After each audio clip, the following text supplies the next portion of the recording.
Coming up on the LCS preview show, we eavesdrop on the pros, score a penta, and reveal the sleepers that will turn your fantasy squad into a dream team. Don't touch that browser. The LCS preview show starts right now.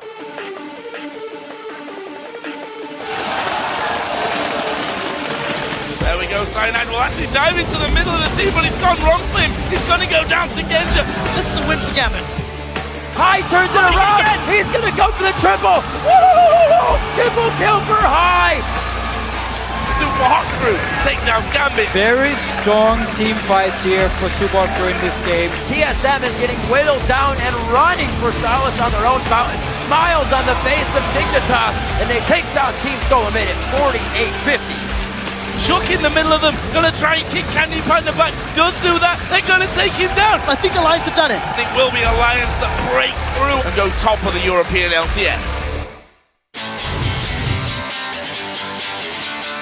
What's up, everyone? I'm Rivington Bills in the third, and after 3 days of rest, relaxation, and rehydration, it's finally time to kick off week 3 of the LCS Summer Split. You're looking good, Griv, and I am Joshua Jat Leesman, and I've got the fantasy sleeper picks that will probably help your team to victory. I say probably because while our lures won't legally allow us to guarantee success, if you followed our advice last week and picked up Mimer and Selfie from our sleeper list, you probably won your fantasy matchup. It's not a brag if you're just talking about facts. That's right. It's something I'm willing to brag about is our new home on LOLesports.com. If you ever miss an episode of the LCS preview show, or you just want to be good guy support and share it with your friends, then head over to LOLesports.com. Yeah, there under the appropriately labeled preview show tab, you'll find VODs of our past shows. It's kind of like a nice place to see VODs. Absolutely. Now, let's turn our attention from ancient history to just last week, where the 8 European LCS teams all took to the Rift for 2 more games.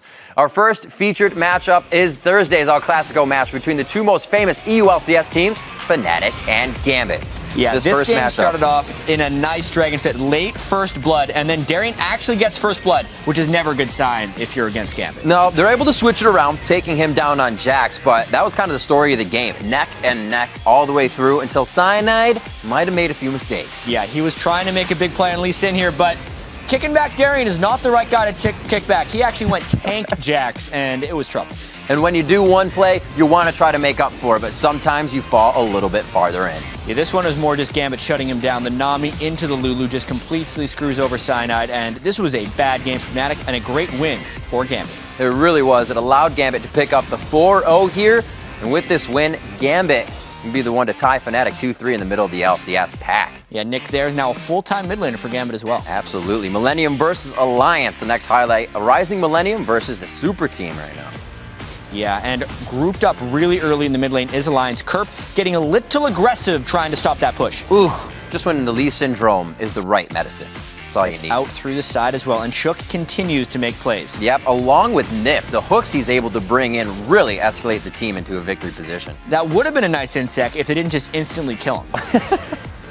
Seeing more coming from Nif. He kind of plays the role of, I'm totally out of position. But really, the team's getting Baron. And amazingly, 25 minutes in, that was Alliance's first casualty. The lead they'd built before that allowed them to secure the Baron, and it was an easy win for Alliance over Millennium. Alliance proves they're the super team, and they're ready to keep going. Alliance versus SK to come up. Really such a big matchup here, and a brawl early on in lane, and Radic gets hooked. It's not very good to be given tabs the early lead. No, and it tries to continue right here. Tabs going up against Candy Panda, but Twitch actually turns it around, gets a few Ghost Blade crits. That's right. Candy Panda knows, he understands the limits of that Twitch at this part of the game. You can see the confidence coming into the play. All these turns really just led to a great game as Alliance continues to play strong. Yeah, and this team fight in particular, even though Candy Panda was staying at the outskirts of the fight, Shook just flies in there, gets some nice synergy in team fights with Wicked, something they lacked a little bit in the spring split. And just watching Alliance in these fights shows their strength. Wicked happy there. They're ready to come away with the win. 5-1 Alliance, the loss to SK's 4-2. Yeah. Gambit versus Super Hot Crew, our next highlighted game. Both of these teams, something to prove with their new roster changes. Yeah, and Diamond, not a roster change, but makes a bit of an error here trying to chase down a Mundo with no sight on the upcoming Lee Sin. He gets taken down pretty early. Super Hot Crew in a big lead. And that one heated up Gambit a little bit. They went 4 strong at this bottom lane. And when it looks wrong, don't worry, we got Nick coming in from the mid lane with the save. And I also love Edward's support Gragas. Even though he was mainly just baiting there, he is so hard to kill, brings so much utility, and he's continuing to try to innovate on that champion, even if Gambit's not finding great success. A little bit of a turnaround as Super Hot Crew tried to grab some ground on that one, but the name right now, We Will Failure for Super Hot Crew. Really able to make some plays and help out Ro8 as his AD. Big time hook on to Nick there, really sealed the deal. And he's tall. He's a tall AD carry. Now with their win over Gambit, the Super Hot Crew finds themselves tied for second in the league. Not too shabby. Yeah. With 21% of the summer split already behind us, let's take a look at how the race for first place is shaping up. Thanks to a perfect week 2, Alliance is now sitting alone at the head of the table, while SK Gaming falls back to second place, where they're tied with the Super Hot Crew. Now, to help us navigate through the European LCS, I'd like to welcome a man who dances like Jabba and shoots like a stormtrooper, Trevor Quickshot Henry. That's probably the best introduction I've ever had, Riv. But I got better moves than Jabba. And also, my aim is pretty good because Alliance are still sitting at the top of the table. True enough. All right, I'll give you that one. So Alliance has been killing it, but so did every European team last Friday.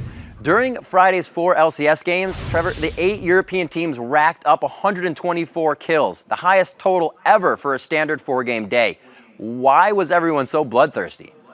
So I've gone out of my way to talk to the pros and figure it out, and they've all said to me they were just venting their frustration because they were tired and stressed out and mentally drained from all of their rotations. No, but seriously, the reason there were so many kills, we had 4 games of straight-up lanes. Teams were just going for ganks, they were going for dragon fights, we had 20-minute farming sessions that led to really explosive team fights, and it reminded me of Season 2 or a Season 3 play style. You've mentioned it already, 124 kills for the day, it averages 31 per game. You contrast that to a regular league day, we only have 96 kills or 24 per game. So it ended up giving us really dramatic, really exciting games to watch. In particular, Ro8 and Airwax from the Copenhagen Wolves, they each racked up 11 kills apiece. It helped them take down Ro8, and it was because of those two that we actually broke that most kills in one day record. They were the last game of the day, and they just went ham, and it was super exciting to watch. All right, now quick shot. The team that gave up the least kills last Friday is the newest team with a seat near the head of the table, the Super Hot Crew. What's been the biggest difference between the crew that started the spring with a 1 win and 5 losses and this summer's iteration of Super Hot Crew? So the thing is, it's not one thing, Riv. The whole team is really stepping up. The roster swaps are finally paying dividends. Remember, they swapped Selfie out at the beginning of end of last split. They got We Will Fail at the beginning now. And every aspect of their team play is getting better. Their picks and bans, their laning strategy, their individual play. Selfie in particular, he's really turned a leaf. If you compare his spring to his summer performances, it's like night and day. His champion pool is better. His ability to play mid to late game is better. And just everything about Selfie is stepping up. The man on your screen right now, We Will Fail. He's looking to create objectives. He's finding picks. He's finding objectives. We're also hearing from some other teams that he's quite involved in the shot calling. So even he's leveling up the game. I just think every single aspect of the Super Hot Crew has been improving. And the one thing you've also got to remember, they've got an external analyst. They've got a dude looking at their game, looking at their macro strategy, and saying, this is what you should be doing better. And it's showing proof. It's doing well. We need to see if they can keep it up for the entirety of the split. All right, quick shot. Thanks for taking the time. We'll see you next week. Yeah, the pleasure's mine. We'll see you then, Riv. All right, now I'd like to welcome the second half of our European duo lane to the show. How you doing, Shox? I'm good, Riv. Thank you. And now, Shox, we heard what Quickshot had to say about the Super Hot Crew's recent success. When you spoke to the crew, what did they credit for their fast start to this summer split? Well, Riv, when I talked to Impaler, he mentioned a multitude of reasons why the Super Hot Crew leveled up as a team. First off, as a group, they are feeling a lot more motivated and happy and are trying to stick to a tight schedule. Their new analyst, Nick, is working with them to improve their macro-level strategy and watch more replays, and they have implemented a new shot-calling system where Impaler and We Will Fail now take the reins. Impaler thinks they can still improve a lot as a team and that the quality of EU was lower than NA at the start of the split. He thinks the Super Hot Crew understands playing competitively a lot better than before and hopes they can all improve together to stand a chance to represent Europe at Worlds. Now, Impaler also mentioned a new interesting take on how they should approach the games, and I quote, "We are practicing acting more like dragons instead of tigers. Dragons choose their fights and have an overall aim, whereas tigers just attack because they're hungry or whatever." Well, if they have dragons, they should also be able to protect the gold pretty well. All right, Shocks, I've got to say goodbye for now, but we'll see you in just about 15 minutes for the start of the European LCS. See you in a bit, Riv. All right, so week 3 of the European LCS kicks off with 4 games today. First up, Alliance and Ro8 blast onto the Rift with SK Gaming and Millennium up second. The third game features Super Hot Crew's Dragon style, taking on Fnatic with the Wolves and Gambit rounding out the day. Then Friday, day 2 starts with Gambit taking on SK Gaming, while the battle between the Super Hot Crew and Alliance looks like a possible fight for first place. Now, we need to shift our attention for a moment to the Challenger Series, where on Monday, former LCS pros NukeDuck and Mithy were suspended from the League Championship Series and the Challenger Series throughout the end of 2014. The suspension stems from, quote, tendencies to engage in verbal abuse and otherwise offensive behavior. And in Mithy's case, his tendency to engage in racial insults was also included in the ruling. About 3 hours after the suspensions were handed out by Riot, the Ninjas in Pajamas announced that they were releasing NukeDuck and Mithy from the Challenger team, a team the 2 former members of the Lemon Dogs joined shortly after the Season 3 World Championships. The newest member of the Ninjas, Alex Each, released his own statement shortly after hearing the suspension and NIP's subsequent release of NukeDuck and Mithy. In it, he said, "I did know the risk of playing with NukeDuck and Mithy, and having them banned now, yeah, it's sad, but I guess we'll be fine." He continued to say that, "I guess I agree on the bans, but the timing isn't really the best one for the team. Now we got only around 10 days to prepare for the next Coke match. But I won't give up. There are worse things happening in life." Alex Each and the new Ninjas in Pajamas will take on Ocelot and Gamers 2 Thursday, June 12th in the semifinal round of the European Challenger Series. All right, guys, if you are like our production staff here at the LCS Preview Show, one of the best additions to the LCS this summer, besides Bubba Dub's stash, of course, has been the LCS Fantasy. And now to walk us through the fantasy studs, duds, and sleeper picks for the week 3, let's send it over to Jat.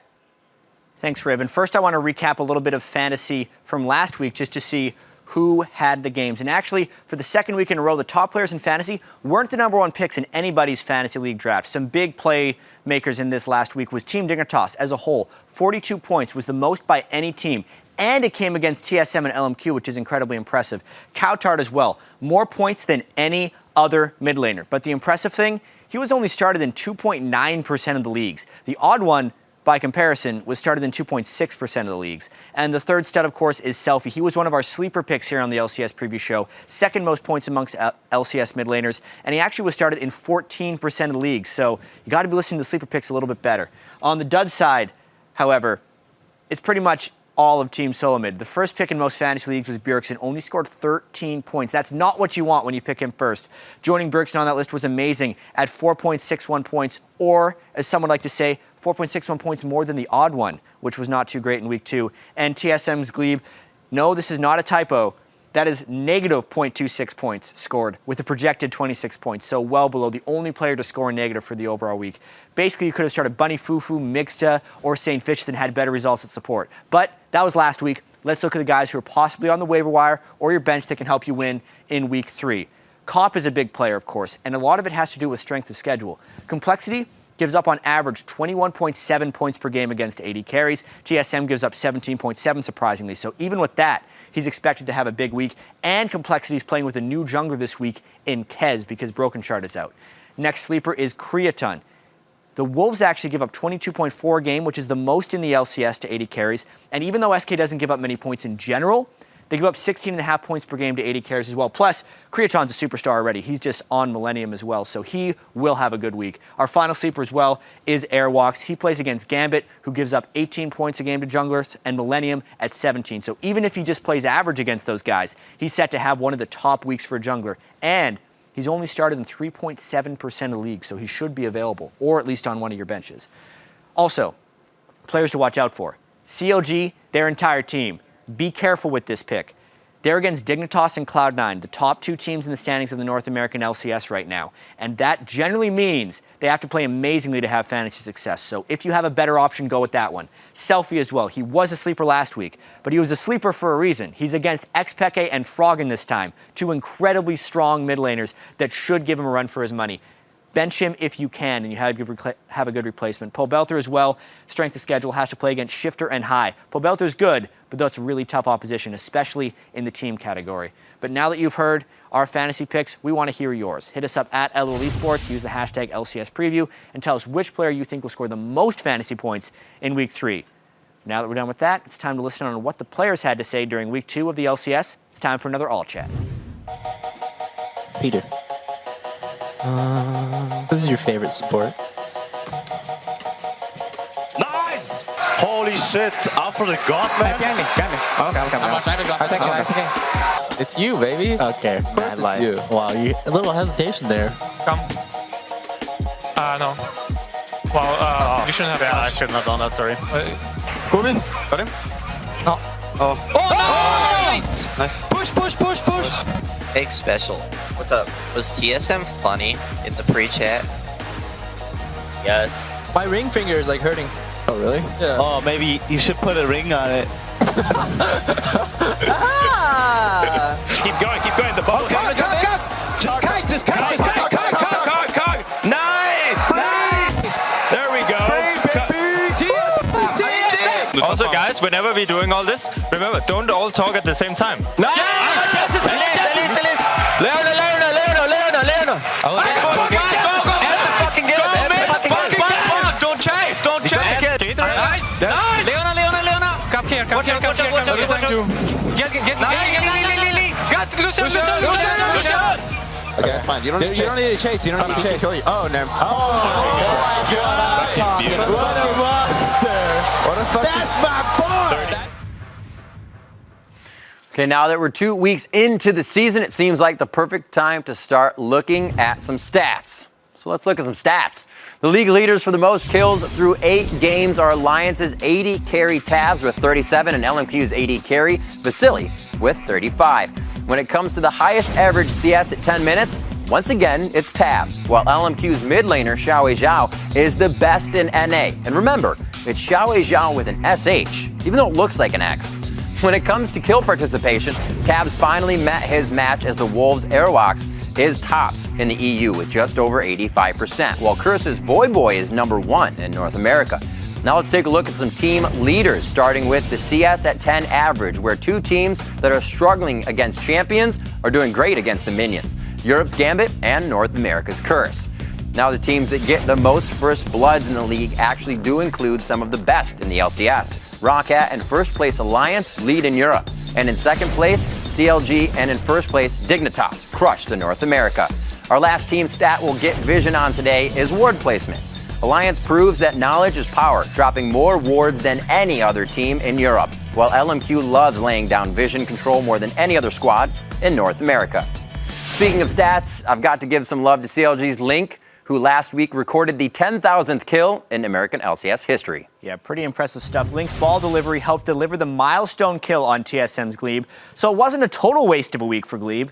But besides giving our congratulations, which, congratulations Link, we thought it would also be a perfect time for a little reflection. The player who's recorded more kills out of the 10,000 than any other pro is actually Link's teammate Doublelift. He's been on the good end of the kills 435 times over 90 LCS games. Fellow 80 carry Cutie Pie, Cop, and Wild Turtle round out the list, with Turtle reaching the top 5 in 14 fewer games. Meanwhile, the only mid laner on the list is the only one no longer playing in the league, unfortunately. That's right. But of course, you can't have kills without deaths. And even though the 10,000th death actually happened way back in week 1 of the summer split, we're still well within the statute of limitations for infographics. Damn right we are. The player who's been sent to the fountain more than any other since the LCS kicked off a year and a half ago is the Kiwi Kid with 303 deaths. That's a lot of time spent looking at the countdown timer. 3 of the next 4 are also junglers, which actually proves that it really is the most dangerous role in the league. And funny enough, there are actually 3 members of Dignitas on this list now that Zion has joined the notorious DIG. But if Dignitas keeps playing the way they have the first 2 weeks of the summer split, there might not be 3 on the list for long. Let's kick off our NALCS highlights with the game that produced the 10,000th kill, CLG versus Team Solo Mid. CLG's 2-2 going into this. Is TSM? It's 3-1. Yeah, and do not be alarmed. CLG actually had a good week after this play, because this play was ugly. A little bit of miscommunication. This is what it looks like when you take cups and string to talk to each other during a gank. A lot of times you don't find out what the other person's saying. You think it's going to work just fine, then you both die to a turret.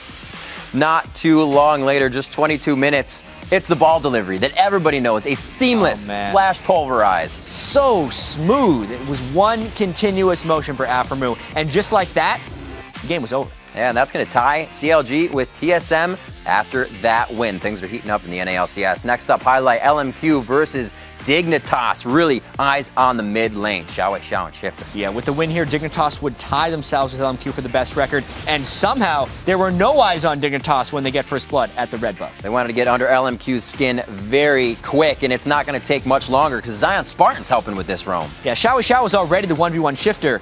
That was a 1v3, and that's actually what LMQ was using as a tactic back in week 1, so Dig gives them a taste of their own medicine. And Dignitas, in what looked like to be a scary situation. They were just planning it out. Zion said, don't worry, I'll have you back. I'll be there in a second. Yeah, Kiwi Kid's record-setting death every time he dies, actually, is a good one, because that's the way he plays. He got the damage out on Zyra, and he gives the double kill after the teleport to I'm a Cutie Pie.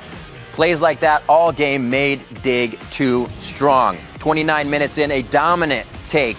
30 minutes in under the tower as they get to share first place with LMQ after this. Yeah, and this was a dismantling of LMQ. This was their first loss in the LCS, and Dignitas crushed them. Very great job there. Both teams 4-1, as I said on the split after that game. Our next highlight comes from LMQ versus Cloud9. LMQ's chance to prove their power. Yeah, and what a game this was. Power, especially in the mid lane from Xiao. He was destroying high with a little bit of help from his friend, Ackerman. Like we said, that early roam coming out from LMQ, and they make it happen for some good kills. And this fight was chaos as Ackerman teleports into the Dragon Pit, and everything happens, but Sneaky's able to clean up in the end. Yeah, the end of a very long engagement. This was LMQ's textbook aggression, just blindly running into the team. But this time, it only works out in a trade, and they give 2 very important kills to Sneaky's core. 44 minutes in, this fight was all about dodging skill shots, being in the perfect position, and just knowing how to micro in and out. Also, you can kind of give a plus up to a double flash bubble from Lemonade. Yeah, very important ignite and kill onto Vasily just at the end there. That allowed High to hop into the rest of them and clean up LMQ. Great plays. High seeming to be back to form along with Cloud9. LMQ, and see if they can continue to be a powerhouse in the LCS. What a game that was. Absolutely. Next up, we are looking Dignitas versus Team Solo Mid as their highlight. Strong Team Dig versus the struggling, needless to say, Team Solo Mid. Yeah, these roster changes for TSM a little bit questionable. They don't seem to be making too many actions. 24 minutes into the game, and we hadn't even seen the first kill. It goes to Dig. Just so much control. You got to see going for the Baron Pit. They try to make it work, but no longer Dignitasing it at Baron. Dignitas knows what needs to be done in this situation. Yeah, they poke and prod at TSM until they are low enough and land the all-important bubble onto Wild Turtle. At that point, Dignitas just piles on to clean up TSM. 41 minutes into the game, 4-0 at Baron. You can't ask for more other than a better way to secure first place. I think that'll be it. Yeah, Dignitas looking real good and confident. Maybe a little too confident. Maybe a little too much. See if it comes back to bite them. Thanks to their perfect Week 2 performance, Dignitas finds themselves in first place for the first time in 381 days, if you go by win percentage. Yeah, but even though Dignitas' 5-1 record is their best start ever in the LCS, Cloud9, Counterlogic Gaming, and LMQ are tied for second, just 1 game behind them. And heading into Week 2 of the LCS, Dig's games against Team Solo Mid and LMQ promised to be a series of litmus tests to gauge just how good the new Dignitas really was. And I think it's safe to say they aced the tests. Shifter and crew walked away with 2 big wins over teams that most considered to be 2 of the toughest in the league. And remember, they already beat Cloud9 in Week 1. Dig is crushing it with dominating teamwork and incredible individual efforts. Crumbs, Zion Spartan, and Shifter all lead their respective roles in KDA, with their new mid laner leading the entire LCS, recording a godlike KDA of 31.5 after just 2 weeks of LCS play. And before Week 1 of the summer split, we talked about Dignitas adding the solo lanes from the 6th place team to the remainder of the 5th place team and hoping it would add up to a first place finish somehow. Well, it's been working out so far because they are actually in first place. And last split, the solo lanes were a huge weak spot for Dignitas, particularly mid lane. Scar couldn't kill anyone. Then when they replaced him with Golden Glue couldn't get farm. But Shifter, on the other hand, he outfarmed Xiao last week on Ziggs, and he's got a ridiculous KDA because he's getting tons of kills without dying. Meanwhile, Zion in the top lane has been able to play aggressively since he isn't being focused on by enemy junglers who have their hands full trying to deal with the rest of Dignitas. The player who probably benefited more than anyone else, though, was Crumbs from the new solo lanes. In an interview with The Desk last week, he said that he's, quote, finally able to play the way he wanted to play. He said he's basically another support that heavily wards and gets his lane rolling. And so far this summer, he's averaged 29 wards dropped per game, which is 10 more than he was able to average during the spring split where he had to spend so much more money trying to be tanky for himself. And I don't want to go too crazy and declare Dignitas the summer split champs. They did lose convincingly to Curse in week 1, but Dignitas does look like they're ready to make a run at Worlds with these new roster changes. Now, while Dignitas' Week 2 couldn't have gone any better, LNQ and Team Solo Mid's Week 2 couldn't have gone much worse, to say the least. After the first week of the season, TSM and LMQ were at the top of the standings. Despite some struggles, Team Solo Mid finished the week at 3-1, tied for second place, while LMQ looked like they were ready to destroy the NA/LCS. But what a difference 1 week makes. After failing to win a game during week 2, LMQ looks average and Team Solo Mid looks like they might be in trouble.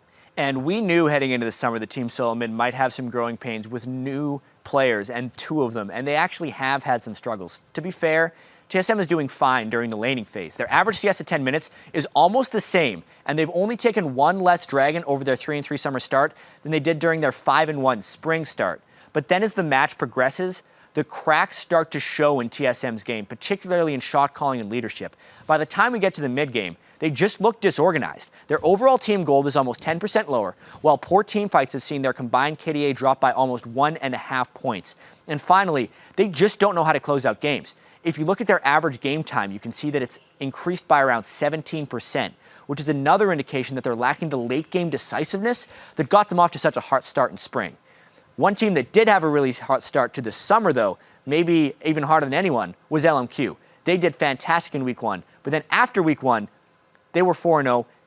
Xiao was farming God, LMQ was owning the Dragon Pit, then they went 0-2 in the next week. It looks like a lot of that actually had to do with their strength of schedule. After 2 weeks of the NALCS summer split, the combined record of LMQ's week 1 opponents is 8-16. Their week 2 opponents are now combined 9-3. And just like I said about Dignitas, we're only 2 weeks into the summer split, but after 2 weeks, it does look like LMQ still has some work to do if they want to become the next top team in North America.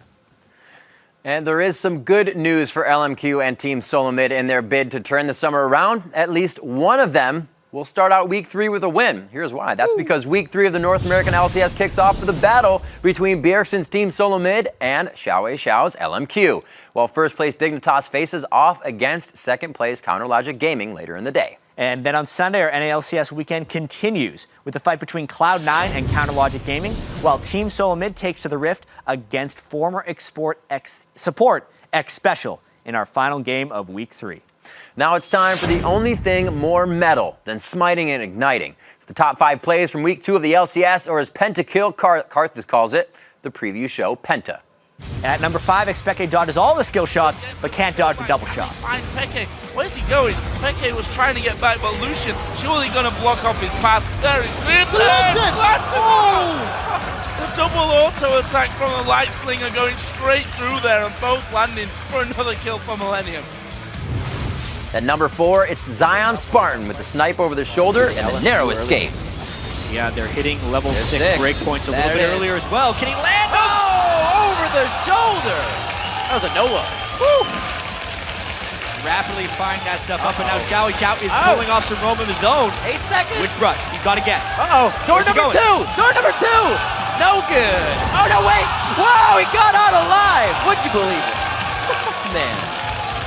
At number 3, Shook shakes things up for Kurt in the mid lane. We talked about the lack of wave clear from LeBlanc.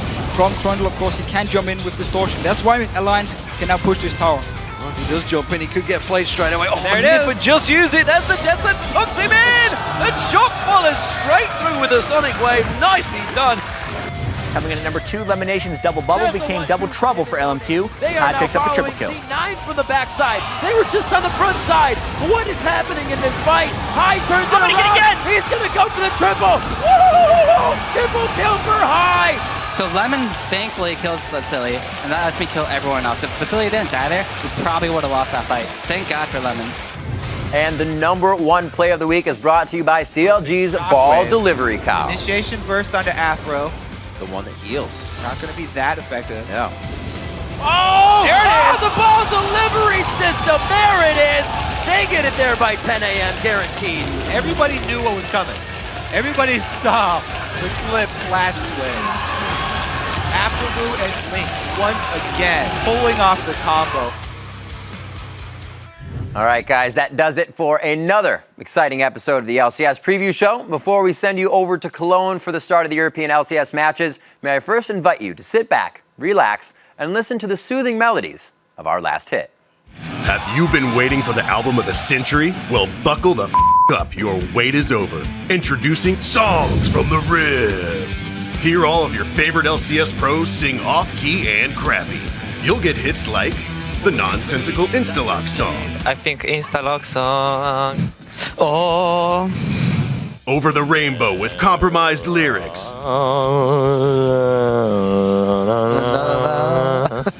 Once in a lullaby. Single ladies? If you like it, then you should have put a ring on it. If you like it, then you should have put a ring on it. Trollolo.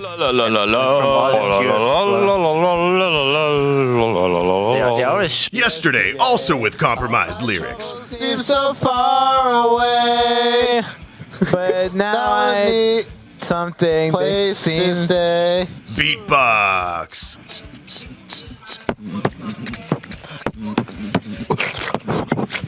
Do you want to build a snowman? Here we are. Do you wanna build a snowman? Okay, bye. Okay, bye. That makes no sense. And much, much more. Hold Me Closer, Phantom Dancer. Let It Go. They banned all my champions. Using my active. Best game of my life. These boots were made for killing. Songs from the Rift. Call now for your free copy. That's right, free. We can't even give this crap away.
Of the European LCS Summer Split, coming to you live from our studios here in Cologne, Germany. I am Lee D-Man Smith, and alongside me once again is Martin Deficio Linger as we race for the Summoners Cup continues. And we have 8 games to bring you this week, and with ties all across the table, we expect a lot of action as all the teams try to pull away from each other. So let's take a quick look at the standings before we head into today's matches. First up, it is Alliance. They are top of the table, first place, 5 wins and 1 loss. And of course, it is a tie for second place. That is between SK Gaming and the Super Hot Crew, both on 4 wins and 2 losses. And the ties, of course, continue in 4th place, where Fnatic and Millennium are both have 3 wins and 3 losses. Copenhagen Wolves and Gambit, another tie, of course, in 6th place, where both teams are 2 and 4. And stuck to the bottom of the table, we do have Rocket with 1 win and 5 losses. So now that you know where the teams stand, let's take a look at the matches for today. Starting out first, it is first place versus last place. That is Alliance. They're going to be taking on Roccat. They're on stage right now. That will be followed by SK Gaming versus Millennium. Then the Super Hot Crew will face Fnatic, and will conclude the LCS with Copenhagen Wolves versus Gambit Gaming. But the action will continue after our matches with a best of 3 between Denial Esports and Lublin Shore in the European Challenger Series quarterfinals. Now let's take a look at the players we're going to be keeping a close eye on this week. First up for me, with an MVP performance last week, it is no surprise that my very first pick to watch is the man in the jungle from Alliance. It is, of course, Shook. He's been instrumental in the dominant lane control that Alliance have shown over the first 2 weeks of the summer split with a 79% kill participation. Fantastic start for Alliance. Of course, next up is, after 2 strong wins last week and 3 OP players, the Super Hot Crew are certainly the squad to watch this week. Check out those stats. They are first in Europe in kills and assists.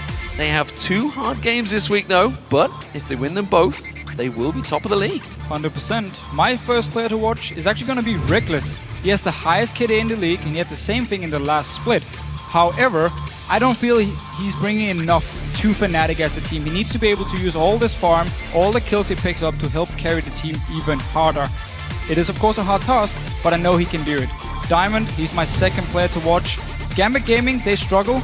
And Diamond, he really struggles himself. He's the second lowest player in the EUCS when it comes to KDA, the lowest jungler of all in both EU and LCS actually. And for me with Diamond here, he was supposed to be the face of Gambit Gaming, now Alex was gone. So they need him to step up, they need him to be the captain here and help the team out. Last player to watch is going to be Ro8 from the Copenhagen Wolves. First they had Reckless, then they had Forgiven, and now they have Ro8. Copenhagen Wolves didn't really know how to pick the right AD carries, and he showed last week what a strong player he is, and he needs to do the same here so Copenhagen Wolves can get some more wins. Well, remember, you can track stats of your own players to watch, as well as watching the VODs of past matches, read the articles, and of course much more over at lolesports.com. That's also where you'll find today's schedule of games, so you can cast your vote for the teams that you think will win. And we'll check out those numbers at the start of each match to see who you actually picked. And if you ever wanted to see the LCS live and in person, come join us here in Cologne to watch the pros play. The tickets link at the top of the page has all the information, and we will of course love to have you here in the audience. Absolutely. We'd also love to hear your tweets. Now, we are 3 weeks into the season, so we'd like to know, if you were to do the draft all over again, who would be your first fantasy draft pick from the LCS and why? Because of course everybody's already done their own draft. Of course. I mean, Selfie has looked very strong the first 2 weeks. Very hard week now though here against, I believe, actually facing the top team now here in Europe, so it's a bit of a risky one. I would have to go with Taps, to be honest. He's been consistent, he's been performing brilliantly, and Alliance, they look like the best team in Europe, so I would go with Taps. Of course, we want to hear your guys' answers, so send them to us at LoleSports along with the hashtag LCS, and we'll check out your answers and, of course, highlight our favorites a bit later in the show. So, ladies and gentlemen, it is time to get into the games, as top of the league Alliance will face off against bottom of the league Ro8. Well, during the spring split, these teams tied at 2 apiece. However, when it came down to the playoffs, Ro8 managed to pull out the win with 2 wins and secure themselves 3rd place over Alliance. However, coming into the summer split, Alliance have performed brilliantly. They were the first European team to really make use of the minion control in order to push towers and punish lane opponents by denying their farm. Everybody remembers poor old Soaz being kept away from anything, in fact. They are, of course, top of the table, and honestly, they very much deserve to be there. Yes, and when Froggen created the team, people were saying it's the super team, of course, with all these very strong individual players, and they really deserve the title. Last split, shaky start, they fixed it, they had the 8-game winning streak towards the end. They get a 4th place, wasn't ideal for them, but coming into this split, they just looked unstoppable, to be honest. They are the best team in Europe when it comes to early game and when it comes to map movements. And also their jungler, he's pretty good. Shook, he was MVP in the last split, and he's really living up to all the hype there was about him when he actually joined the LCS. Just notice the numbers here if you look back to the last split, the first 6 games. If you look at KDA, very big improvement. If you look at kill participation, which is the important one for me, he's part of 79% of the kills for Alliance in this split. He's doing so much work for them in the early mid game, and he's always making sure Alliance can do what they want. However, the big problem, despite Alliance's fantastic start, fantastic lane starts, they still are having that problem in the late game, and they've been very sloppy in closing out the games. Yeah, it seems after a very strong early mid game, they hit a point where they just stop and don't really do anything, and therefore they give the other team time to farm. They open up for, if they make a mistake, the other team can punish them. We saw SK Gaming, who fell behind early game, last week and actually managed to come back in the game. They were even on gold until the very end where there was a big team fight. I believe Nif actually caught out Candy Panda, who was in stealth, and then Shook kicked him back to the team, and therefore SK lost the game. So Alliance, it's a small thing, but they still need to fix the decision-making when it comes really late game, but they have a lot of time before playoffs. Well, of course, their opposition, Ro8, are in complete contrast to their opening 2 weeks in the spring. Ro8 completely flipped their 5-1 season start last spring to a 1-5 disaster so far in the summer. After such a good spring split and finishing third in the playoffs, a lot of people expected Ro8 to really kick on and go a step further in the summer, but simply put, their opening games have been terrible. Yeah, and we talked about how Alliance are very good at map movements, objectives, decision-making in the early mid-game. Ro8, it's the complete opposite. They seem to hit this point as soon as the laning phase ends. They don't know where to go, they don't know when to start Dragon, when to contest for buffs, when to push certain lanes, and it's really something they need to fix, because it means the other team, even though they lose the laning phase against Ro8, can just wait for a mistake, punish them. We've seen it time and time again, being it Baron, Dragons, and therefore get back in the game. Well, of course, they were fairly hard on themselves last split, despite, we used to have so many interviews with them saying, you're doing great, you're in the top half, and let's not forget they were top of the table for a good couple of weeks last week. Yeah, but they were all saying, yeah, well, we'll see when the end of the spring split comes along.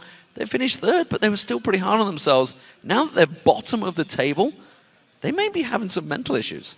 I actually think they do, and it's the scary thing, because a team now in the bottom, what you need is just a confident boost. It doesn't matter if it's from winning scrims or winning a solo queue game or something, as long as you get a confidence boost somewhere, it can actually help you going into the game. You start believing in yourself. You keep the mentality of, okay, one game, just look forward for one game here. Can we win this game? We're back on track.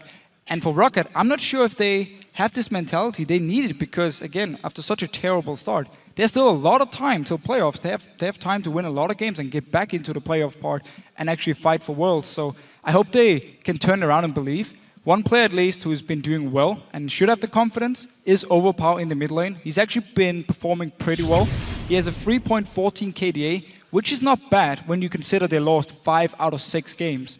So at least Ro8, they know the mid laner is going to do fine.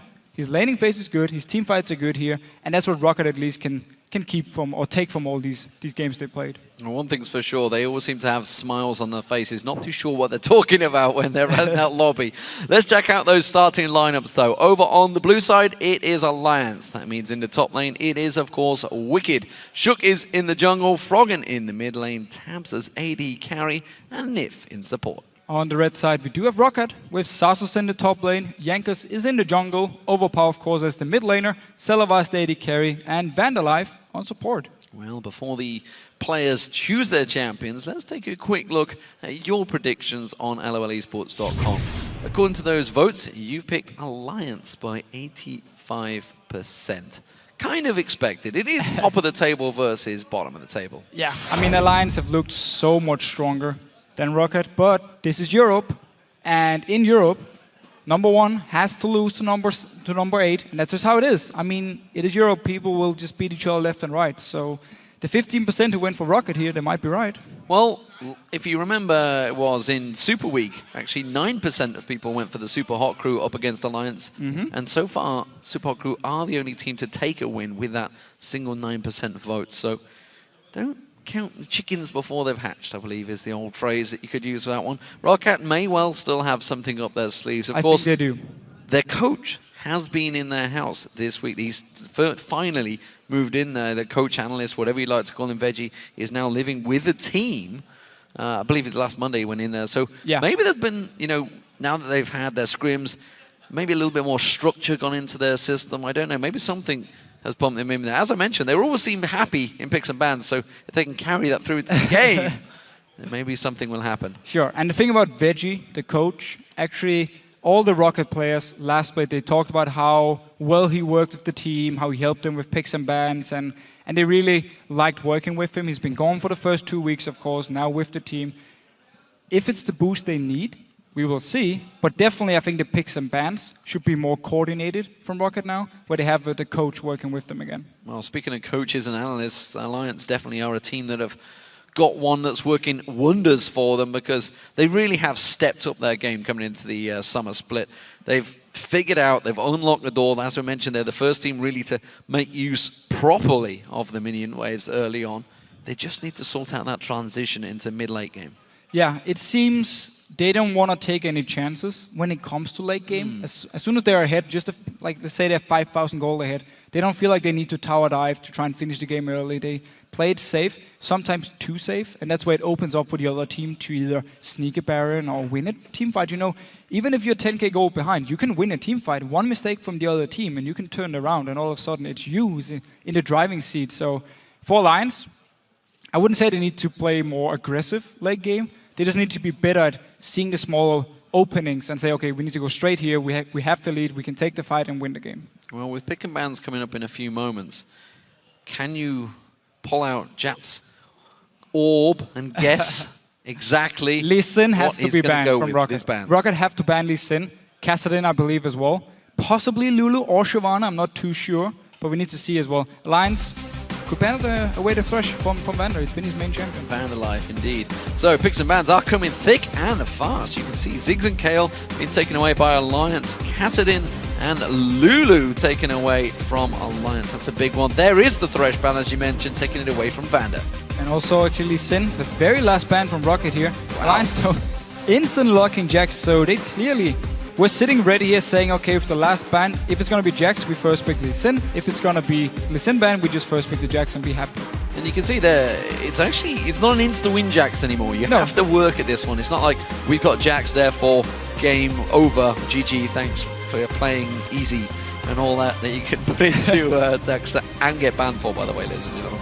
But Roccat, how do they counter this one? You can see immediately they've slowed things down. They were fast, ban, and now instantly Xaxus is like a, I don't know, it's like rabbit in their headlights, maybe at the side. It's like, I'm up against Jax in the top lane. What am I going to play? So the weird thing here, or the surprising thing, is actually Alliance first picking the Jax, because they normally leave it open for the other team. Other team locks it in, and then they go Shyvana against it.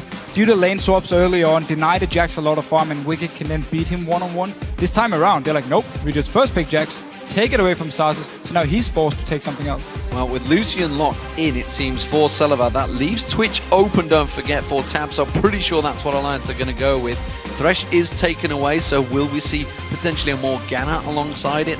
Looks like it's going to be a jungle decision, of course. Lee Sin was taken away. Shook and Jankos have played that in the past. Elise, though, is one of the favorites of Jankos, so this could be taking it away from their opponent. Yeah, we just saw him swap over to Elise and then instantly back to Shyvana, so they were thinking about picking the Elise early here to make sure they could secure it. Of course, Evelyn and Kha'Zix both are still open, so a lot of options for Jankos. I would expect the Kha'Zix, but Evelyn is just as likely.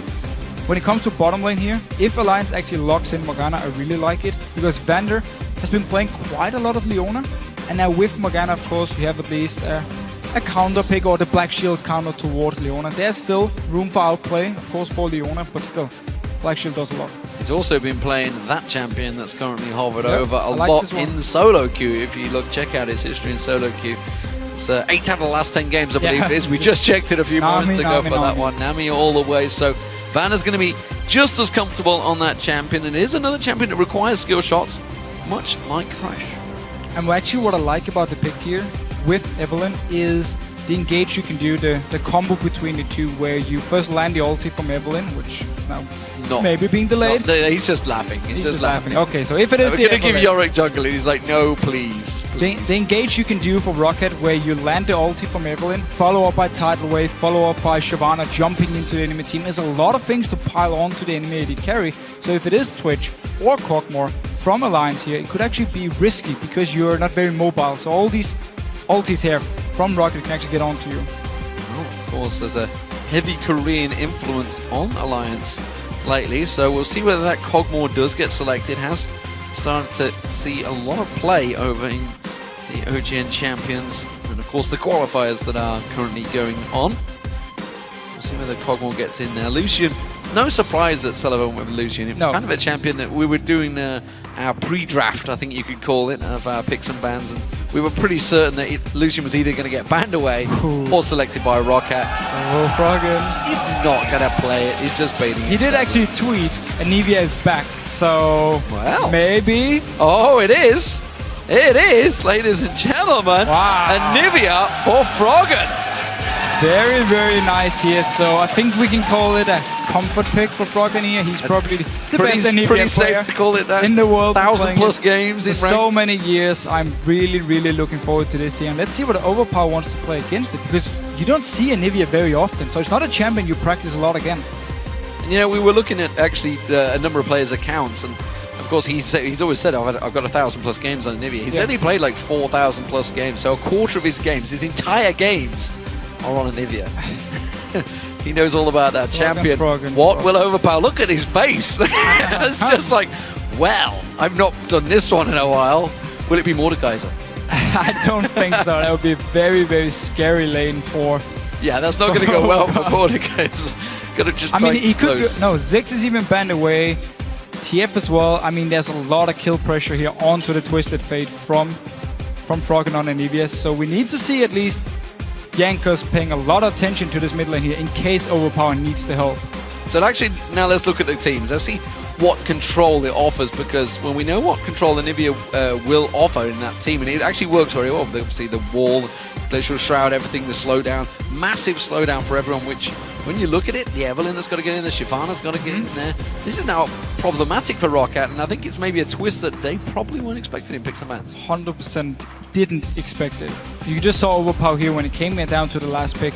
And Alliance, they have so much disengage and peel potential, and then you have the Jax to split pushing by himself, joining in with teleport for the team fights. So as long as Alliance here can get Wicked going, avoid a bad early game for him where he gets denied a lot of farm, then the team fight, just by having taps on Kog'Maw, just by having the Morgana, Anivia and Elise, I mean, there is so much kiting potential, it's so much CC as well. I mean, land a Cocoon, land a stun from Froggen, land a binding from Nif. There's a lot of CC onto targets here that can just get bursted down instantly by Alliance. And well, despite obviously the split from CLG EU, that's a very CLG EU-like tactic that they've managed to pull out the picks and bans. Pete would be happy on Kog'Maw. So now that the lineups are locked in, do you still think Alliance will win this one? Tell us by tweeting #AllWin or #RockWin, and remember to use @LOL Esports, because we won't see it otherwise. It's kind of pointless tweeting that otherwise, wouldn't it? We're going to check out the results as the game gets underway. What do you think? What are you seeing from picks and bans? Do you think Ro8 had been caught out that one? Well, obviously they're surprised about the picks from Alliance, even from the first pick Jax here, where they've gone Shyvana in the past weeks from Alliance side. But Rocket's comp is not bad either. I mean, you have Lucian and Nami. It's a very strong tower pushing comp. You have, of course, the Twisted Fate to port around. Shyvana, we know how strong she is. So it's not like the comp here from Ro8 is bad. Just not the same with Anivia. So here we go, ladies and gentlemen. Game 1 about to get underway. The European LCS. This is week 3, or game day 3, whatever you'd like to prefer to call it. First games of the day. Of course, Alliance is the blue team and Ro8 as the red team playing from top to bottom. And we need to see how Froggen wants to position in teamfights when it comes to his wall. Because if you look at the lineup from Ro8 here, Shyvana, of course, can jump across the wall here. Twisted Fate can port in, land onto taps if he builds an hourglass, stun taps, and then use the hourglass here while the rest of Ro8 pile on to Alliance. And of course, the Evelynn wants to flank around anyway. You don't want to engage from the front with Evelynn. So it's going to be hard for Froggen to find the right places for the wall here, but if he hits a perfect one, he can actually zone out both Lucian, Nami, and of course, even the Evelynn. Well, you say that, of course, we have seen Froggen on Anivia fairly recently back in Paris, up against Bjergsen's Zed, which actually was a lane he had no chance of winning, really. Even in his own mind, he was like, I'm not sure how this is going to work out, because Zed should dumpster Anivia, but it didn't work out that way. And we all saw Froggen have an immaculate game and perform brilliantly, so still hasn't lost that mechanical skill on Anivia that he's pretty much always had. Alliance are looking to set something up here. Potential late invade towards the red. Of course, there is a ward that would spot that for Ro8. You can see, of course, you guys are home now seeing that Anivia in there have upped your vote to 89%, so it was 85% earlier on. And it will be a 5-man invade by Alliance. Yeah, so they want to go in here and try and spot out Ro8 and make sure they choose the lanes, and they're actually sending both Binding and a Q from Froggen. So if there'd been a target in this one, he'd been dead. He would have been dead, it would have been chain CC'd, but red buff invade is on. You can see it's Wicked and Shook that are going in there, so this is showing signs that it could be a 4-0 split push in that top lane straight away, which is why we're seeing Vander in here, starting out that red buff. Jankos will come across, Vander's going to pull that one right around. You can sort of see in the top area the buddy system in action, which is Shook and Wicked working down the golems. And Alliance don't actually need to fast push anything here. They rather take their time and get some levels, because you want to get a few levels on to Taps here before he can really start dueling against the Lucian. You want to get a few levels on Wicked, of course, before he can deal with the Shyvana. So for Alliance here, they can just make a very slow lane swap and just farm away in the jungle with Shook and Wicked together, and just wait for Taps as well to get a few levels, and then Froggen in this mid lane here with both Shook and Wicked around him as well should be very safe. And we just saw Xaxus actually backing up there. He went back towards the golems to see whether he could get some extra experience, maybe try and get himself to that level 2, but it wasn't to be, because of course we already saw that Wicked and Shook had been there. Shook's just backed off. They're on the blue buff. You can see there is a pause right now. It is Ro8 that have called for it, which is why we've seen the referees heading over to him. Looks like it is Overpower, so he's just restarting his client. So we'll be back underway in a moment. He's saying, you know what, I'm a little confused. They've got this blue bird in the middle. I've not seen it for a while. I'm not sure the referee can help him on how to lane against Froggen on Anivia. Well, especially Taco. He knows everything, of course. Who knows? But they're just obviously sorting the client out, so they'll be back underway in a moment. Good start from both teams. They have both countered each other, gone for the red buff. So red buff has been taken for both of them. And actually, we're seeing a bit of a split, though, because Xaxus is kind of on an island right now in that top lane. So he's been singled out, where, of course, the buddy system, as Jack likes to call it, with Wicked on Jax, has been following Shook, basically mirroring him every step of the way around the jungle. I definitely think it's in favor of Alliance that we have the lane swap, and that's why David wants to invade in, decide the lanes here. Because the Nami and Lucian lane against the Cockmore here, there's a lot of pressure that can apply onto Taps here, a lot of kill pressure as well, because Cockmore doesn't have a jump. So you just put your Nami E onto Lucian, hit the first slow, and then it's an easy bubble to land from Vander here, and you force out the Black Shield. If it's on cooldown, the bubble is going to land, and you can pretty much kill the Cockmore, or at least force him out of the lane here. So definitely in favor of Alliance. They get the lane swap, so they can now take it easy, farm up here, get a few levels before they decide if they want to kill the tower now or just want to freeze the lane with Taps and just make sure he can farm by himself. And this is a very different alliance that we've seen so far in the summer split. Of course, they've been running a lot of Shyvana, a lot of Lulu in there, maybe in a lot of Twitch or Lucian that they've not been able to get a hold of. So a lot of changes for that. We can see the game back underway, though, back at the blue buff. It will be going across to Shook, of course. So we'll see whether they continue this buddy system, when they do manage to four-man it up in the top there. Jankos is having to do the same, but he's on his own, so you can see he's got that level, slight level difference over Shook. Yeah, so he's actually going to be, as you just said, slightly ahead. It means, however, Xaxus is going to be a bit behind, and now because he's up in this top lane here, and because also we had Vander recalling from the bottom lane, Alliance know there's a chance multiple members from Ro8 are up here in this top lane, so they sent everyone to make sure Ro8 can't do anything to stop Taps from farming, and also to stop Taps and Nif from hitting the tower. They have managed to come around there. Shook actually coming around. He's going to put pressure onto Vander. Wicked with that Counter-Strike running, didn't choose to leap on towards him, and that puts Xaxus in a little bit of trouble. The rest of Ro8 coming around, they can't try and join mid the top. That is going to be a dark point. He landed on Jankos, but still, good Aqua Prison, catches on Taps. That will slow down the attack on the tower. And for now, Ro8 have put up a good defense on this top tower. Yeah, but again, notice how Alliance they played. They run straight past the tower into Ro8 to force them away, to make sure that Ro8 knows, okay, the rest of Alliance are here. We can't try and kill Taps, we can't try anything, just let the minions die here, let them back away. And as soon as Alliance actually pushed Ro8 away, they just back away, go down to Wraith Camp, and now actually want to decide to back away a little bit. Jankos, though, he's chasing, and Overpower is coming in. Overpower comes on, Gold Card lands on Wicked, but he had the Counter-Strike running, it catches on Overpower, stuns him up, Froggen joins the fray, and they will have to step away once again. Very well played by Wicked there. Yeah, Flash used by Vander, Ghost by Overpower here, so two summoners invested into trying to get a kill, and Wicked could just jump out, stun Overpower, and then run away. Didn't have to use any of his summoners. Oh, scumbag. Interrupt Vander. It's just like, what? I was in the shop. I don't know. I was biting something. I don't know what's just happened there.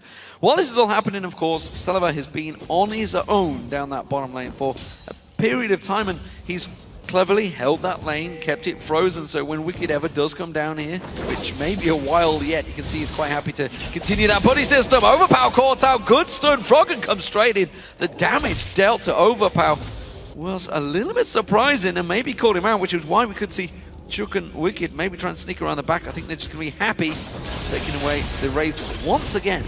So again, because they have 2 members up in the top lane, because Froggen is putting so much pressure in the mid lane, it means Alliance can then move into the jungle of Rocket and just take away everything they want. Because if Overpower tries to run out and help again, Froggen is just going to stun him and do even more damage to him. So there's nothing he can do to actually help Jankos in the jungle farming. And now Alliance back up in this top lane here, just to make sure that all the members from Rocket won't be able to do anything to hurt Taps from farming. Again, that sweeping lens coming into action, clearing out that ward instantly, was replaced though. So, golems will be picked up, and while this is all happening, Xaxus has kept himself relatively safe. However, he's only got 4 CS, Wicked as well, only at level 3 as well, but 11 CS with that bully system. This time around, he is going to go down towards the bottom lane now, with Selavars continue to hold his ground. However, in terms of CS between the 2 AD carriers, it is still equal. Yeah, both have just been farming pretty much for themselves. I mean, yeah, okay, there's been members to try and help Taps, but nothing where he actually had to move away from the minions. He just stood there, farmed away. Wicked, of course, is under-leveled when it comes to Selavars, so it can be a little bit hard for him to push his wave out, but he's going to just go all in for it. He has, of course, the counter-strike to block the auto attacks, and therefore, he wants to simply push the wave into the tower of Rocket, so the tower kills all the minions, and therefore resets everything, and the 2 minion waves instead meets in the middle of the lane, so Wicked can actually farm safely. I was trying, but he saw him straight away. Silver went instantly aggressive on him. Tabs keeping that wave clear. Nif trying to run interference, trying to zone them out. Level 1 style back there, pretty much. Season 1, sorry, at style. As they went for the instant zoning. Remember those tutorials many moons ago back in Season 1. Dark Binding lands, but the damage going on towards Xaxus. 3 members of Rocket holding this top lane, but nothing coming of it. So Jankos is wasting a little bit of time here. He's still got that level advantage over Shook still though in the jungle. And down the bottom lane here, Wicked was actually forced to back away from the lane, had to go to do the golems here because Selva put a lot of pressure onto him. For now though, he's gonna recall so Wicked can go into the lane, pick up a little bit of farm once the wave actually hits down towards him. At least he can now push it all the way out, reset it, and therefore try and get some farm. Pink ward cleared out by Shook. It will be the red buff for Jankos though, so he'll be happy. At least he's got a buff secured. It did mean that Overpower had to come over once again defensively. He's under a lot of pressure in this mid lane and losing out in farm, which is a bit of a problem because Anivia generally isn't strong until level 6. Now that he's hit 7, he's only going to farm more and more. Yeah, and also once he picks up the blue buff, which he should be able to pick up fairly easily because they have the 2 members up in this top lane here, because Celebi is stuck in the bottom lane without a teleport, of course, where Wicked has teleport. So Rocket won't be able to move in, stop this blue buff from happening, and therefore it's gonna go over to Frog and he can now just wave clear for days with it. The next blue buff could be the target for Rocket to try and take it away, and therefore force Froggen into a situation where he won't be able to just defend the tower or wave clear lane without going out of mana. Well, speaking of problems, there's a big problem in that bottom lane. Sullivan has got himself that BF sword, which as we just saw, actually he didn't quite catch a glimpse of it, but he had a small engagement with Wicked, who's just teleported in there. It's a 3-level difference right now. Wicked cannot leave this tower area in danger of being bullied down. That counter-strike having to be worked very well to keep those basic attacks away from him. You can see how much punishment he's been able to put out. There's Overpower getting stunned up. That wall already being made use of by Froggen. And no potions left on Overpower. I'm not sure if he has any stacks on his flask. He did actually have 2 stacks left on it, so can at least get some health back here. But of course, he's going to pick up a blue buff as well. Meanwhile, Vander actually moved down to this bottom lane here, so 2 members from Rocket putting a lot of pressure onto Wicked. Yeah, Wicked hasn't hit level 6 yet, of course. Diving onto a Jax on a tower is always a dangerous thing, but now that Jankos is there, Wicked puts the ward down timely there to catch that Tribush attempt coming towards him. He does have help. Nif has to be careful he doesn't go down the river, will get caught out, but immediately that ward again placed just at the right time, gives him vision, sneaks one into the Dragon Pit corner as well, just to make sure they're not going to start that off. Of course, Rocket will be able to have Shyvana teleporting down, so they're going to be 5 members, but they're going to give up a lot, especially also in the top lane. And this mid lane here, a lot of pressure now from Alliance to just instant push off the wave. Yanga's coming behind, so is Nami. Yeah, clever use of that pressure because, of course, they were starting to put that pressure on that bottom tower, and Alliance immediately counteracting it, putting pressure somewhere else. Wicked taken low, and that was why they had to force that pressure in that mid lane. Had to take them away, but you can see Jankos is going to start the Dragon. Teleport on cooldown for Wicked. Xaxus can join in if a fight should break out here. So Rocket starting this Dragon here, definitely in a big advantage if a fight should break out. For now though, it's only Froggen moving down. Only Froggen, but he's on Anivia, he's got the blue buff, he's level 8, teleport comes in, Xasus. Froggen has to get the hell out of there, has that wall available if he needs it. That will be Dragon secured for Rocket. Managed to pick it up here. Jankos did drop a little bit low here, but still, very smart move by Rocket, really using the teleport advantage. It means, however, Taps can get a lot of damage and should actually be able to kill the tower up here. Yeah, the next wave is a siege minion wave. That's going to be conga lining its way around here, so Taps should have plenty of minions coming to join just after this wave gets cleared out. I'm not sure whether we'll get it in time. There is another pink ward cleared out there by Alliance in that red buff area. Notice also mid lane here, the mid tower is taking so much damage because every single time the wave comes, Froggen pushes it, hits the tower a few times, and also the rest of Alliance join in, get a few hits and back away. So 2 very low towers here in both top and mid lane. Well, Xasus is going to be bullied away from this one. That will be the turret, making sure the turret takes down the minions, or as many as they can. So he's actually losing out on this experience. Taps working it very well. Froggen still got that blue buff, overpower with his own. Is going to back off, yet to use that Destiny to zip around the map. Froggen, of course, can't see Jankos, has no vision of him. The moment that ward got pinged down, he knew exactly that somebody was around there. And he's actually heading south. I wonder if he's going to go towards Wicked, who is up to level 7 now, so he's gaining some power, gaining some strength, but still nowhere near strong enough to duel with Silver. Yeah, very good dash from Silver here and just returning all the damage onto Wicked, forcing him away. But Jankos been forced to pretty much farm whenever he actually could, whenever Alliance weren't in his jungle taking all the creeps away. And that's one of the things with Evelynn, when there's these lane swaps, it's hard to apply enough pressure on the map because people expect you to either be defending a lane, of course pushing a lane here. And Jankos, he's just been left by himself most of the time in the jungle trying to pick up a camp. So now comes the interesting time between these two teams. Oh, overpower actually, a bit of damage on towards him from Shook. There's a big minion wave stacked there though. Dangerous play. If anybody else would have been around, maybe like an Evelynn who they had no vision on, I'll tell a lie, he's just stepped over a pink ward, which is why they did see him. However, Froggen's caught out, the yellow card did go in there, the stun was on. They may take him to an egg here, but he's going to be up to his tower. Instead they can turn it around, Jankos in trouble. Shook goes a little too deep, there is an ult. Yeah, Shook will go down, first blood picked up.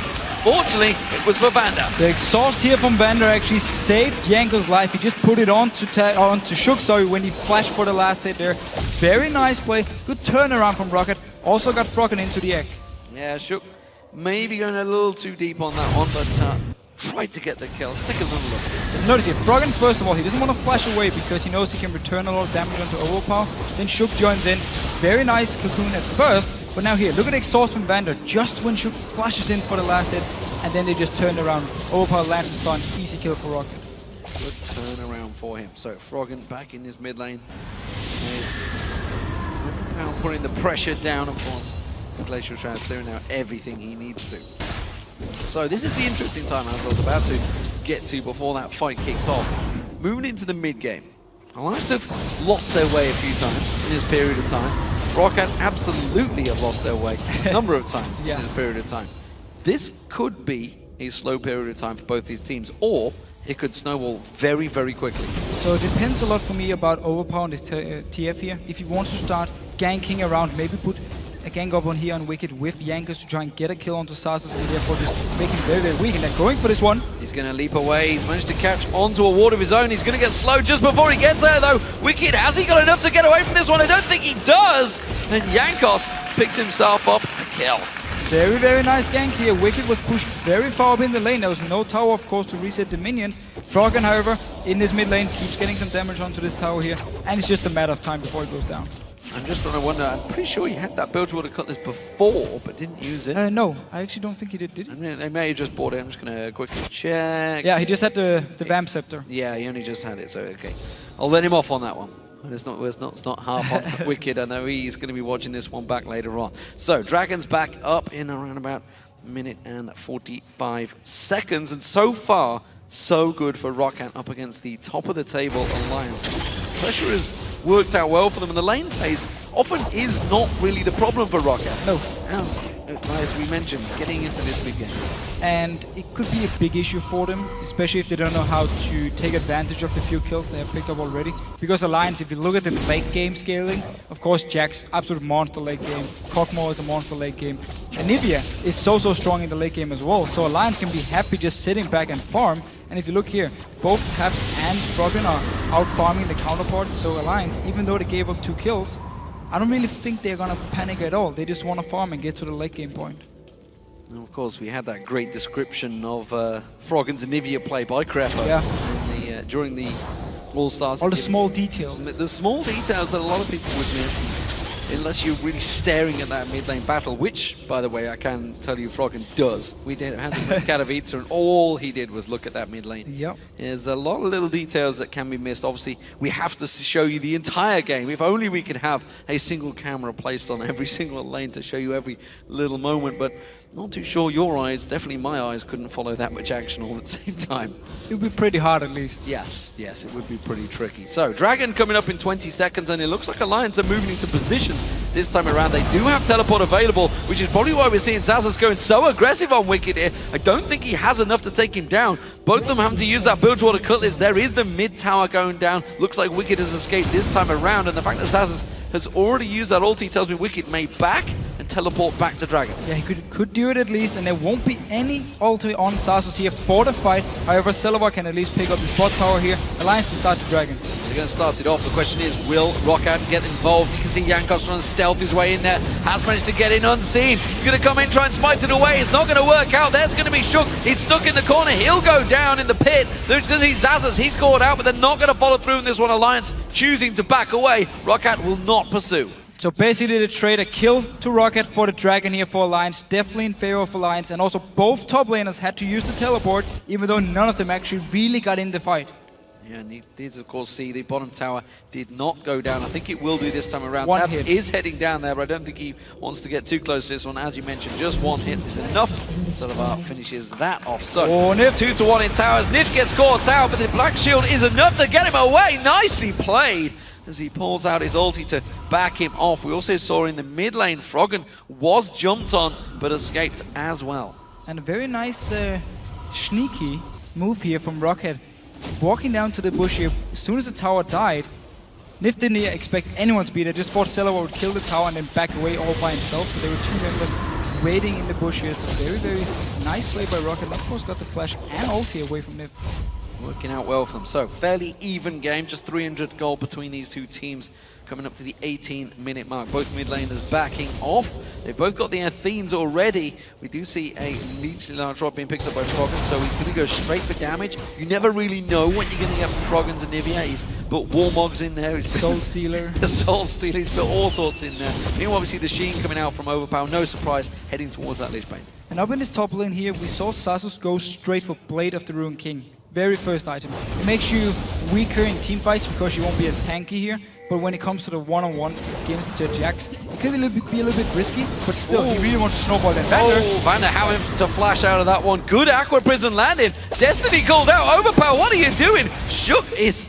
Well, Overpower obviously knew exactly what he was doing. He had the support. There's 4 or 5 members of Ro8 up in this top area. I tell you what, Wicked may need to be careful. He's on that tower on his own with 5 members of Ro8 just beneath him. And down the bottom lane, Taps is just pushing up because all the members from Ro8 are gone. No teleport on Zazas. The rest of the lines here just waiting for Ro8 to dive onto Wicked and then push the bot lane instead. Jax is very hard to tower dive. He has that counter strike, which can be so important. We do see the wave missing, but the Aqua Prison does land. That's going to be enough. He's going to pounce across.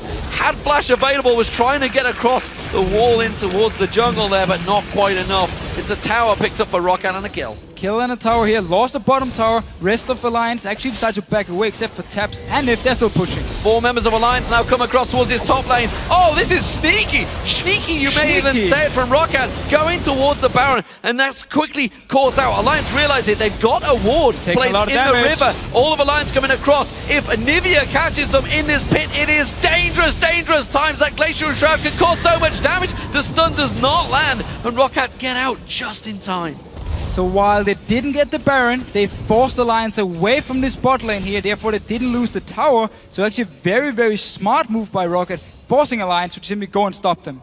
Very, very sneaky play from these two teams. So Alliance, they're going back to where they wanted to go. They're going straight across towards that bottom inner turret. Will they try and pull on towards it? Blue Wolf has just spawned, taking that away from Overpower will be crucial. Shortening that Destiny cooldown, of course. We'll take that one away. Froggen does pick it up as well, so very happy with that one. Trading the blue buffs, actually. I think it was Jankos that picked up the last one when they invaded the Alliance jungle. Froggen's going to come across. He's defending out this mid turret. He will clear out this minion wave from Ro8. They can't get close to it. It's still almost untouched. Yeah, well, it is Anivia who can just wave clear with a blue buff forever. I mean, we've seen it so many times with Anivia, and that's why Alliance, even though they're giving up these kills, can just extend the game. Ro8, they need to move to different lanes than where Froggen is and put pressure there. They need Overpower to teleport around, get a kill here, pick up a tower in the bot or the top lane, and then they need to keep putting pressure onto Wicked up in this top lane here, who's actually been shot down pretty well by Ro8 so far, except if you look at the farm part. Yeah, you can see they're equal in farm, but there is 2 kills for Xaxus, 2 assists, sorry, for Xaxus, but Wicked is continuing to farm. He's continuing to get it going. He's still very happy. If you look at the gold, he's only at, what, 250, 300 gold differential between those 2 top laners. So while he's been fairly inactive, he's actually kept up the farm, and that's all he's got to do. This is not his period of gameplay. 20 minutes into this game, he does not need to be the man on the board. It's all about, obviously, this mid lane, Froggen and Tabs, keeping everyone active, and that's exactly what they're doing. It's working well for them. Ro8, they're going to try and make a play here. They're making a move in towards Alliance's jungle. Shook, I'm not sure, is ready for it. He's going to take some damage. Aqua Prism was dodged, so they're going to turn it back around. Glacial Shroud on towards Vander. Dark Binding catches. Shook just about repels in time. Is it going to be enough to get away? Salavar's now the focus target. Nif comes in towards him. Salavar goes down. Taps gets him down. Froggen is going into an egg. Xaxus is now focused on. He goes down. It's a double once again for Taps. Proving to be the man in the Fantasy League. And I'm not sure what Ro8 is thinking here. They move 4 members to the mid lane against the blue buff Anivia to try and push the tower. Instantly it gets wave cleared. Then they move into the jungle. We're gonna see it here. Move in. Shook is gonna be the target. He can even repel the bubble, even if it should actually land onto him. Therefore, easy for him to dodge around it. Yes, Overpower comes in. There's the repel now. Set for the stun. And now you're fighting in this jungle area against Anivia, against the Jack stun, of course, against Morgana. All these champions here from Alliance, they fight really well on small areas, like in the jungle. And Taps just walks in behind when everyone is low and picks up 2 kills. And when you have one of the almost max range AD carries just sitting in a bush, quite happy to just turn his minigun around. Jankos now caught out, taken low, the dragon up, and honestly, with that much hit points, I'm not sure they now can contest this next dragon. And Wicked now up in this top lane here, pushing with teleport. He can join in, or he can just stay and push if Alliance can stall the dragon, stall Ro8 from doing the dragon, I should say. For now, the Ro8 actually did decide to back away, didn't want to start it straight up. It seems that Alliance is not too interested. They're going to clear out this first wave, then rotate back down towards that dragon. You can see they have full vision of Ro8 with that ward placement that hasn't been spotted, it seems, by Ro8 as Alliance start out dragon.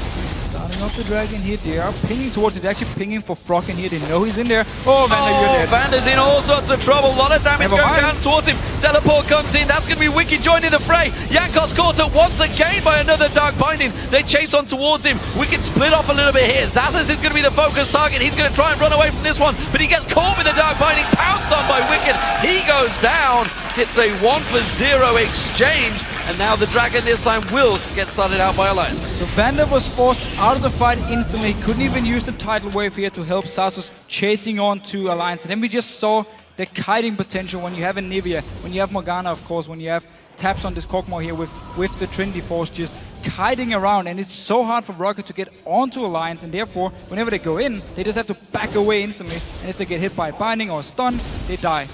Well, they just saw the blue buff is back up. That's where Alliance is going to go next. You can see Ro8 quickly trying to move towards that one. I'm not sure whether Jankos went to try and rush in and maybe steal it away. Instead, it's a pink ward that spots him, so he's not going to be able to get in under cover. Mid lane is taking some damage, though. Overpower's got himself a bit of free time to put some damage down on it. With that Lich Bane, there's quite a lot of damage going down on there. Sidesteps the Cocoon and the Dark Binding. Doesn't quite get the tower yet. And this Lich Bane here on Overpower can actually be very, very important, because as long as he can get in, just get one hit on the tower every single time they push it down, they will always be able to get them lower and lower. We see how much damage he can do already just with 2 items, where one of them is the Lich Bane. So I really like the pickup, because they know the wave is going to be cleared fairly fast. So it might just be one hit back away every time there's a wave. Expect probably the Zhonya's Hourglass, I guess, to follow. We did see Ro8. They're trying to rotate and see if they can get that blue buff, but it has just been taken away. We saw Froggen picking that one up. So what is next for these two teams? Still equal in kills. Of course, the advantage in towers is Alliance is they have taken a couple of dragons as well, so they have the gold advantage, you can see, which is just 4,000 gold between these two teams in the 25-minute mark. This is where we were talking about the pressure. Nobody really has control of the game just yet. Overpower taking a lot of damage from both Froggen and Tabs there. That's a dangerous situation. Without the Zhonya's Hourglass, he's got to be careful he doesn't get caught out, because there's a cocoon coming his way, there's the ice ball coming his way, and of course don't forget there's the dark binding coming his way. So 3 opportunities that he could get caught out, nearly landed on him there. And even with the Hourglass, it's going to be hard for him because of the wall from Froggen, because of the slow. He can predict both the binding from Nif and the stun from Froggen onto the Hourglass as soon as it runs out. So even with the Hourglass, it's actually very scary for Overpower to do anything here. Therefore, we might see him actually start trying to split push in one lane, and then you have Xaxus in the other lane fighting against Wicked, and therefore Rocket just want to try and avoid team fighting and want to play the map instead. With the red buff stolen away, we'll see what Tabs does with this one. He's now got double buff, of course. Everything's starting to be stolen away from Rocket's jungle. They have to start getting some vision back, because you can see all those wards were placed. They went aggressive in towards that blue buff jungle, but they wasn't there. And yet they don't have any coverage of their own jungle because that's been swept out. Wicked sticking around on this tower. Counter-strike does land on Xaxus, but leaps away for now. We do see, of course, Froggen clearing out that mid wave, which is why Overpower's coming across. Rocket thinking of going aggressive on this one. I'm not sure it's the wise choice. Instead, Overpower, he's going to take a large portion of the damage from Shook there. Now you can see Nif coming around the corner. Captures up and locks up Jankos. Jankos goes down. Tabs is the one doing the damage. Now Xaxus is the next focus target. He's going to get caught out with the range that Tabs has to offer. And that was a questionable decision by Rocket to engage. Yeah, they simply fell there to try something. So while Froggen was in the mid lane pushing, they saw a few members from Alliance and just used the teleport from Overpower to try and start a fight. However, it was too easy for Alliance again to just turn it around, and they are so strong in these team fights. Oh, Salazar almost caught the wrong side of the wall. You can see trying to keep him away from that Baron. Tabs with that ultimate has such a long range on it now. Level 14 hasn't quite maxed it out, but that's a Baron for Alliance. Baron for Alliance here. Even though, again, we talked about how early on they gave up some kills. They were actually behind 4 kills if you look at the early game, but they kept farming. Froggen and Tabs were always a hit on farm compared to Overpower and Celabar. And as soon as then we got to team fights, especially the one in the jungle of Alliance, that's where they really showed the power of both the champions and of course of Alliance as a team. Picked up the kills, got the lead here, and actually just hold on to the lead so far. A big chunk of change has just been spent, and a Void Staff bought outright by Froggen there in that Anivia mid laner. AD carries, you can see there is a advantage building for Tabs. The fact that he is 4-0-1 now.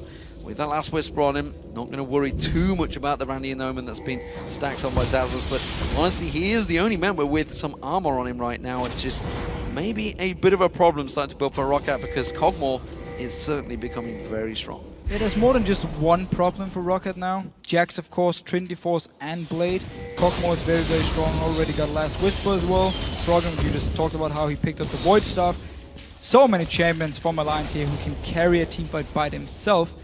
And I still need to see what this TF pick is actually going to do, because I believe the last teleport we saw could maybe even be the first we've actually seen in the game as an aggressive move onto to try and start a fight or a gank. We didn't actually see Overpower do anything in lane because he was just pressured down by Froggen all the time. This is the problem with the Kog'Maw. Look at the range he has once he hits that long-range shots. You can see just poking it over the waves. No problem there, and that's just one simple burst down. They've taken that hit points of that tower completely. This is going to be another tower going down. Wicked will take this, no problem. No way Rocket can rotate around and defend this one, because they'll lose the mid inhib turret. We do see in the mid lane though, look at Jankos trying to sneak around. Trying to sneak around, he's going in! He's going to go in towards it, but instantly backs out. The wave does not get caught because Overpower was simply dropped where he stood. Aqua Prison lands on Wicked, but that will not get followed up either. That's going to be an easy inhibitor turret. They may go on towards Sullivan, gets caught with a cocoon, but they do not follow through. They have a big minion wave coming down towards his bottom inhibitor turret. Can just push in with it here, get a lot of damage onto the tower, might even try and go for the dive. And they're going to pounce in there. Xaxus just gets absolutely destroyed. What was he thinking going in there up against so much damage? Jankos gets pounced on, he gets forced away, and well, that's a second inhib going. Alliance, they may finish the game right now. Seems or not. No, just playing it safe, backing away here, have a lot of gold with all the towers he just picked up with the kills. Of course, everyone above 1,000 gold they can use. And Wicked actually can also use teleport just to pick up some more farm. Well, it's important to keep that inner turret available. Maybe needed just a little bit extra gold to back away, but we just saw there Xaxus, you know, the fight despite he's got the Randian's Omen on him, it literally did nothing. He disappeared in seconds. Died pretty much, yeah, instantly. I mean, again, last Whisper on taps, he just does so much damage to him. Froggen, of course, on Anivia, there's so little matching on Xaxus. And there's the Soul Stealer, of course. There is the Mickey Soul Stealer book to start stacking it out. He's only just bought it, so I don't think there's any stacks on it just yet. No. Nothing on it just yet, of course, but we'll see. I don't think he's going to have enough time to stack that book out, but why not, honestly? He's 1-0-6, been under zero pressure, been involved in almost everything, 95% of the kills so far for Alliance, and those waves, they're not lasting long. Of course, his Baron buff still has around about a minute left on it, so that tower will fall. The question is, will this final inhibitor turret go down? I feel that they may be playing for some fantasy points here as they try to clear out every tower in the game. Rocket just have to try fight where they land every single CC from them and just try and burst down the first target. But who? Froggen has the egg, of course, he won't die. Tap's staying so far back anyway, and Xaxus already poked down to 50%. Please explain any other reason why you do this. Why would you go for this turret when you have super minions coming up the middle and bottom lane? There's no reason whatsoever to be fighting on a tower right now. Well, that's actually a very good case. I mean, they could just push up here, but then Rocket can just wait down with their Nexus towers. Well, and now Xaxus coming in behind them. Teleporting behind, the wave doesn't land. He gets caught with a Dark Binding, pounces onto Wicked, and instantly is locked up by that Dark Binding. So they try to counter and flank around the sides, and again, it's just not worked. Didn't work here, but of course, super minions all over the Nexus turrets they right can do now. the work themselves. They've got to deal with this. Look how much damage is done on that Nexus turret already. Salabar can't clear that one. That's one Nexus turret going down. They're just being countered around this side. Yankas gets caught with a Dark Binding. The second Nexus turret falls. Super minions are doing the job for him. Alliance are going to push on through. There's the inhib turret going down. Every single turret of the game has dropped. Every inhibitor has gone down. And Alliance push on through to Rockat's base. They are doing nothing to stop this one. They do want the kills. I'm not sure they even can get them. Well, of course they can. Taps gets himself another. The Nexus will fall. Alliance continue to be top of the table with 6 wins and 1 loss. Fantastic team fight from Alliance in this game here. As soon as the first team fight broke out, they picked up 3 kills, took the lead, and just kept it. Rocket, they tried to respond. There was nothing they could do here. Froggen on Anivia was fantastic. Taps, as always, is fantastic when he plays his hyper carries. And, of course, Jax as well, Wicked up in his top lane here. Early on, had a few issues. He actually died twice, but still managed to keep even in farm against Xaxus. That was a very good job as well. And looking at the scores, you can see what 90+% kill participation for both. For Shook, for Froggen, for Taps, 100% kill participation for Nib, involved in everything. Of course, you can't really count that on Wicked because he's off in his own in that top lane the majority of the time. But what a fantastic performance once again by Alliance. It wasn't a solid lane phase this time around. It was fairly even with Roccat, but they turned on a performance when it counted. I still need to question, I really need to question that Roccat play when they attacked them in that top lane, which of course led to the Baron, which finished the game for Alliance. So that was more of a desperate move to me because they knew they were so far behind. They knew they were going to get outskilled. They were like, okay, Froggen is in the mid lane. Let's just try a fight here, catch Alliance off guard, pick up a kill or two, maybe we can take the Baron.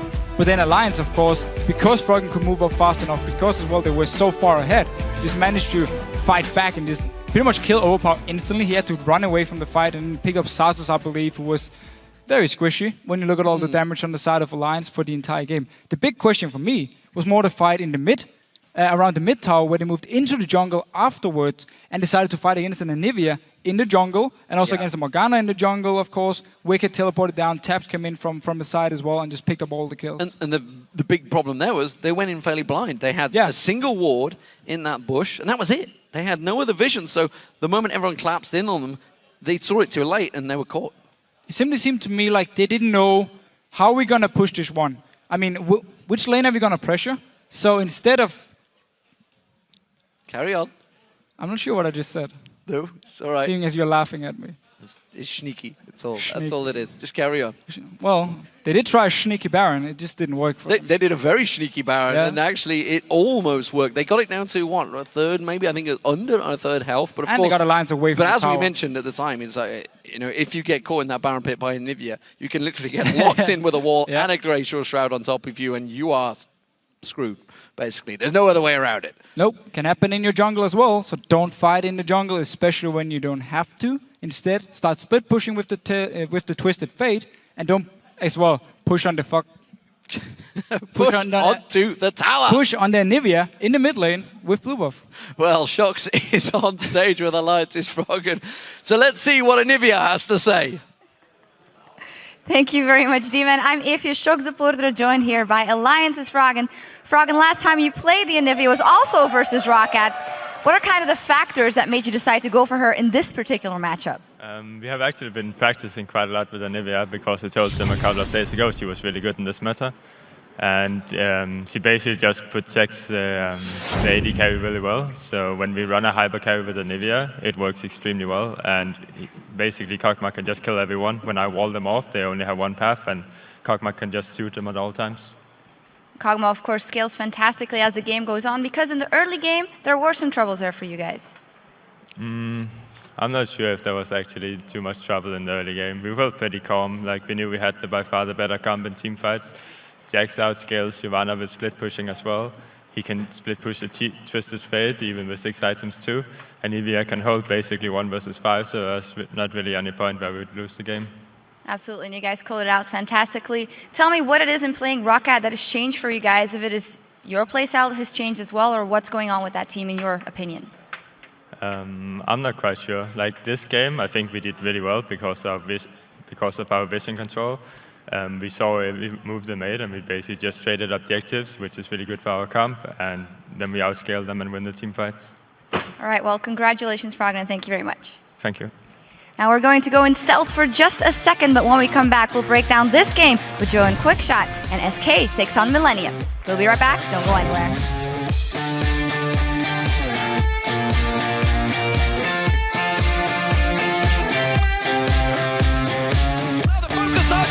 Towards him, Celebar goes down, Tabs gets him down, Froggen is going into an egg, Xaxus is now focused on, he goes down into double! Capsa is up and locks up Jankos, Jankos goes down, Tabs is the one doing the damage, now Xaxus is the next focus target, he's going to get caught out with the range that Tabs has to offer.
Rock on. That track during the commercial break was from the mighty Pentakill. You can head to the official Pentakill website to grab your free copy of their Smite and Ignite album. Perfect tunes for ganking.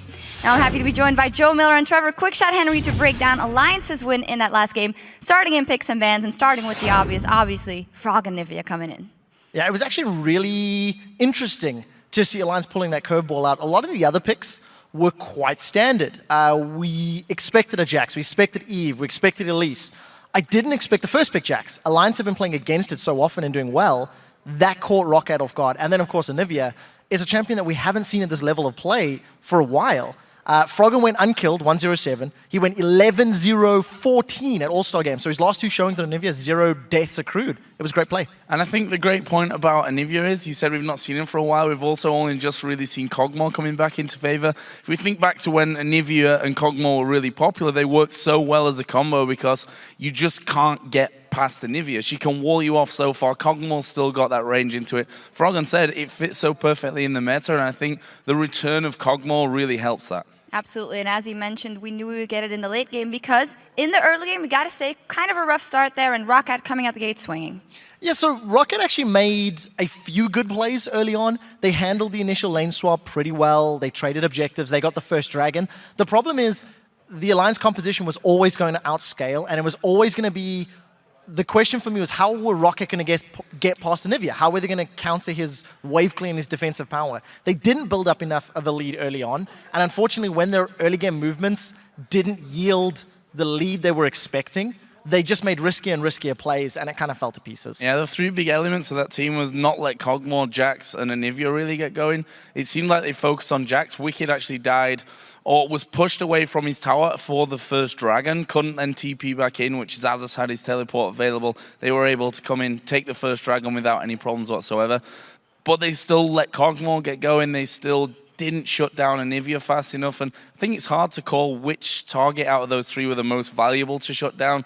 In the end, though, I think Anivia's got to be your target at some point. When someone like Froggen is playing Anivia, he's going to be strong. Absolutely, and let's actually take a closer look at how both teams played the team fights, because we have a replay that we can bring up at the screen right now as both teams contest that dragon. Yeah, so 23 minutes on the clock. This is the third dragon of the game.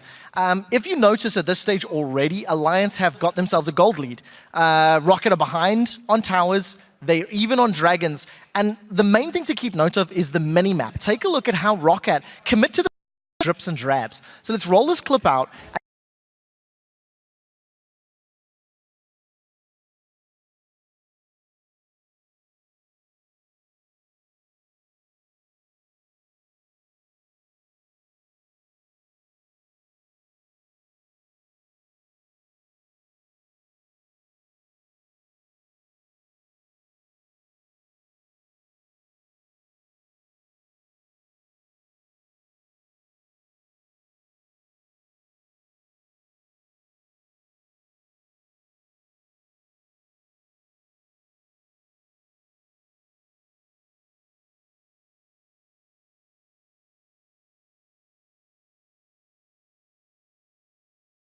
Himself up a double kill.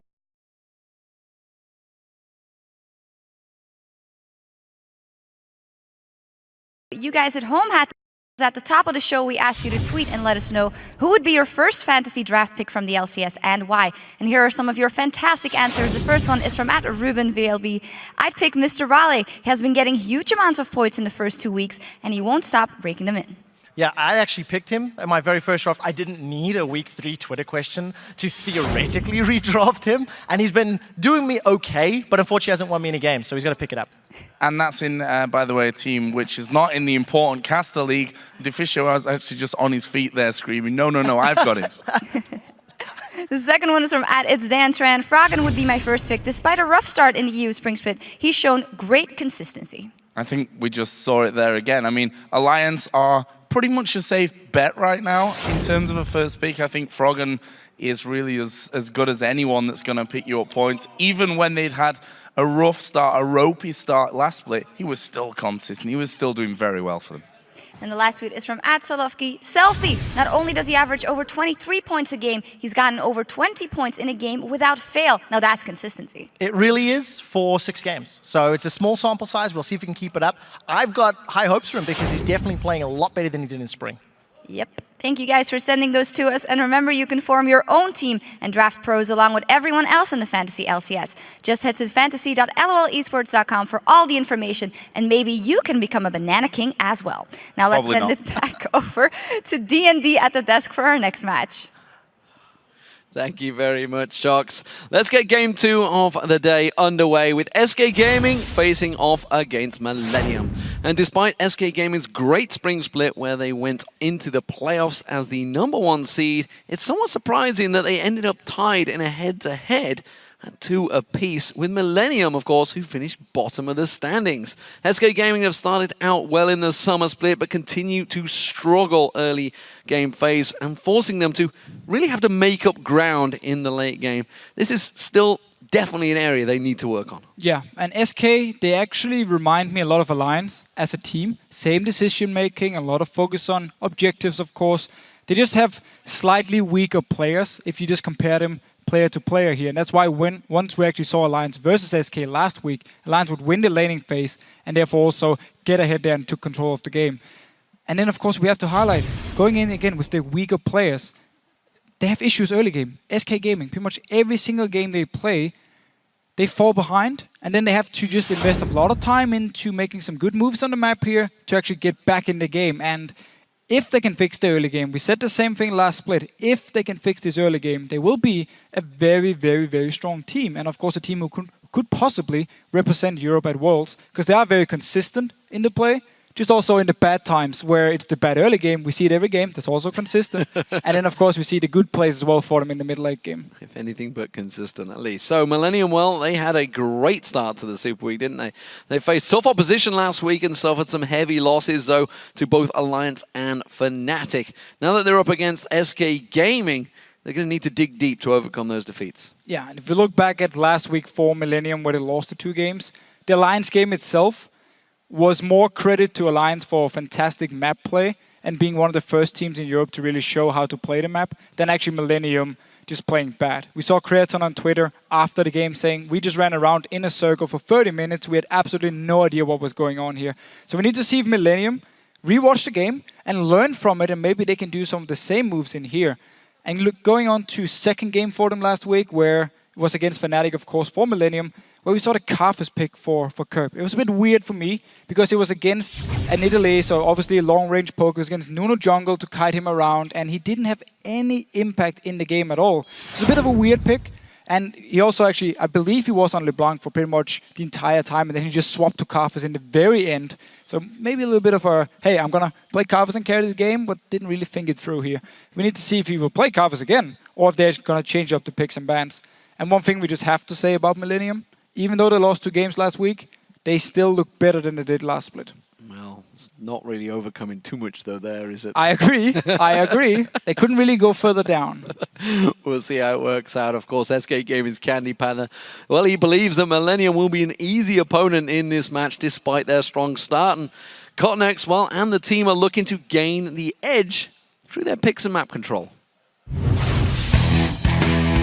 I think Millennium will be easier than it was Alliance or Rocket. I think the 3-1 record they had the first week wasn't a real indicator of their skill. I think they're not so great at rotations and closing out games and just general team play.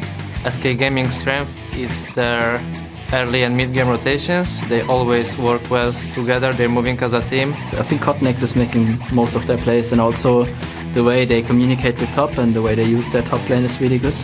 I feel like the way they apply pressure all around the map is really nice. We need some really good preparation for the pick and ban phase. I think it's where it lies the most. Also that we get our rotations together and our shot calling. The way we perform right now, it is up to us. If we do mistakes or like big mistakes, they might be able to capitalize on it, but the way we approach the game right now seems to be pretty solid, and our gameplay is getting more and more consistent throughout the whole week. So the more practice we get in, the stronger we get, and right now it looks like we're doing really good. Rotations, rotations, rotations. All I hear. See if they can make a translation into the game. That's what I want to know. Of course, Kobe would be happy with that one. Let's check out those starting lineups, though. Over on the blue side, it is SK Gaming. That means it's Freddy122 in the top lane, Svenskeren in the jungle, Jezzers in the mid lane, Candy Panda as AD carry, and then Rated on support. On the red side, we have Millennium. Kevin is in the top lane, Codnex as the jungler, Curb in the mid lane, of course, Kreaton as the AD carry, and Jerry is his support. And before we get into picks and bans, let's see who you voted for on lolesports.com in this match. According to the numbers, you went with SK Gaming. No surprise. Shock horror, 72%. Yeah, I mean, we have to agree, they've been a top team in Europe now for at least a few months. Going back to last split, of course, with one of the favorites going into playoffs, and they've just been showing it once again in this split here. They are very, very strong and a great team, especially as they said in the interview here, when it comes to rotations. One of the few teams in the opening summer that are really making a good run for the World Championships. Of course, this is the run to the Summoners Cup. This is where everybody wants to get there. They were there in Season 2. Very different roster, of course, back then. Yeah. Can they get there in Season 4? Who knows? I believe they're definitely one of the teams from Europe we would like to see going step up the game and then represent actually Europe at All-Star. Oh, at Worlds, of course. All-Star's a bit too late. Yeah, they're thinking ahead now, maybe, who knows. Here we go, ladies and gentlemen. Picks and bans underway, and straight away they're going in towards Kha'Zix's ban. We haven't seen that one for a very long time, but of course we saw high all over the place earlier on last week. Orianna being banned away. It's from Jesus. That's another champion we haven't seen too much of. Ziggs will be surely a ban between one of these two teams. So Orianna ban here could show that Millennium wants to play LeBlanc. Normally you want to pick Orianna into it because you can actually farm well, you can shield yourself if LeBlanc tries to trade with you, and they're now banned away for the first time. Could be one of the reasons. It's not like Jess has been dominating on this Orianna before. Yeah, absolutely. Elise taken away. We just saw in the last game working wonders for Shook, but Morgana was also taken away. So 2 champions that were in the last matchup for Alliance. What will be the final bans from SK? A lot slower bans straight this time around. There is the Ziggs ban, kind of expecting that one. Kale still left open, a favorite of SK's. Could be the last ban here for Millennium, especially because, again, Morgana and Orianna, both champions work well against a pick comp or against something like LeBlanc here, and they have banned them away. So we need to see where they want to go with the first few picks here, and also if SK what they want to first pick. Nidalee ban is the final choice. Lulu also open, of course, wow, and Kassadin, more importantly, has been left open. Will Jesses take that one? It's not a champion we've seen him on a lot, but then again, we've not seen anyone on it a lot because he's been living in that ban prison. 90% I think the ban rate was round for him, and 88.5 now because it's just been lowered. Very, very close at least. And Millennium actually is the team in Europe to leave Kassadin open. They do it fairly often, and then they try and... They have the counter. Yeah, they feel like they have the counter, at least. It doesn't always work for them, but they like to leave it open, so a team first picks, and they get 2 very strong picks themselves, and then Curb with the very last pick can just pick something that can counter the Kassadin. I think Nicolas Cage would be proud of the face you just pulled about that counter. They feel they have. Jax has been picked alongside Evelyn, which Connex has played a number of times to great success, but of course Svenskeren hovering over that famed Lee Sin right now. He's definitely picked up the slack where Amazing has left off in Europe. And of course Thresh. Thresh was banned out in the last match. A strong champion for Jay Reed, that's for sure. Not a champion we've seen Unrated on a great deal. Yeah, fairly new champion for Unrated, who last split didn't even play it. He put a lot of focus on to the likes of Leona instead. Annie, he played a lot to beat engaged here for SK. And this split actually he played a lot of Morgana, which is banned away, and Zyra, so more disengaged. But this time around, takes away the Thresh here from Jay Reed, who just instant-locks Leona. Instant-lock straight in, no problem. One in that champion. Lucian, of course, to follow. Twitch is open. If Candy Panda was to take it, he did take it against Alliance last week, so wouldn't be too surprised to see that one picked out. The Lucian, it's interesting to see the Lucian Twitch. It's the combo that everybody's been going with, but as we just saw, Kog'Maw is now on the table. Kog'Maw is definitely on the table here. There's many AD carries which you can actually play. People just prefer these 1 or 2 champions, and every team seems to follow each other here in Europe when it comes to which AD carries they want to play. Except for Genji, of course, who will just pick whatever he feels like. This time, though, it is Lucian, the first pick for Kreaton, who picked the AD carry here. And it's just overall such a good pick. You can do everything with Lucian, and you're always very strong. Well, with Kog'Maw, if he does choose to lock it in, he has of course, got the Lantern from Thresh to help him out, but that's one of the few escapes. And when you've got a Jax on the opposition and Evelyn that could sneak in there, it's a bit of a risky pick, I feel, but I think he knows better than I do about AD carries. That's you're right. Sure. I mean, you're right. Normally, people pick something like Lulu, Nami with it to beat. If Blitzcrank gets picked in, that's a real problem. That would be kind of weird. It would be Blitzcrank mid then. Yeah, you never know. I mean, we've seen it top, haven't we, of course, the last time. But Fizz, the final pick. So the Fizz pick here, I actually talked with Kerp last time he played this matchup, and he was like, I'm supposed to lose the lane to Kassadin. It's very hard laning phase for me. Kassadin can do a lot of, you know, with his W, he can just hit me in the face every time I go towards him. He has the shield from Kassadin as well to block some of the magic damage. So we need to see how the laning phase will go. Last time it went okay for Kerp, he went even in farm. Let's see if Jesus can do more towards this Fizz pick here. But then going back to Candy Panda and his pick, as you just talked about, there's not a lot of protection for him. Normally it's Nami, Lulu to help out here, Peel for the Kog'Maw. This time around for SK, it's only Inrated who can actually help him out. The rest looking more to jump in onto the side of Millennium and try and take down a target, especially the Renekton pick. I mean, you got a Leona diving in towards you with, of course, the Solar Flare. You got everything to lock you down. It's going to be a really, really tough and time. The Fizz will one-shot you. I'm expecting to see a QSS coming out for him, so pretty early on as well, actually, maybe. He needs some defensive items, that's for sure. Could be Guardian Angel, could be the Banshees. There's a lot of options for him. But yeah, if he gets locked down by Leona, Fizz will jump in and you're dead instantly. Well, some interesting picks and bans. Who do you guys think will take the first tower in this game? Tweet at LOL Esports and use the hashtag SK or hashtag MIL to vote. And don't forget to put at LOL Esports in there, because otherwise, who the hell's going to look at it? Not us, that's for sure.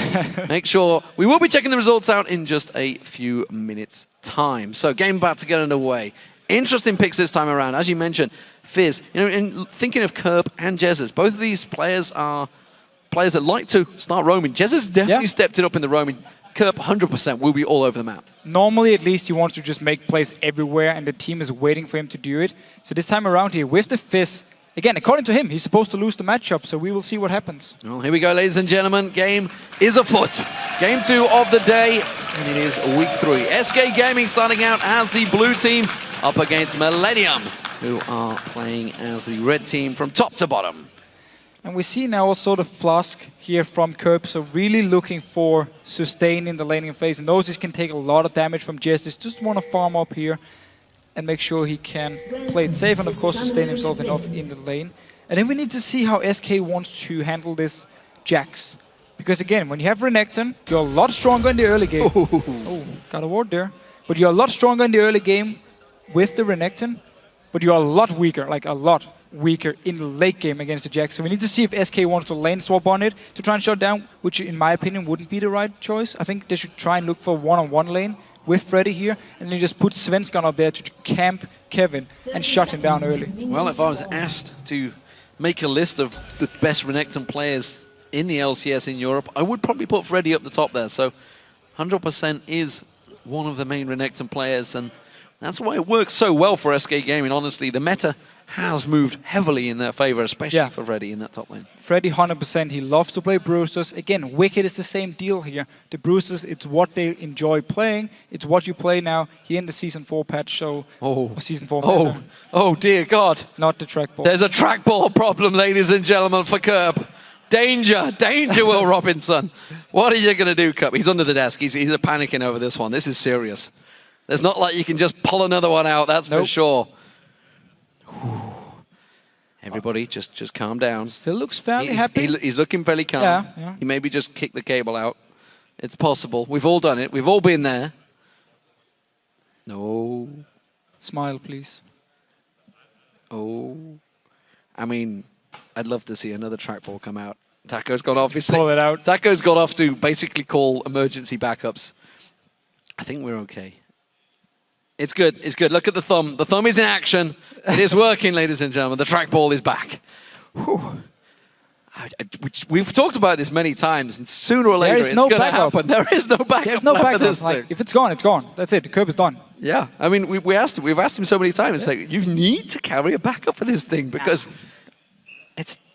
You're going to just get, I'll just borrow one from another player. Nope.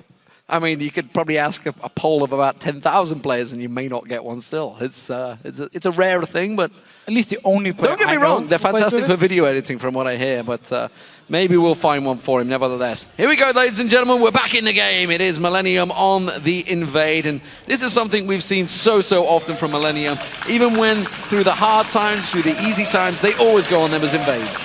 And with, of course, the wards being active so early in the game here, you can always spot the invaders as long as you place them properly. So SK saw Millennium move in, pinged them, and moved straight into their red buff with both Svenskeren and Freddy for now. So, ward right under the feet of Svenskeren, which is why we're seeing Millennium moving in force to that red buff. They're going to bide their time. I think they should come around the back, but they're going to go flat out in there. Kotnex, of course, will be able to stealth his way in. SK sensing something wrong there. Yep, starts off the red buff and says, yep, there's full vision. Let's get the hell out of dodge. Which means it will be a standard start for these teams. It's going to be a 2v1 in the top and bottom lane, so not quite 100% standard. And actually, that's going to slow Kevin down a little bit here because he's doing the buddy system. And of course, well, you guys at home are actually a little concerned about the picks and bans that SK maybe have gone with here. Either that or there's a lot of Millennium fans tuning in. Well, we have to remember, of course, with the Jax against Renekton, we just talked about it before the pause, how hard a Jax will outscale Renekton here. So if Millennium goes through the first 20-25 minutes, make sure Kevin can pick up some farm, he will be able to do so much in this game here, the split pushing or team fighting. And of course the Fizz as well, going into the late game point. If you land your ulti onto the Cockmore, he's gonna die. Identical tactic for both these teams. You can see Freddy shadowing Svenskeren around. This is something that's really come into common practice for the teams in the European LCS and really across the world. They do continue to keep it up. It started out as the 4-0 splits. He used to pile on towards those towers, take 2 towers down early, and now it's transcended into what we're seeing here, which is the 2v1s, but the top laners stay very much in the jungle alongside their jungle partner. And Ro8 going to ward out. I think he's just trying to get some vision of maybe where they're going. Is he even going to try and make a play and hook on Curb? Well, if he lands the hook, it could be some damage at least on the Curb here, then force him to then jump away with the seed. Jesse's just trying to bait him over there. That's what he's doing, trying to putting him away from the minions, but quickly slides away and Ro8. Oh, this is going to be baited in. Gets the flay in there. The ignite is down, but it's not enough damage. Svenskeren joins the party. He gets in. It is back and forth action, and nobody will go down. Very tight fight, though, between these two teams. And Curb was actually forced to use the flash because he was baiting out here, flash away from the hook, and now Jerry joining in as well. Not going to get the clearance on there, but as you mentioned, that death sentence, it was going to land. It was. Flash saved his life. So, great start from these two teams. Millennium going to return back to lanes, although saying that, there's 4 members in the top half of the jungle. Freddy clearly getting a ward to give him some coverage. And look at this here. Freddy, because there was all the action in the mid lane, because Jerry as well moved down to help out, Freddy just farmed up in this top lane by himself, one-on-one against Silva. So he picked up so much farm already compared to Kevin. What was Kotnex and Kevin doing there? They came on towards that area. They'd already seen the ward because it got placed on Jerry. He tried to clear that ward out. So they knew there was a ward in that bush, yet they just came and stood there for a couple of seconds and wasted a lot of time because SK are fully aware of their position. And this is not good for Millennium. Candy Panda is freezing the bottom lane, just picking up all the farm he needs. Freddy is one-on-one top lane here, picking up all the farm he needs. And while Kevin is getting very low amount of farm, he's in the base now, he needs to teleport somewhere, or Millennium needs to go either multiple members in the top lane to push it down to make sure Freddy gets denied from the farm, or they need to help Kevin in his bottom lane, pushing the wave out, so Candy Panda won't just get all this farm. Well, it is a 3 versus 4, so it's not quite as disastrous as it was in the previous matchup, but you can guarantee that Candy Panda's immediately going to go aggressive. He's got Svenskeren coming around in towards the top. Look who's coming down the river, and Ro8's going to join this party. It's going to be a 3-on-1. Kevin in all sorts of trouble. He has to start backing away. He's got flash available, but if he gets caught with one of those flays or death sentences or even sonic waves followed through, now we see Svenskeren coming around. There's the leap strike already done. He has got flash available still. Counter strike will come out. Nicely done. That may save the day. Flash was used just at the right time. Good escape by Kevin. Yeah, second flash though forced by Enrated here. First onto Curb, now onto Kevin, and again, continued just farm from Candy Panda. He didn't even have to join in for this one. It was just Svenskeren and Enrated doing all the work to force Kevin away. So mid lane, we haven't seen too much between these two. They had that little engagement, the 3-on-3, but overall they're actually keeping fairly even in farm. That's a big Wraith being taken away. Oh, Kraton dived on by Freddy there. Has got a big minion wave with him, and he's well within his right at level 5 apiece. Yeah, just poke him down, so once you hit level 6, if Svenskeren joins in, they can dive onto Kraton here, tank up the tower. For now though, he's taking some damage and might actually have to flash over. Gonna have to safeguard across the Jezza, safe the passes away. Got the big Wraith as well, so happy with that one. But of course he knows now that Millennium have 2 members in this bottom half of the jungle. In the bottom lane, they need to be aware of this one. Candy Panda does ward it out. Oh, he didn't quite go. I don't think he gave him vision. He didn't. Yes, he did. He got it just in the side there. I think he just about caught vision of them, and they will be safe. I tell you what, I think Cotnex and J-Reed probably could have got around the back there and still caused a problem for them. Instead, it is going to be a giant wave of minions, siege minion, and all of the damage Candy Panda put onto J-Reed. That was, again, sloppy play from Millennium. Very important though, Kevin picks up all the farm here onto this tower. It's his chance to try and catch up a little bit to Freddy. But again, he was just been 1v1 against Celevar up in his top lane, or against Kraton, sorry, up in his top lane, and just picked up so much farm. So, we see the AD carries backing off. It is double Dorans was picked up in the top lane as well. Triple Doran picked up by Freddy. He's just looked at Kevin's items and said, yeah, I can beat that. I can beat that. I'll go one better. Meanwhile, Phaedra was picked up by Candy Panda going for that Triforce early on. Svenskeren actually is going to see Cotnex here, so they have the timings on that red buff. And I don't think they're going to go for the full invade, although N-Rated is joining the party. Is joining in. Also, Kraton is actually recalling up in his top lane here, so Freddy can also move down and help the team now for this red buff here. So SK Gaming doing a very good job delaying Cotnex from taking red buff and might even be able to steal it themselves, because now Freddy joins in. Freddy joins in, Kraton is backed away, that red buff still hasn't gone down. Now we see Millennium moving in force, mid lane coming across as well. Kurt wants to join this one. He's taken a little bit of harassment from Jez's, who is also putting the pressure down, has got that Rift Walk available, has his Chum the Waters for Kerp, so this could be a big fight there. This is red buff going away, Svenskeren steals it away. Are they going to fancy a fight though? J-Reed's taken low here, Freddy trying to put down, Chum the Waters lands on towards N-Rated, does not do a lot of damage. Instead we see the Rift Walk coming from Jesus to pursue on Kerp, and Kerp backs away from that one. And everybody steps away safe. Red buff went to Svenskeren. After all that, blue buff will go across to Jesus. Should go across to Jesus here, and Rated once again is in this mid lane here, just laning with Jesus. Also taking quite a lot of the experience away, which is one of the reasons Kerp is actually 1 level ahead. So Jesus picking up the blue buff. Rift Walk's over. Of course, Rift Walk will stack up in mana cost, so he absolutely needs that. We'll get pulled with the Lantern to make sure he gets the rest of that gold. As you mentioned, Candy Panda has been left all on his own, so he's getting maximum experience, maximum farm. As is Kraton in that top lane, who got himself the BF sword and is backed once again. He shoved the lane up, but that's only going to help out Freddy. Freddy's happy to come back into that top lane and continue to get all that farm. And that's been the big difference, because Freddy was there in the top lane. He teleported to it from the start when we had the big fight in the mid lane, where Kevin was part of the fight instead of farming. So Freddy got ahead on farm, got ahead on XP, and therefore Kevin has just been trying to catch up, and now he's actually going to join in this top lane for one-on-one. Let's see if SK want to build up the wave here with Freddy, and then move Svenskeren up there, or move Jesus up there, and just dive onto Kevin and force him away. He has got the Vampiric Scepter. He will take the golems down before he gets into that top lane, but he's quite far behind on Freddy, and Freddy with boots on Renekton will be a force to reckon with. N-Rated sticking with Jesus in his mid lane, making sure he's safe. And J-Reed still only at level 4, level 5. Kraton actually low here. Candy Panda could go towards him. He's got Svenskeren coming round now. This is where they're going to focus on. That's going to be the ultimate coming out already. Not enough damage done. Kraton goes down first, but easily gifted to Candy Panda. Very, very smart move. Both side lanes are pushing for SK, so Svenskeren just had to choose. Do I want to go dive to bot lane? Do I want to dive to top lane? Okay, I'll go bot lane here. Picks up a very easy kill onto Kraton. Kevin couldn't teleport to help him because he's stuck under his own tower. So Dragon's going to get started off for SK Gaming. It's going to be a simple pickup. Both teleports are available. I'll tell a lie. Freddy's is not quite, but it will be any second now, as Jesus gets dived on briefly by Kurt. But SK Gaming will secure themselves. First Dragon of the game. Ooh, ulti just missed from Kerp here. J-Reed was ready as well to join in with even more CC. Need to be careful though. N-Rated and Svenskeren both around here. A good move by SK. Also the reason Svenskeren actually decided to go bot lane and not top lane, because they kill Kraton, go straight for the dragon here, pick it up for SK. So Freddy keeping pressure on. He's got 20 CS, 30 CS, almost lead over Kevin, who is happy to hold out on his tower, honestly. He is level 7, so he's not really diveable too much. He's got a great deal of hit points. Candy Panda, though, is diveable. Cotnex sticks around the side of him. Kraton goes aggressive on towards him. Flash already used. Is he going to be able to get away to the tower? He is!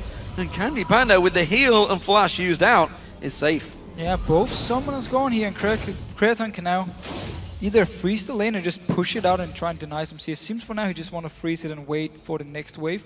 While of course Candy Panda will have to run all the way back from base and could now be the target for the next game from Millennium because both summoners are gone.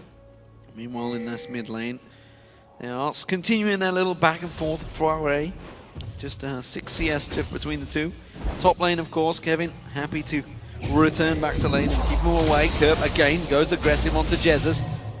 Doesn't do a great deal. And as you mentioned in lane phase, you know, he has that shield, Jesus, on Cassidy, and that builds up a lot of damage. So when Kerp goes aggressive with that playful Trickster, it's really only just bouncing on the shield. This time around, he does catch him nicely with the Urgent Strike. And what we have to remember as well, Kassadin, while he might be strong in the lane now, he still needs to scale up with his items. Rod of Ages is already completed. Just is just waiting for it to give him more stats. Might be going for a tier as well as the next item. Needs to stack this one up as well here. So for Kassadin, it's pretty much all about just farming here early on, waiting for your items to stack up, and then you just become this absolute monster in your late game. Bit of a farm differential. Nice hook. Kraton gets played out. Does manage to get out there. J-Reed goes aggressive, but I think he's not going to get out of this solar flare. Quickly, Lantern gets thrown down and Rated unsure really where Candy Panda wanted to go with that one. The exhaust was enough to hold Candy Panda at bay. Yeah, and also actually exhaust was used onto Kraton here once Enrated went in for it. Kevin though, teleporting back to this top lane, just trying to farm, picked up a Chain Vest now actually because you know Freddy can do so much damage onto him. Yeah, Freddy building up towards that Sunfire Cape of course with that Giant's Belt already purchased. And as you mentioned, this is the big stage for Freddy. He has to really start to make some plays because from now on in, Kevin is just going to get stronger. Yes, it only goes one way for Jax and he's just up here. He did delay his blade, he did delay his Trinity Force because he went for this Chain Vest, but he felt like he needed it for the laning phase against Freddy because he knows I'm just farming here, and also if Svensson joins in, it's even more physical damage where the Chain Vest will help. What I will say though is something we talked about heavily in the pre-game to this show is that SK struggling in lanes. They're winning. They're 2,000 gold up in the lane phase. This is bad, bad news for Millennium as Kraton gets caught out once again. That ultimate from Candy Panda. One hit's enough. And now J-Reed's in trouble. He could make it a double here. The death sentence is available if he wants to go for it. There's the flay. Will he go for the final finisher? No, the tower's enough to keep him away. So managed to actually get out here for J-Reed, but Kraton did go down. That's despite Candy Panda had to use both summoners on this gank early on we talked about, and yet SK can turn around, get a kill onto Millennium 2 versus 2. So yeah, laning phase wise in this game, early game wise, SK is doing really well. All starts from the lane swapped early, where Millennium put a lot of members in the mid lane to try a gank, or to try a counter gank. It was actually onto SK, where Candy Panda was just farming the bottom lane by himself, and Freddy was farming the top lane. Now Jess is actually taking some damage. Chum the Waters goes down, but Kerp takes a lot of tower damage. Ignite's going to be enough, and Jesus gets the kill. Wow, a little bit too aggressive here from Kerp into the tower as well. Connects down his bottom lane though. It's a 3v2, but Kraton's already taken a lot of damage. Solar Flare does not land. Candy Panda now, he's got Coronets up his backside and Rated's in trouble. He's going to go down. He's not going to be able to escape this one. Kraton will pick up the kill. Candy Panda though, in a one-on-one, takes down Cotnex. So Enrated, he actually gave the lantern to Candy Panda here, and then he just moved away from him. So he dragged two members from Millennium towards him, and Candy Panda was left to one-on-one Cotnex. 1-0 for Candy Panda. Fantastic stuff. SK Gaming strong start to this game, and let's check out this fight once again. As you mentioned, N-Rated, the ultimate. Yeah, N-Rated actually here with both J-Reed and Kraton. They go towards him and he just stays as far away as possible for Candy. I'm not sure if he wanted Candy Panda to actually take the lantern and try and kill Kraton because he thought, okay, you're dead no matter what. And then Candy Panda said nope and just killed Cotnex by himself. Very well played, but Millennium take the tower nonetheless. So it's 2-1 now in terms of towers. Of course, mid lane tower went down just a moment ago while that replay was running. Jesus and Svenskeren finishing that one off. So that unlocks the mid lane. Kassadin is now free to roam. Kerp is now free to roam. Blue Buff will go across to Kerp. Let's see what he can make of this one because he's made some huge plays in the past on this Fizz. Yeah, but in this game here, for Millennium, two mistakes now. Kerp first went under the tower onto Jesus, thought he could kill him. Instead, Jesus turned it around, picked up a kill on a Kassadin. You really don't want to give any kills to Kassadin early on. And in the bottom lane here, where Cotnex and the rest of Millennium, they split up from each other and actually ended up giving a kill, trading 1-for-1 in a 2v3 situation. So top lane tower is about to drop. That's going to be 3-1 for SK Gaming. All of the outers now down. Where will they go from here? SK Gaming tend to only get stronger from here on out. Will Millennium be able to keep them at bay? In terms of vision, looking across the map, nobody's really got full dominance, so at the moment there's not a clear opening for either of the teams, but with Candy Panda so far ahead in build, I feel, of course, the fact that he is 3-0 up, maybe one of the ones to watch. Freddy, though, he's got problems in this top lane. He's already gone aggressive on Kevin. Kevin's just baiting him in. Now Freddy knows it. The moment Kevin turned around, he knew he was in trouble. Dominus is running. Is he going to be able to pick up anything from this one? I don't think he will. That will be a simple kill. 2v1, pulling him down. But look at this. SK making full advantage. Jungler in the top lane. Thank you very much. We'll have a dragon. Jungler and even support were moving up there to help. So Freddy, while he died, he just gave a dragon to the team and SK can be happy. And of course, Freddy, the shot caller for SK Gaming. He'd be the one that just says, I'm going to hold them out here as long as possible. Get that dragon now. They're all coming in towards me. But now look at this top lane. Jez is going aggressive on towards Kevin. Counter-Strike's running. That's going to finish off. He can chase with Riftwalk. There it is. Instant kill. Used the flash to get on towards it, though. And that may put Jez in trouble. Jerry's going to lock him up. But now he can turn this one back around. Force Pulse does not do a great deal of damage. Only rank 1. Onto Jerry. But now he's going to continue on towards him. They've got vision at the top. He can continue chasing in that top lane. Kerp now in trouble. Freddy and Svenskeren coming in. They lock him up. Chum the Waters goes down. He will catch on both of them. He tries to playful trickster away, but where's he going to go? In that top lane, you can see Jezza continues. He's going to be on to Jerry. Gets himself one. He can just go one round. He can get his 3rd, 4th kill of the game as he comes around. Kerp's so low. I think Freddy wants it. And he gets it to Jezza's. And that's a 4-0 Kassadin in the mid. And in the bottom lane as well, tower gone. Candy Panda and Ready just pushed it up because Jerry, he was up in the top lane, busy dying to a Kassadin here. And Jess, he just went in. There were 3 members from Millennium. He goes in, kills the first one. It was Kevin. Then he just chased on. Cotnex was out of mana, couldn't do anything. Jerry, of course, as a Leona, can't do anything either. And in the mid lane, Kerb again. Too aggressive, too far up.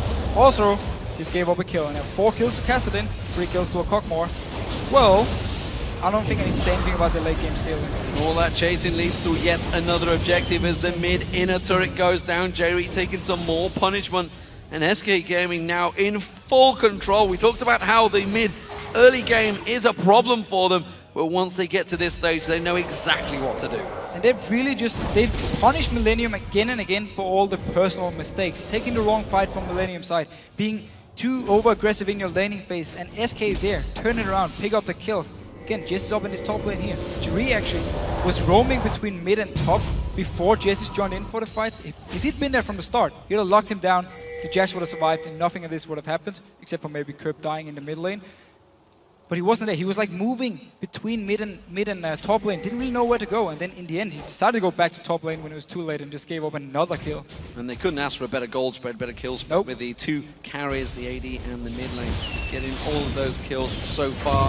They're both 7,000+ gold apiece, leading anyone on Millennium, of course. SK Gaming regrouping, moving in towards Kerp. Kerp's going to be their focus target once again. Chum the Waters comes out, but look at this!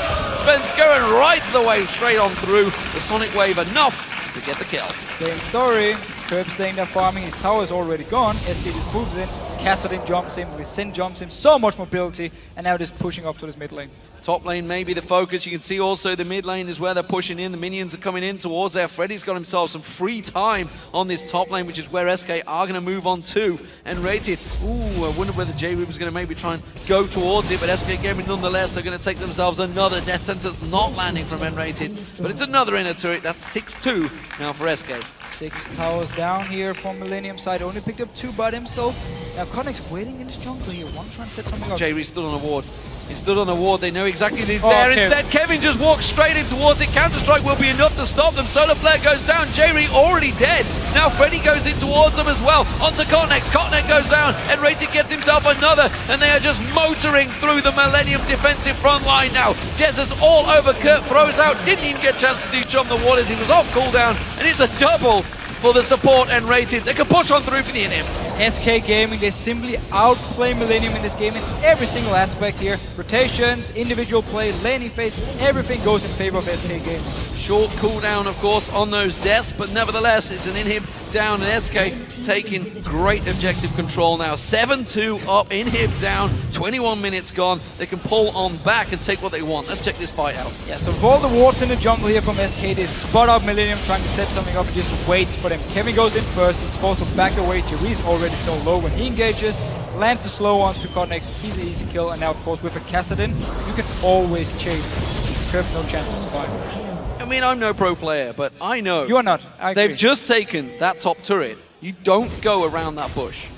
Because chances are they're either on the red buff or they're in and around that jungle. They would have seen them going south from the tower. They knew they were in there somewhere. So why did they go looking for that fight? Well, Millennium were hoping that SK were backing away, and some members had already recalled. Maybe one member had already, let's say Jess had already jumped over the wall to Baron, and therefore they could try and pick a fight with only a few SK members. Didn't happen because they had full vision and it's waited around. Freddy though, might be in trouble then. Well, and Ro8 may be in trouble as well. They're going to go for Freddy, they're going to go for him, but I don't think they're going to get either. Curb taken very low, Solar Flare coming out, but look at this, Candy Panda's now here. He's going to turn back onto Curb. Curb in all sorts of trouble. He's going to try and slide across, but instead just goes point blank into it. Now J-Ree's in trouble. They tried their hardest to gank down Ro8 the support, but it's just another kill for Jesus. And it's not over yet. Svenskun is here, he can jump over to the ward and go for the kick on Kraton. Pouncing in there, he's not going to land the kick. The Sonic Wave does go in. No, he doesn't catch it, doesn't matter. Jesus has got enough damage.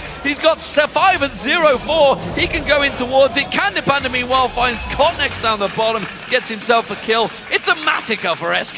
This has turned into a solo queue game pretty much. People just left and right trying to find kills here. All of a sudden Candy Panda goes down to help Freddy, the ganking AD carry up here, and Ready were caught out of position, instantly turned around by Jesus. So it's just small fights everywhere, and now SK pushing on. And the problem with SK, because they're such a mobile team, everybody is fast, maneuverable around the map. It's another easy inhibitor take for SK Gaming. They could push on through and take this game, but I don't think they're gonna. They're gonna play it safe. They've got super minions coming up that mid lane right now. Millennium are all spawned in full force, so SK, no need to risk it just yet. Although 14,000 gold, 23 minutes in, you could argue it's not much of a risk. You have to do a lot of things wrong here to actually lose the game. However, you need to remember, based on the Jax, can do really well late games. Maybe SK will kill it. Play 100% safe here.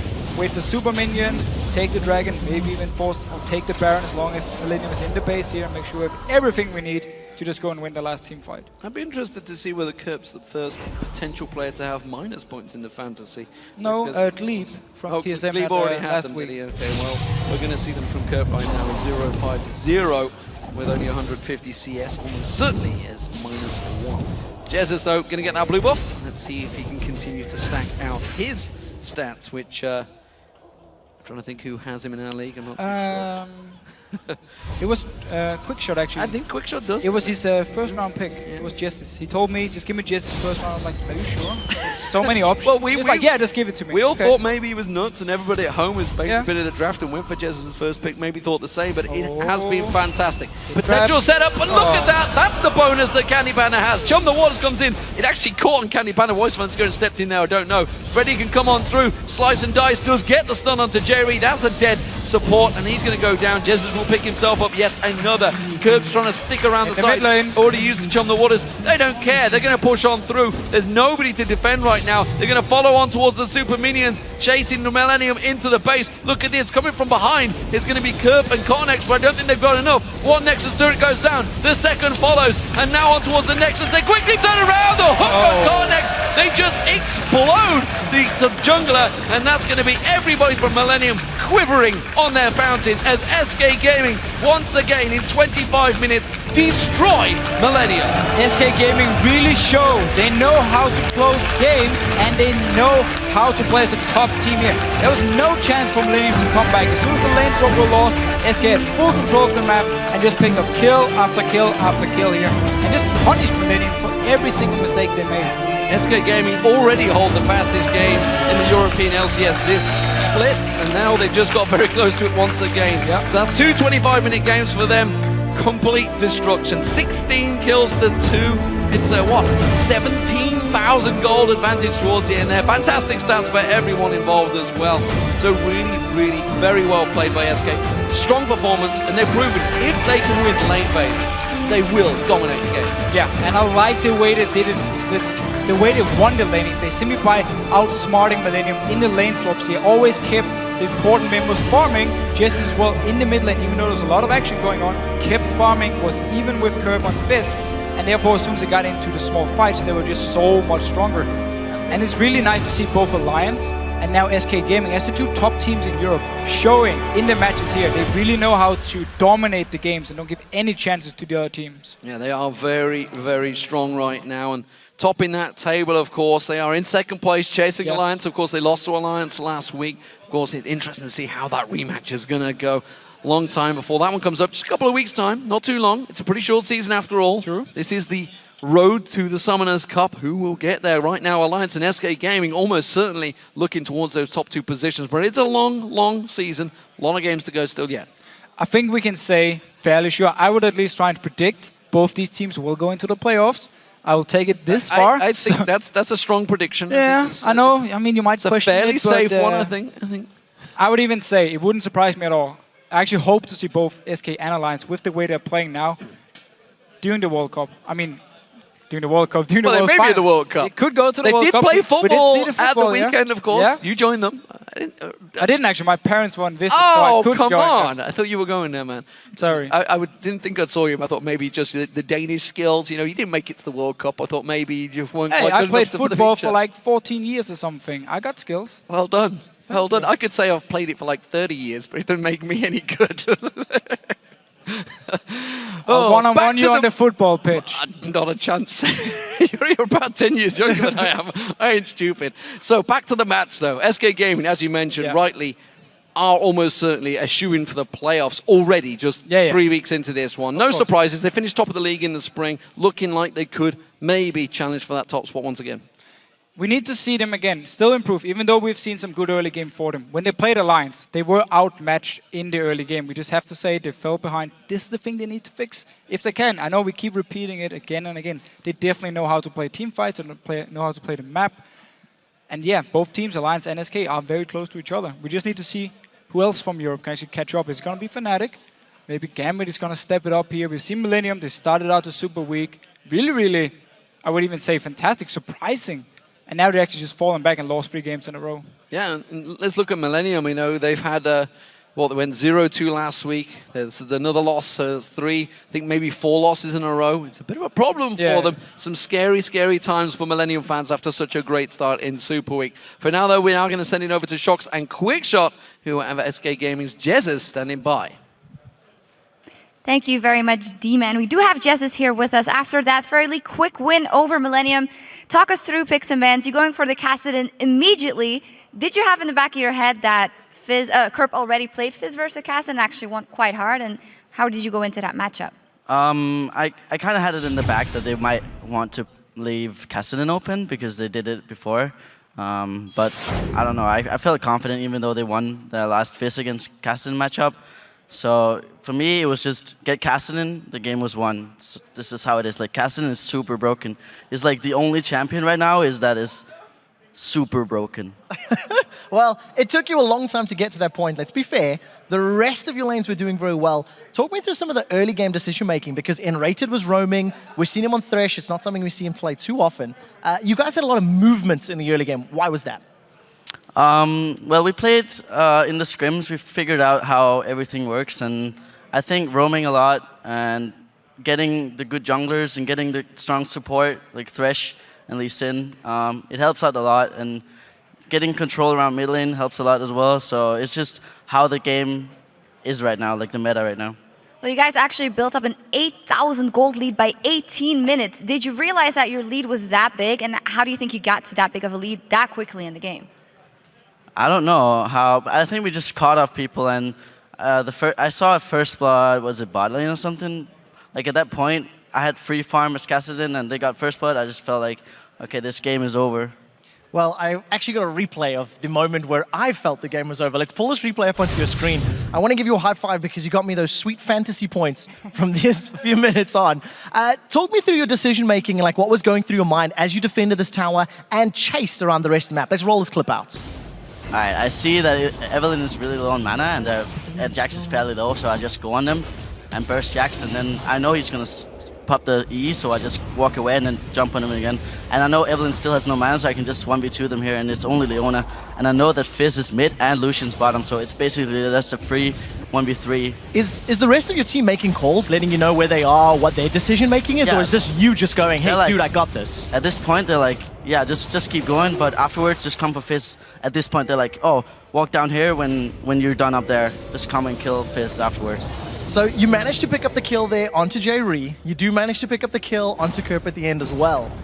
This, to me, was just the game-defining minute.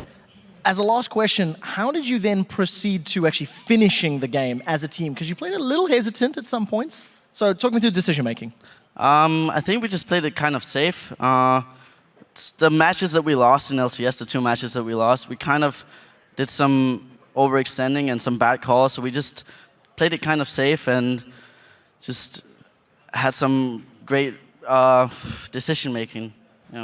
And a great champion pick there in Cassidy. And of course, congratulations on a great game, Jesses. We'll take a brief break and we'll be right back with Super Hot Crew versus Fnatic. But before we resume the LCS, check out some of the LCS off-Rift action between our teams as they tried competing in an entirely different sport.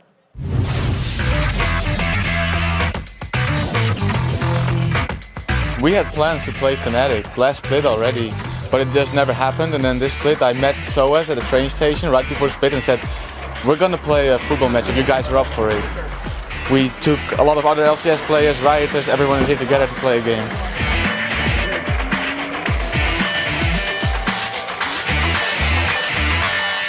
Some of the teams wanted to do something else but play League of Legends.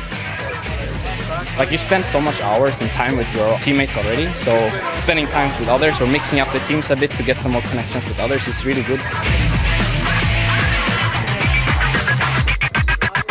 Like, everyone played football. It's a thing everyone does when they grow up. We still have that sort of experience with us because it wasn't that many years ago. Last time I played football was probably around 2 years ago or something. I used to play in like 2 football teams when I was younger. Everyone watches football in Europe and it's very popular. I think the most popular sport in Europe. So some people are worse, some people are better, but everyone plays it. The moment we got on the field, everyone was like super, super competitive, and of course, what else to expect?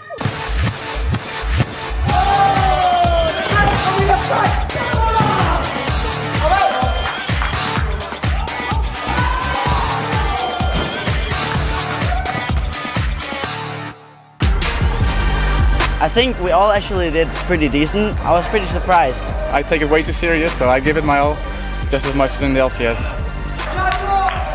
I kind of expected people to be pretty good. I think maybe SOAS is performing very well. Breakfast is getting a lot of the glory, as normal.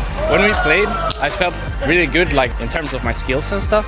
Peke is doing well. I'm actually kind of playing like a top lane Ro, I guess. I'm not really scoring. We're all pretty good still, I think, and I felt like at least the game we played was not bad at all. You know, everyone was pretty good and knew what they were doing.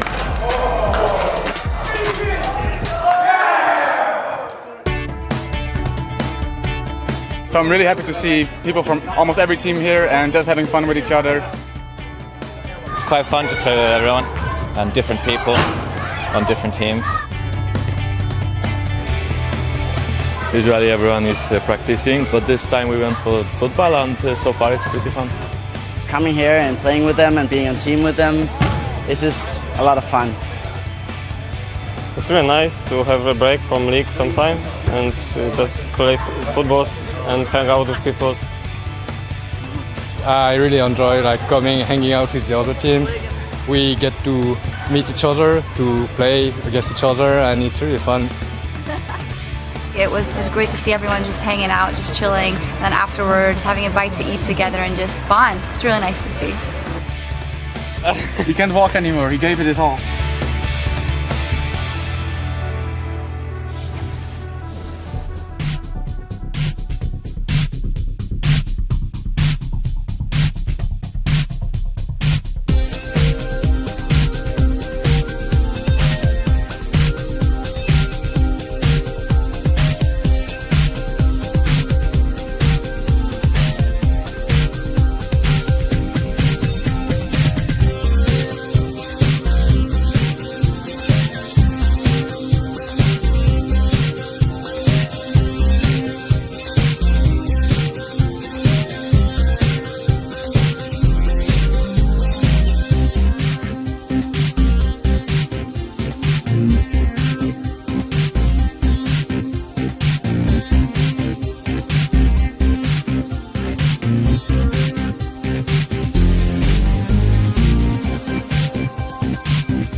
Welcome back, ladies and gentlemen. I'm Joe Miller, along with Trevor Quick Trooper Henry.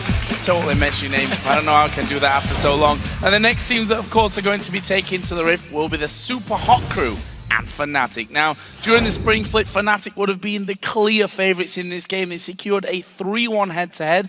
But so far this summer, we just can't say the same about it. The Super Hot Crew have a higher table position at 4 wins and 2 losses, while Fnatic are even at 3-3. And last week, 3 out of the top 5 OP players came from the Super Hot Crew's roster. It's also interesting to know that last week, Fnatic lost to Gambit, while the Super Hot Crew managed to take them down. Well, the Super Hot Crew just continued to impress me. You know, from their individual abilities to their actual team-based play and calling, Super Hot Crew have just really gone leaps and bounds above their spring split performance. If we look at some of the numbers, they've secured 17 dragons, 54 towers, and 11 inhibitors, which actually puts them first in all of those categories while they've won 4 out of 6 games. I do want to take a moment to highlight the turnaround performance in Selfie. This is another time I'm talking about him. If you compare his stats in the spring split, where he averaged a 1.84 KDA, to his summer split, where he has nearly 3 times that number, he has more kills, less deaths, and more assists in less games. And he's playing much more champions as well. He's just really stepped up and grown into his role on the stage. Yeah, impressive stuff so far from Selfie. On the other side, Fnatic have been improving since their opening showings, but are far from being considered a threat amongst the stronger of the teams in Europe. And while calling Super Hot Crew one of the stronger teams in Europe maybe a little bit early, you can't deny their ability to perform at the moment. You really can't. And to demonstrate Fnatic's stark contrast from their opening 7 games last split, let's actually break down some of the numbers again and see how far they've fallen behind. It's in every single metric. So they've secured 8 less dragons, 3 less barons, 27 less towers, and 13 less inhibitors. And if we talk kills and assists, it's 134 less assists in their first 6 games this split.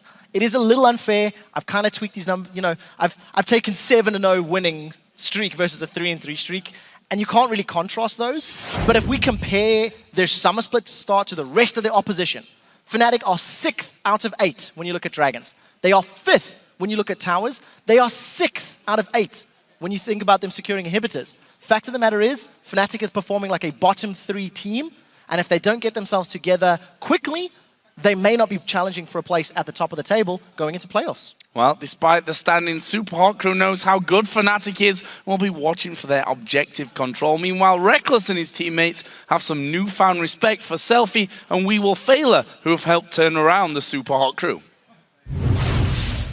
Fnatic is at the moment in a slump, and I think everyone apart from the bot lane is underperforming. Super Hot Crew has a lot of actually pretty skilled members. All of them are really good individually, but I think what they lack is the team coordination, really. Fnatic's trademark is definitely that they have the best rotation in the game, and as well they have the best team synergy because they've been around for so long, and I think that makes them strong and that makes them come back every single time. I think as long as you can keep up with their rotations, they are not the greatest. Like we can beat them, I think. When you see them play some games, they play good, they are equal, and then at some point they either go full ham and win the game or full ham and lose the game. I think Selfie brings a lot of individual skill. I think he's becoming a really good mid laner. Meanwhile, Failure, I'd say, is less individual skill, but he's really good at controlling his teammates and making sure that these team issues that they had before, the objective control and vision control, that they are solved. So I think with him, they're a stronger team. Even though they're in a slump, they're always going to come back because they rely on each other, they believe in each other, and they have the best rotation in the game, in EU, for sure.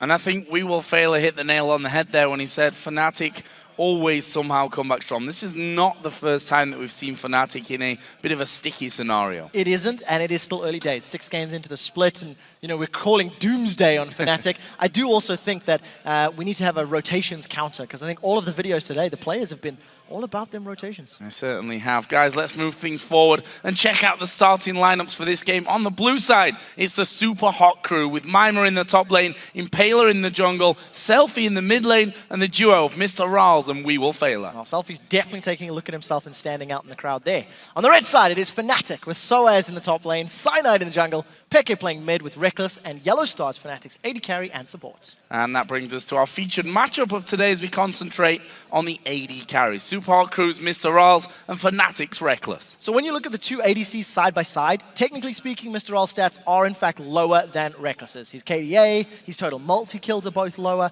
but when you actually compare the impact that these two players have in-game, there can be no argument that Mr. Ral's is much more integral to actually helping his team win the game.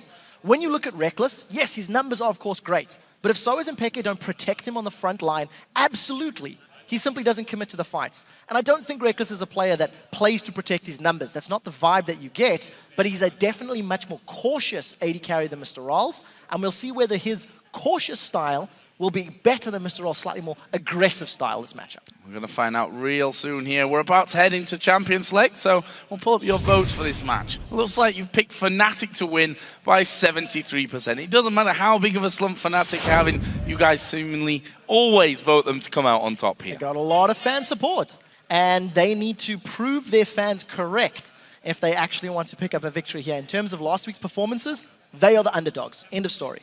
They did have a fantastic game last week where they ran this sort of Chinese poke comp with Nunu jungle, Peke was playing Nidalee, and I was very impressed with how Fnatic handled their kite and fight. But on the same token, Super Hot Crew went 2-0, they smashed Gambit, they were looking very strong. So we'll see how this game pans out. So while we're on the topic then of Champion Select, we're going to get in there right now and figure out what these two teams will be running coming into our third game of the first day of Week 3 here in the European LCS. Super Hot Crew on blue side, of course, will be banning out Twisted Fate here first of all, a champion which Peke has often brought to the table. On the other side, Yasuo, not a champion that we've already seen. If you're Alliance especially, you don't want him on Yasuo. No, Selfie hasn't had a chance to play much Yasuo. It's been banned against him almost permanently, except for that one game where Alliance did it through. He went 8-2-8 and was instrumental. The thing is, we've seen Selfie playing Yasuo, playing Twisted Fate. We've seen him playing Fizz during the promotion tournament. His Orianna's pretty good. There's actually a lot of champions that both Selfie and Peke can run. But I think Lucian is up there as still an important pick or ban. Thresh, Lee Sin are some of the priorities that if they're not banned away, they should be first pick considerations. So Morgana taken away here by the Super Hot Crew. Interestingly enough, Yellow Star has only really played Thresh and Morgana, which if you look at We Will Fail, then he's not just picked a lot of Thresh, but played incredibly well. We'll see if that actually gets through here. Jax was also one taken away, this time by Fnatic. Kassadin's still up, so the question is, what is Super Hot Crew ban as the last option? With Kassadin still available, Fnatic now need to prioritize. Do they potentially let that through? It didn't work against SK for Millennium in the previous game, and I think this is long times. I mean, that countdown clock for Super Hot Crew went all the way down to the wire for that very last ban. Yeah, that last ban was LeBlanc aimed straight in again at XPeke. 2 bans put straight towards him. What are Fnatic going to finish with here? Surely talking about whether it's Kassadin or whether they go a different route, and it will in fact be Kassadin, banning 85% of games so far. Yeah, I was going to say first pick for Super Hot Crew was going to be Lee Sin, Lucian, or Thresh. Now, those are 3 major comfort picks for the Super Hot Crew, and We Will Fail won OP support last week for his Thresh play. He landed some incredible death sentences in the mid to late game. He has a very good natural synergy with the rest of his team when it comes to those Lantern ganks, and Fnatic have to decide, where do they go? Shyvana is up. Do they want to deny Lee Sin from Impaler and lock that in for Cyanide, which is also a comfort pick? But then Impaler's just going to grab himself Elise. Shyvana's on the table. I would think Lucian would have to be a pick here, because that's Mr. Ral's most played. 5 games on Lucian, only 1 on Draven. I definitely expect it to be the Shyvana question. Also an interesting one. Mima really focused on Shyvana a lot this season, but actually Nidalee, one of the only champions that you'd expect Peke to come out. In fact, we had 4 mid lane bans in this game. They're going to get their hands on Nidalee this time around, and Cyanide wanted the Elise for the jungle here. So this is actually quite an interesting lock-in. When you think about the composition that Fnatic ran last week, they ran the Nunu with Nidalee, so they had the zoning power from Nunu to help allow all of that damage from the Nidalee, as well as their Twitch AD carry. Twitch is still available. If Fnatic look to lock in Twitch in the next few rotations, they've got the makings of a very strong pick composition. Twitch, Elise, and Nidalee can synergize very well to have ganks that are catching their opponents off guard, surprising them with ambush, surprising them with repel, And they've also got pretty strong sieging power with those champions. The only problem is there's no safe wave clear right now. So if Super Hot Crew get champions that can force Fnatic onto the back foot, Fnatic are going to need some safer AoE damage to clear out minion waves. Looks like it may be Twitch here, just switching out to him in the last second. So Twitch taken for Mr. Rolls, along with Kale, which we saw in the victory over Gambit Gaming last week. 5-1-5 was the final score for Selfie in that game, picking up a lot of points along the way and doing incredibly well with it. Yeah, so Kale is another champion that sort of, she actually fell out of favor towards the end of the spring splitters, had somewhat of a resurgence. The interesting thing is on these mid lane builds, it has been prioritized with the Shred, the Runon's Hurricane type build. What I'd like to see from the rest of the Super Hot Crew comp is maybe a little more CC. Thresh is great for disengage and for peel, but it's not going to buy Kale a massive amount of time to get all of the AoE damage from multiple auto attacks. And, you know, Nidalee is mobile, can heal, can run away. Elise can repel, can get away. There's good disengage from Nami as well. So there's going to be a lot of pressure on Super Hot Crew to pick the exact right fight so that this Kale can either, you know, get a lot of auto attacks off, or if Selfie goes the AP burst build, just instantly burst somebody down. Shouldn't by right be getting to the back lines where Reckless will be hammering away with that Cogmore. Super Hot Crew then onto their final choices, looking for a jungler and a top laner here for Mima. And as I said before, Shyvana really been the go-to pick in terms of Mima's top lane choices. Only lost one game with that, and that was against SK. Yeah, Mima did a very good job last week. He played Dr. Mundo in the last game of the weekend against Gambit, if memory serves, and had a phenomenal performance. But, you know, our featured matchup was the 280 carries, and we're seeing them on new champions for this split. We haven't seen Mr. Rolls on Twitch yet. We haven't seen Reckless on Cogmore yet. We talked about the cautious playstyle of Reckless. We talked about the aggressive playstyle of Twitch. They have champions that emphasize their natural player strengths and weaknesses, and we'll see if they can work around it. I like the idea of this ambush Kale ganks from Super Hot Crew, but how quickly can Super Hot Crew unlock Mr. Rolls? How quickly can they get him roaming around to look for those ambushes, probably in conjunction with E? Let's have a look then for Fnatic. It's going to be Soaz's choice here, last on the board. Already got that Nidalee for the mid lane, which, you know, we've seen stranger things in Fnatic than a Nidalee maybe going top lane for them. Don't expect it to happen here though, with Shyvana on the board, Soaz going in straight away for Trundle. This is such a powerful composition from Fnatic. I feel like they have all of the tools they need to deal with Super Hot Crew, because Super Hot Crew has got a lot of peel and protect in the form of Thresh. But the moment his spells and cooldowns are blown, a lot of members of Fnatic can run down to get to Mr. Rolls or to get to Selfie. Evelynn and Shyvana are not going to offer a massive amount of protection for their squishies. Whereas, you've got a Tidal Wave, you've got Bubbles, you've got a Slow from Nami, you have Pillars, Cocoons, Repel from Fnatic. They actually have the makings of another kite and fight style of comp. You put the Trundle Pillar down, Nidalee lands spears, someone's low enough, Tidal Wave, and that's it, we commit to the fight. And if someone doesn't get hit by a spear, well, the Tidal Wave and the Pillar double up as defensive backing away tools. But the thing is, there's no room for error. The moment Fnatic misplay one of those spells, the champions on Super Hot Crew can run Fnatic down. So as long as Fnatic play well, they can beat Super Hot Crew with this composition. But one mistake and they get collapsed upon. Well, we're going to find out how that one goes pretty soon. But guys, with our featured matchup in mind, which AD carry do you think will perform a better performance in this game? Use hashtag MrRals or hashtag Reckless in a tweet to @LOL Esports to let us know, and we'll check out your votes once the game starts. Please make sure you double check those spellings. That's a double L for Rolls and a double K for Reckless. They count, people. They count. And a single S on the end of Yes, I know, and a Z for Mr. Rolls. The only reason I say this, every time we write our scripts, I'm like, is it double? Where's the L's and it? Yeah, so guys at home, just double check that.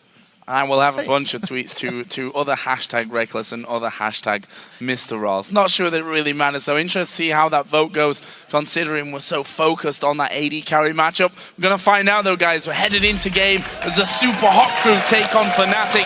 Who's going to come out on top of this one? It'll be a big confidence booster for Fnatic, considering they're 3-3 standing right now, but the Super Hot Crew could add another big name to the scalps they've already taken this year. Yeah, they really can. The Super Hot Crew, in terms of their composition, I feel do not want to stay overextended in any sort of engagement. Because of the power of that Tidal Wave and the Trundle Pillar and the Nidalee Spears, if Super Hot Crew are bogged down and held in place long enough, Fnatic's comp will then begin to overpower them. But the moment Super Hot Crew can find an opportunity, they need to pounce. They've got all of the champions you want to dive on somebody. Kayle has got a slow and a speed boost to get their engage in or to engage herself. And I think that's what is going to become a story. If Super Hot Crew are mobile and active enough, they can make Fnatic's life difficult, but no early aggression in this opening minute. Reward in the mid lane there from Impaler to spot anyone moving through that way as early as possible. But currently, it's Super Hot Crew that are spread out a little bit more across the map itself, with Fnatic all camping by the Wraith Brush at this stage on their side of the map. They've already got wards down on the Tri-Bush up top and also on the other side of Red Buff, so they'll see the Super Hot Crew coming in here, but it doesn't look like the Super Hot Crew will in fact do that. They're already sat far too far back for this one. They've got their jungler and top laner already over by blue. Yeah, it does look like it's going to be a fairly defensive start. Fnatic with the indications of going for a lane swap, with both Reckless and Yellowstar being near this top lane. And a lot of support for Reckless. Can't deny it. He's definitely one of the most mechanically sound. And we'll see. We're not unfortunately going to get that head-to-head matchup. It's interesting to note that Yellowstar actually started the game with the Frostfang GP10, Spell Thief's Edge rather.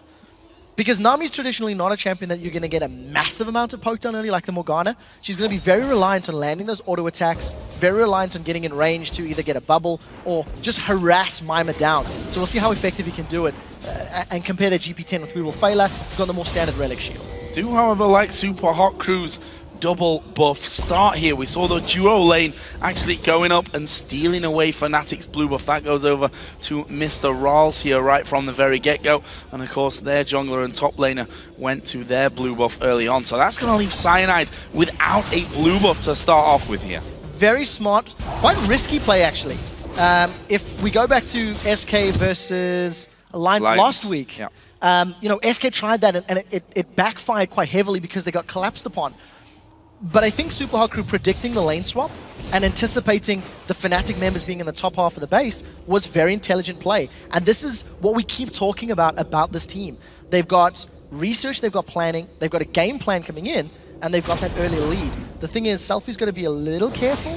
If Fnatic can come in behind him and he's pushing that lane, he is at risk of being ganked, while the rest of Super Hot Crew are just pushing the tower. Yeah, 4-man push onto this bottom lane. No need to even check blue buff for Fnatic jungler and top laner. They already saw Impaler there with the blue buff, and they already saw Mr. Rals with their own blue buff being carried. Fnatic themselves are putting pressure onto the top outer turret.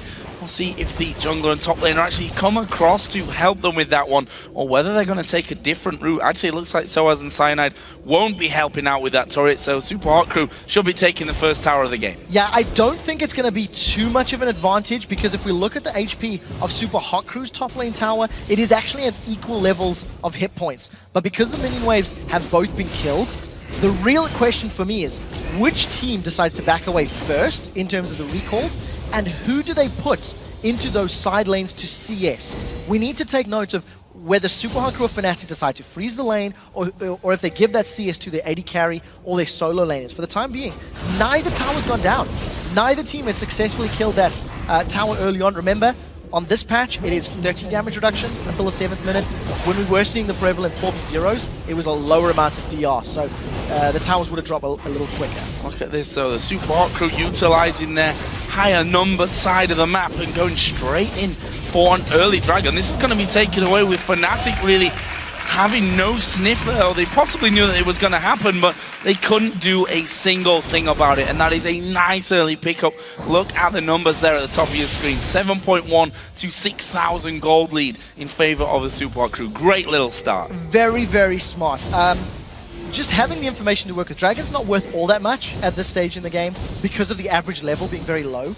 But Super Hot Crew have timing on it, they have positioning on it. They did not lose their top lane tower, and they do have that gold lead. What Fnatic have done, though, is they've pulled this minion wave towards it. So Yellowstar's doing a pretty good job of freezing it. I think it's going to hit that tower range, though, so that will play a little bit into Mima's favor. But for the time being, Fnatic made a conscious decision. We're not going to push the lane. We're not going to try even out the towers. Instead, they may want to focus on shutting Mima down. He's 12 CS behind. He's 2 levels down on Soaz. And that is very important when you consider Mima needs to be on that front line. He needs to be running amok against Fnatic. And see that Reckless actually tanking the minions up to stop them going into the turret before his own wave came into there to freeze it where he wanted. Impaler, though, is coming around, but with Mima still being at level 2, this could be dangerous for them. Yellowstar actually coming a little bit too far out from this one. Shouldn't be that much of a problem for them with the control that Yellowstar can put down. However, Failure is now moving up as well. Yeah, there's no hard CC on the side of Super Hot Crew, and Impaler didn't have red buff, so there's not a lot to hold Fnatic in place. And unfortunately, it just seems like a little bit of a presence effort to try and counterbalance this very risky farming that Mima needs to take place in. So we do see the first teleport of the game. Soaz is actually going to TP to this bottom lane, continue to try CS, and the two stories that we're already seeing develop. Reckless has had a longer time CSing because his focus was on the minions. He backed away earlier than what Mr. Ro8 did. Mr. Ro8 was focusing the tower and then the dragon. On the same time, Soaz has got himself a lead over Mima. So the first time we see these champions get involved, keep in mind Mima's always going to be a little behind. So, look at this. Impaler and Cyanide both in the same place at the same time. In fact, both putting a pink ward down here in that Death Brush. It's Impaler that will remove Fnatic's first, but of course, he's probably going to lose his pink ward straight away after that one. But at the end of the day, he's the Evelyn, and that pink ward going to be more important for spotting him out overall. And we can see that the questions that we had earlier on, it's going to leave Reckless alone in the top lane up against Mima, who is still only level 3. Only has, I say only has 13 CS. That's actually a good comeback if you look at the numbers compared to what Soaz had earlier. Yeah, he was much further behind. That top lane did get shoved further by Fnatic. I don't think it was frozen as effectively as maybe Fnatic would have liked. So Mima did get that minion wave to crash under his tower. The one thing I do want to note is that Fail is roaming with this Thresh. He was spending some time looking after Mima, basically to counterbalance that 2v1, and because Mr. Isles could farm safely against the Trundle at this stage in the game.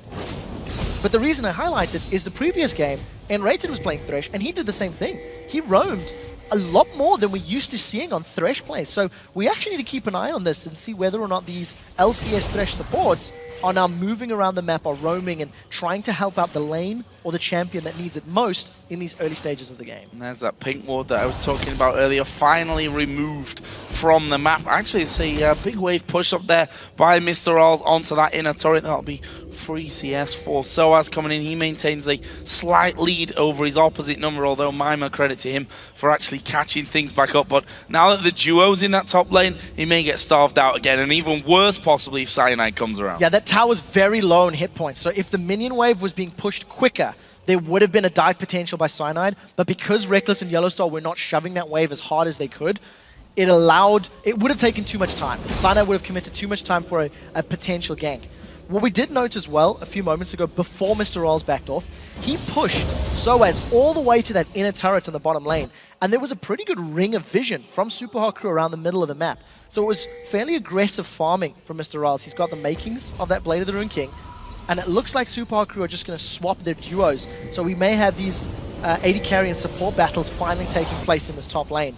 And we'll see who is going to come out ahead, because of course the Twitter fan vote was in favor of Reckless. However, they need to think about this mid lane. Both Impaler and Selfie putting some good damage onto that. Cyanide just backing around with enough time so that it doesn't lose too much health, although it is down already to less than half HP on Fnatic's side of the map. And as Cyanide backs away, Impaler has actually stuck around from this one. Yeah, and there's so much attack speed from Selfie plus the range on that Righteous Fury.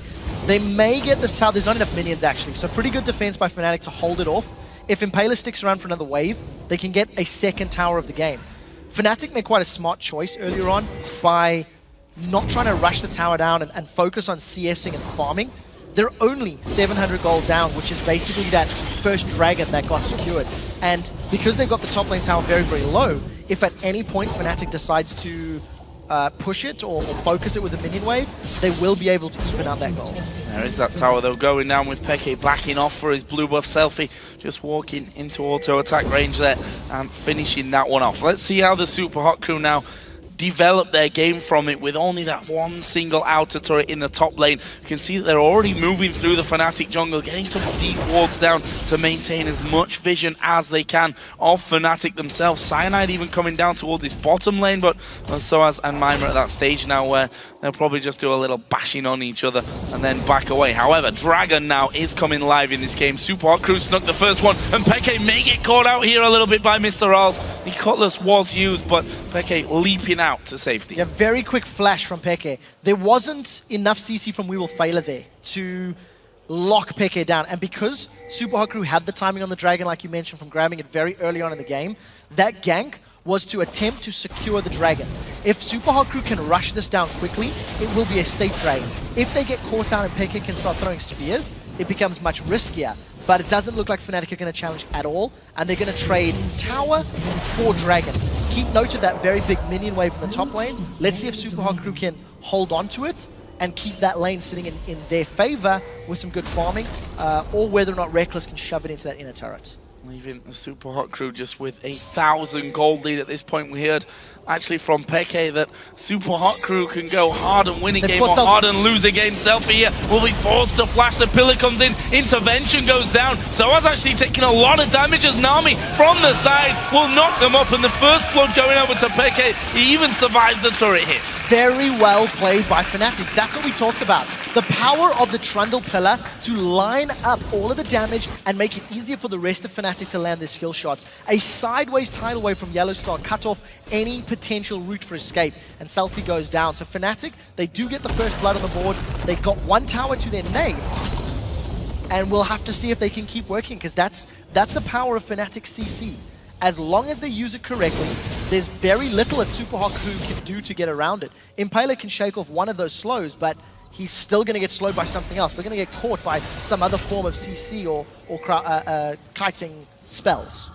Let's have a look down some of the items here then, as we seem to have a bit of a break in the action as both teams go back to a little bit more farming business. The Nash's Tooth is done for Selfie. Of course, your Themes will be the opening item for it. Peke on the other side. The top lane is also in a similar position as Impaler is going to come around from this one. Well, Poppy's W goes in there. Red buff actually goes in the end over to Cyanide though, outsmiting Impaler. Yeah, and he didn't even need to burn a summoner spell. Being very aware of his surroundings, easy escape from a repel, the numbers advantage for Super Hot Crew, and the amount of attack damage that they get from their champions should give them this turret. They're running out of minions, but they do have a backup minion wave. The problem is, Fnatic look to be applying pressure in this mid lane. Mr. Rals has bitten off more than he can chew. Oh, the bubble may be dangerous for him here. There is a bubble coming out, he catches him, but there's going to be no follow-through damage, and actually forcing the two of them away. Takes a big spear though, as Peke threw that one max range. Now Mr. Rals backing off to recall. Yeah, that was a lot of damage being put down into Yellowstar, but unfortunately Mr. Rals, no support, doesn't manage to pick up the kill. So the third tower of the game taken in favor of Super Hot Crew. And when you consider that they have 2 dragons and 3 towers, but they're only 800 or 900 gold ahead, that is not a very big lead. From a CS perspective, they're actually quite far behind. Soaz has got himself a lead, Reckless has got himself a lead, Cyanide's got himself a lead. So Fnatic doing very well at earning themselves and keeping themselves relevant in gold, and they've got to a very safe point. It's difficult to take those inner turrets. I think they're going to kill Mima. I do believe so. Certainly force him to use that ultimate, and tidal wave coming in wasn't enough to lock him up. That was good reactions from Mima. Could have been a lot worse. Yeah, it really could have. Yellowstar also didn't fully commit. He did have exhaust available, opted not to use it. This is something we also haven't touched on yet, because of the fact that Kayle, Shyvana, Evelyn are going to be diving into Fnatic's back line. There's double exhausts on the side of Fnatic. Mr. Rals fancies the chance at Soaz. Not really. Get in there though. Half committed. The Troll strong enough at level 9 to just back away from that one. As you mentioned, Soaz holding that CS lead that's been there pretty much the entire game. The AD carries is the one that really could become a problem for them, with his Cogmore really getting going. Got himself the Vamp Scepter and 2 stages also of that Trinity Force. On the other side though, Mr. Rals with his Blade of the Rune King not being able to particularly use it up until now though. No, he's falling behind in CS. He's tried 2 attempts to find kills, hasn't made it work. I do think there is a ticking time bomb on the side of Fnatic, because the longer this game goes, the more I like their comp in terms of all of the spells and abilities they have. If Super Hot Crew do not make positive, aggressive plays against Fnatic, and Super Hot Crew find themselves defending a tower, they're going to be relying on Selfie for wave clear. He doesn't have the longest of attack ranges on that Righteous Fury, which means he's going to put himself in range of Javelin tosses, in range of those Trundle Spears. And Super Hot Crew do not have a particularly strong team for defending sieges. That's a good bubble on my end. Yellow Star here going far too deep, going to be forced to flash, and they're going to be ulted onto here by Impaler, who's going to keep chasing. Slow comes down though from Reckless. Flash though from Impaler. They're going to keep going on this one. Yellow Star going low. There's the ultimate out of Mima. They bubble him up though, and we see Yellow Star get away to safety. Soaz is there as well, and they turn it around for the kill. And that's the problem. Super Hot Crew felt the pressure. They realized they need to be making plays. Their composition needs to be ahead. So they overcommitted to that kill. Now, they may get this tower in reply. Oh, there's not enough minions. This is going to be close. Super Hot Crew, obviously, overcommitting, gave away that kill by chasing simply too far. But you can't deny the fact that Mr. Rolls has got a lot of damage onto this top turret. He's going to try ambush to get away and should actually be able to make it. I think so. Reckless Yellow Star not chasing on too quickly after that one, although we do see the boots and mobility for both supports now, so you always got to be a little bit careful of that one. It's Mima getting hit with a spear from Peke, who's actually out of vision right now, which is a problem for everyone who's up against an Italy. This tower taking a beating. I think Mime will be able to hold on to it, but it's just a case of a single auto attack from really anyone to finish off that tower. Yeah, and that will just push Fnatic over the head, over the top in terms of gold. 100 gold in the lead. They've got both of the kills on the table. Fnatic have done very well when pressured. The moment Super Hot Crew have committed onto Fnatic, they've backed away well enough and not given up any kills or objectives that Super Hot Crew tried to force.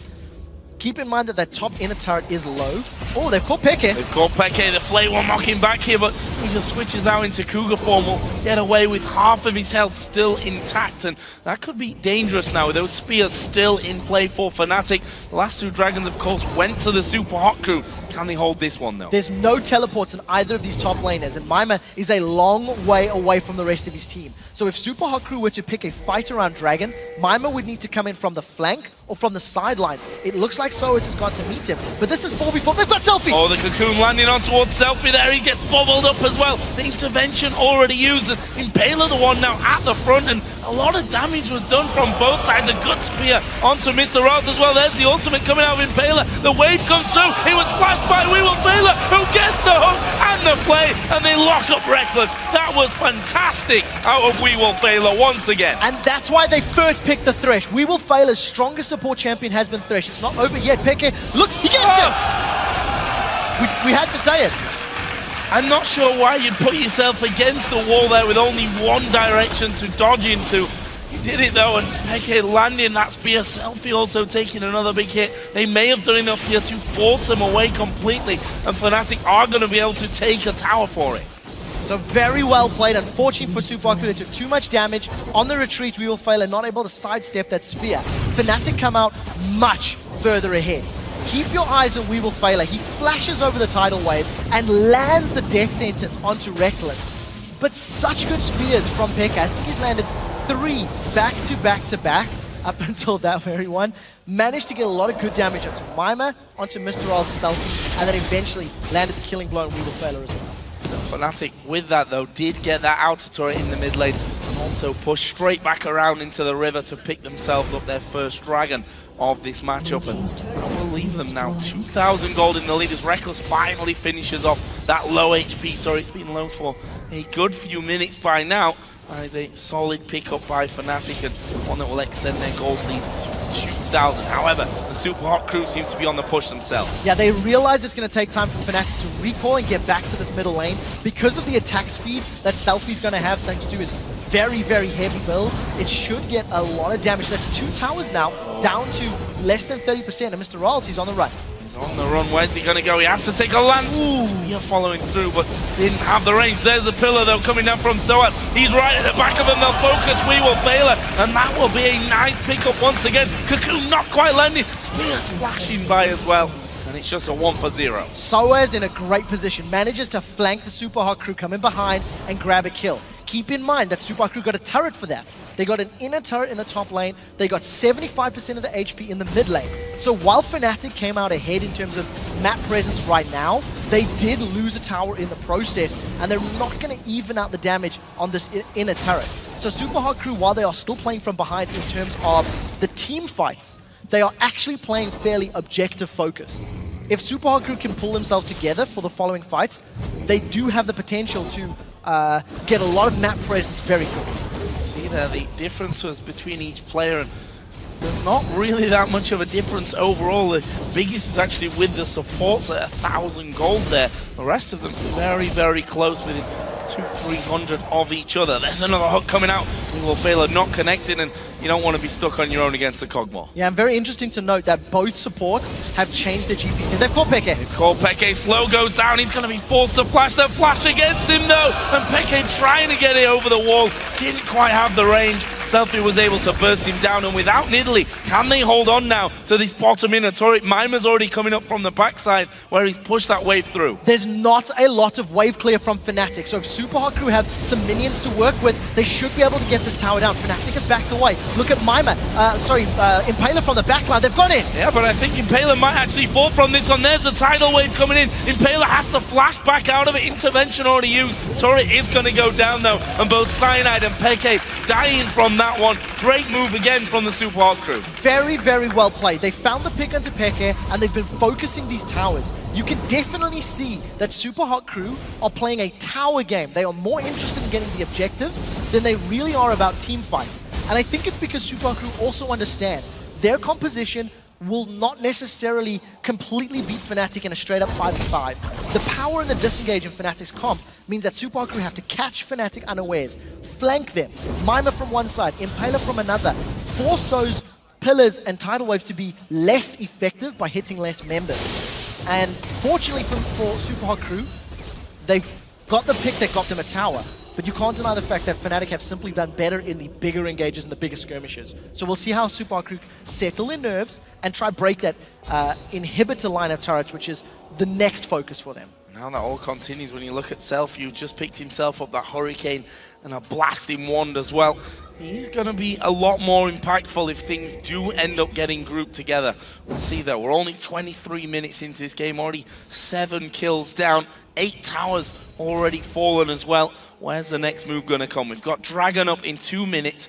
For now, it looks like both teams quite content with a bit of farming. Yeah, the one thing I was trying to say before they called Peke was that both WeWillFail and Yellowstar have transitioned away from their GP10s. That's a lot of damage from Baron. It's a whole lot of damage from Baron.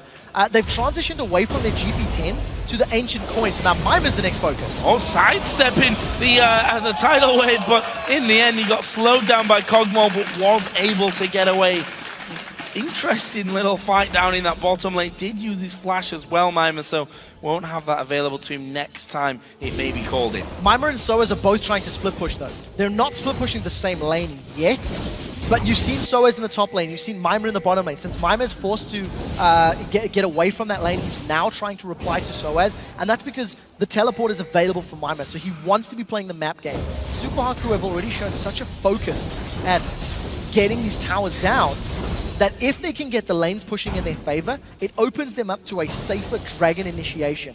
The ward coverage for Super Hot Crew in the blue side area of Fnatic is not too bad. They've got a couple of deep wards, and with Dragon up in 45 seconds, they're going to be looking to either keep that up or get more vision so that they can have a safer and smarter Dragon potentially fight. Bottom lane will be pushed by Mr. Ross. Fnatic has a bunch of 4 at the moment in the mid lane. Going to push that one all the way out. They've got Soaz coming down from the top lane as well. Mimer was just headed towards that top side of the map as Yellowstar here, trying to get in. He's actually going to get hooked. There'll be no follow through from the Super Hot Crew. This time, WeWillFail sidesteps the spear. Mr. Rolls is not with the team. Super Hot Crew never wanted to get involved in that fight because Mr. Rolls was shoving that bottom lane out. Because Fnatic was so smart in the time that they forced Super Hot Crew, they now have cleared out a lot of Super Hot Crew's vision, and they've got better positioning on Dragon. So if Super Hot Crew want to engage, they need to get through all of this power that Fnatic have lined up. And that's a good spear coming out of Peke again. And they're probably going to continue. Blue buff on Peke means that those spears are going to be coming all the more often, and it does connect onto WeWillFail. No follow through as of yet, but Fnatic don't need to follow through. Do that poke damage and try and force them away. There's the vision onto Mr. Rawls. They know that he's now backing off from it. If Mr. Rawls and the rest of the crew can avoid those spears, they've got minions in the top and bottom wave pushing in their favor. So the map is actually in favor of blue side. The problem is the longer that dance goes on, the higher the risk of one of those key spears just deleting you from the map. So you can see Fnatic, they're playing the poke game. Soaz with teleport has been assigned to clear the wave out, and that's been signaling the Super Haku to start Dragon. Look for the spears. Peke is the one that's going to force the team fight victory if he can get more damage. Dragon's going down too quickly though here. They're going to be able to take this on. Selfie actually turning, going for Cyanide, who's been chunked down. That's a good pillar from Soaz actually coming out, keeping Mima pinned against the wall there for a little while. Yeah, couldn't get away, stuck between that glacial pillar as well as the wall, and as you said, Dragon secured. So Super Haku with an objective lead again. Fnatic a little slow to react. Fnatic a little slow to look for the engagement. I think they may have underestimated how quickly the Dragon was going down. This is going to be another tower for Super Haku again. Just easy peasy. Fnatic miles away from this one. They moved up through their own jungle, not quick enough to react to the Super Haku, who look like they may try and get some deep wards down on the top side of the Fnatic jungle, may even be able to steal a red buff away. Now, I'm not convinced Super Haku can break through the inhibitor line turrets. If they can get kills or picks in the jungle, it will open them up for a 5v4, a favorable turret push.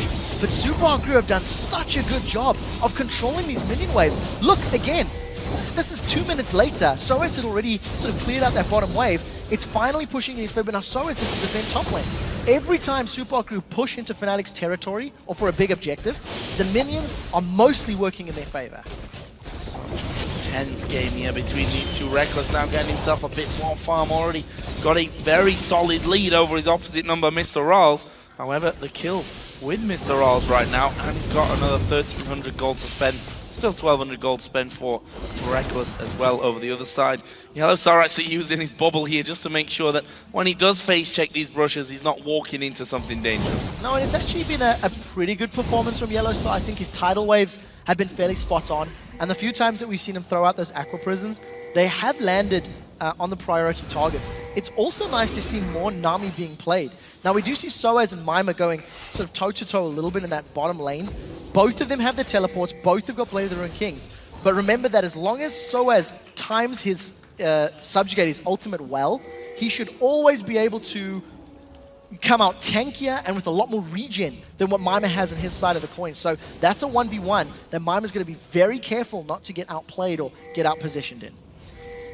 Now into that dance again around Baron as the wards cleared and plays from both sides of the map. There's the Fnatic ward in the backside, which Selfie is going to be taking away for himself there. And probably just wait until the next ones come down, knowing that Fnatic are pushing around the backside, and we'll see how long this one continues and whether anyone will really dare to make a move from it. I really feel like the Baron dance may drag on for a while. I don't think Super Haku can force a turret unless they really commit hard, like catch Fnatic off guard and maybe throw down Mr. Rawls' rat-a-tat-tat for that extra range. Because unfortunately, Fnatic's long-range poke and the dispersion they offer with that tidal wave with the pillar is going to be much more powerful on the steps of the inhibitor turret. Now, this is always one thing that baffles me sometimes. Super Haku have just spent minutes on this side of the Baron pit, getting all their vision down, clearing out Fnatic's.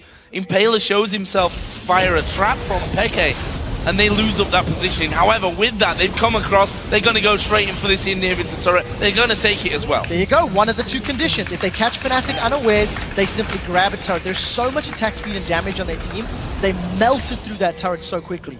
Fnatic cannot afford to make mistakes. They got caught with their pants around their ankles, they couldn't respond quickly enough, and that just resulted in an exposed inhibitor. Now that Super Haku have got that area to work with, if they can force Fnatic to group up and find a death sentence, which We Will Fail has had a very uncanny knack of doing, that can be Super Haku's opening to grab that inhibitor as well. So back into position with all 10 men now stood facing off in the mid lane, and well, honestly, you're going to have to be dodging a few things here. Those spears in particular, one good result in danger times for the Super Haku. However, Fnatic pushing things straight out. Mima wants to get more vision back over on Baron, but Fnatic gonna look to push a little bit more of an advantage down the lane itself. Yeah, remember both of these teams with risky wave clear. We will fail again with a very good Lantern. They're relying on the split push from Mima to try and draw attention away from Fnatic. But thanks to the living of the Bioarcane Barrage and Reckless, there's a Flash Hook! Flash Hook, but it didn't get anyone. Impaler is in there as well. The pillar comes down as well as the tidal wave is going to get the knockups. Who are they going to go for?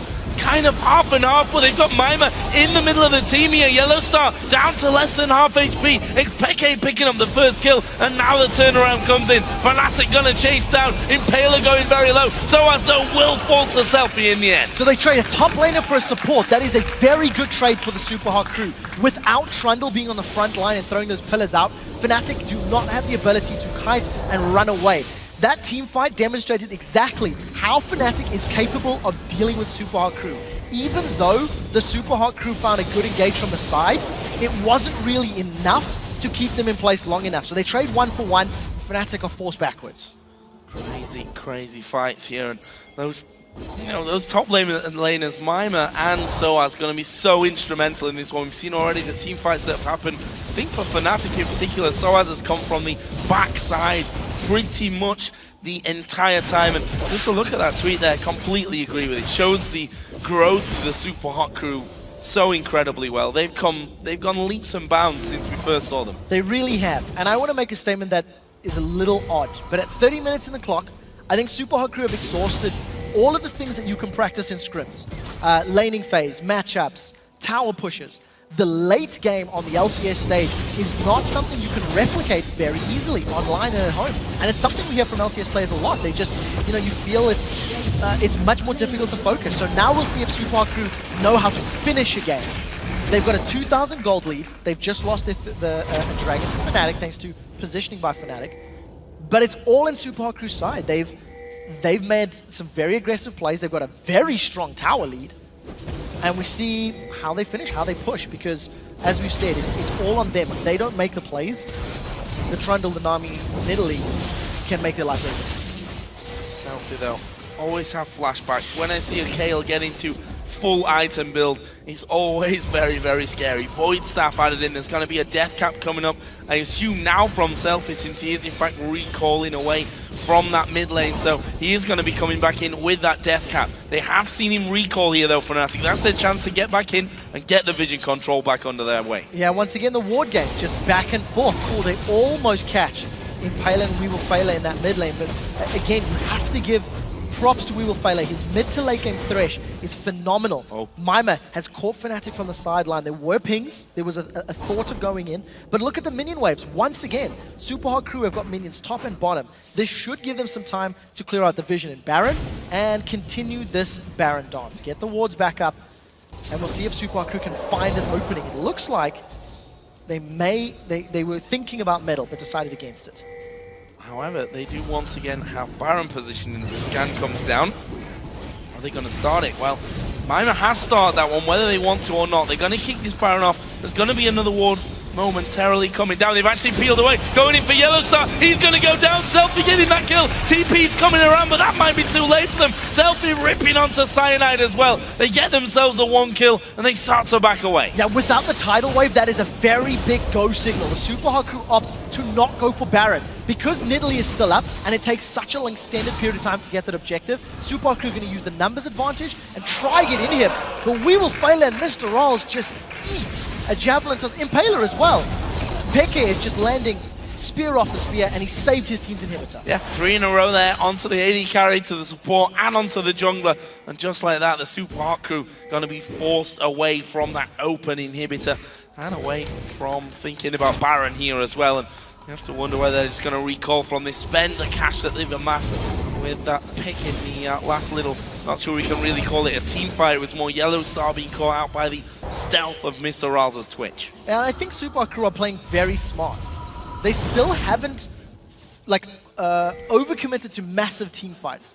In the bottom lane, they gave 1 kill away, but at the cost of getting a lot of damage in a turret, which Mima secured a few minutes later. Superhot crew have played the Baron vision game but they haven't overcommitted to taking Baron. Now we need to keep an eye on these spears because again, the longer you keep Super Hot Crew in one place, the more powerful that Nidalee becomes. She lands one spear and that's it. The offense or defense is basically guaranteed for the team.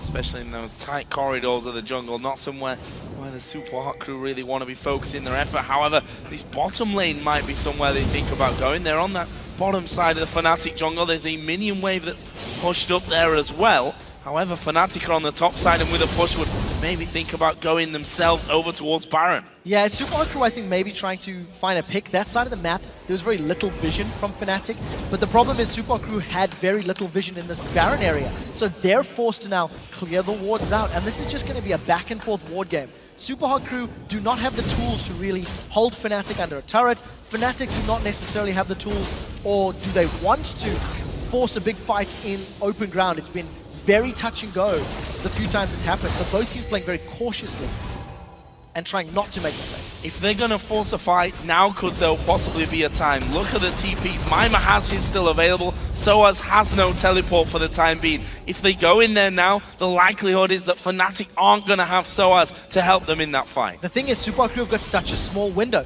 That cooldown is not the longest for Soaz. It's another 40 seconds. Of course, Super Hot Crew don't know this. They may have seen the teleport earlier, but as long as We Will Fail and Mr. Oz keep eating these spears, or Pekka keeps landing them, whichever direction you want to call it, Fnatic are in a good spot. Just being rescued there by the Lantern. He's been caught out somewhat with that ball, but seems like Fnatic, any pressure that they may have had from that teleport scenario has been alleviated from them now. As Soaz did just walk straight over towards the Baron area. Is Peke going to have himself another blue buff here as well? Which is all going to add up to the amount of spears that come the way of the Super Hot Crew. I really feel like if Fnatic do not get caught out of position, if Fnatic do not give up free kills, I really feel like they can continue stalling this game out and eventually force Super Hot Crew into a defensive position. If Fnatic can get the waves in their favor and put Super Hot Crew to defend some of their turrets, then all of a sudden Fnatic can use their comp the way it was meant to be used, get some spears, get some zoning, and then force Super Hot Crew away. But for the time being, Fnatic are so scared of being caught out that they're playing it very safe. They're not sieging. They're not opening up any opportunities for Super Hot Crew to flank them. So we could be in for a little while, as this vision game, I think, is going to determine the next big objective. Yes, however, just one, we're almost 40 minutes into this game. One pick, then you've got a Baron and possibly a finisher on the game. Both top laners do have that TP back up and in play now, so we did see Mima split push in the bottom lane. So I simply recalling and pushing that one right back out. A Dragon will be coming up now, which honestly, the state of the game that we have now, a Dragon going to help either of these teams to get that one item further into their final build. Yeah, just get all that much closer. I think the Super Hot Crew have still just done a better job of controlling their minion waves. Every time I've looked at this mini-map, the blue side minions have been pushing into Fnatic's territory. And that is also because of how safe Fnatic have been playing. They've been grouped up for a very long period of time. They're a tiny bit behind on levels, and Impaler, he's found Peke, but there's nothing else to hold him in place. We'll see if he's gone in. That's Agony's Embrace. Yeah, going all in on this one. The heal was used by Peke. They flashed towards him there. Not enough damage to kill him, but they may be able to take down this turret. The Banshee's Veil soaks up the spear. Oh, what a bubble though. Two of them going to be locked up. Tidal Wave comes in as well. Impaler's going to go down. They do get the inhibitor, but they're going to have to pop the coin and run away from this one. There's the Cocoon as well. Mima goes down, surely Pillar comes into him. There's a great Lantern, but it may cost Selfie his life. He uses the intervention, and the Hurricane doing good damage, but the Cocoon lands as well. Selfie goes down. This is horrible for the Super Hot Crew. They may lose Mima now as well, as he tries to crawl away.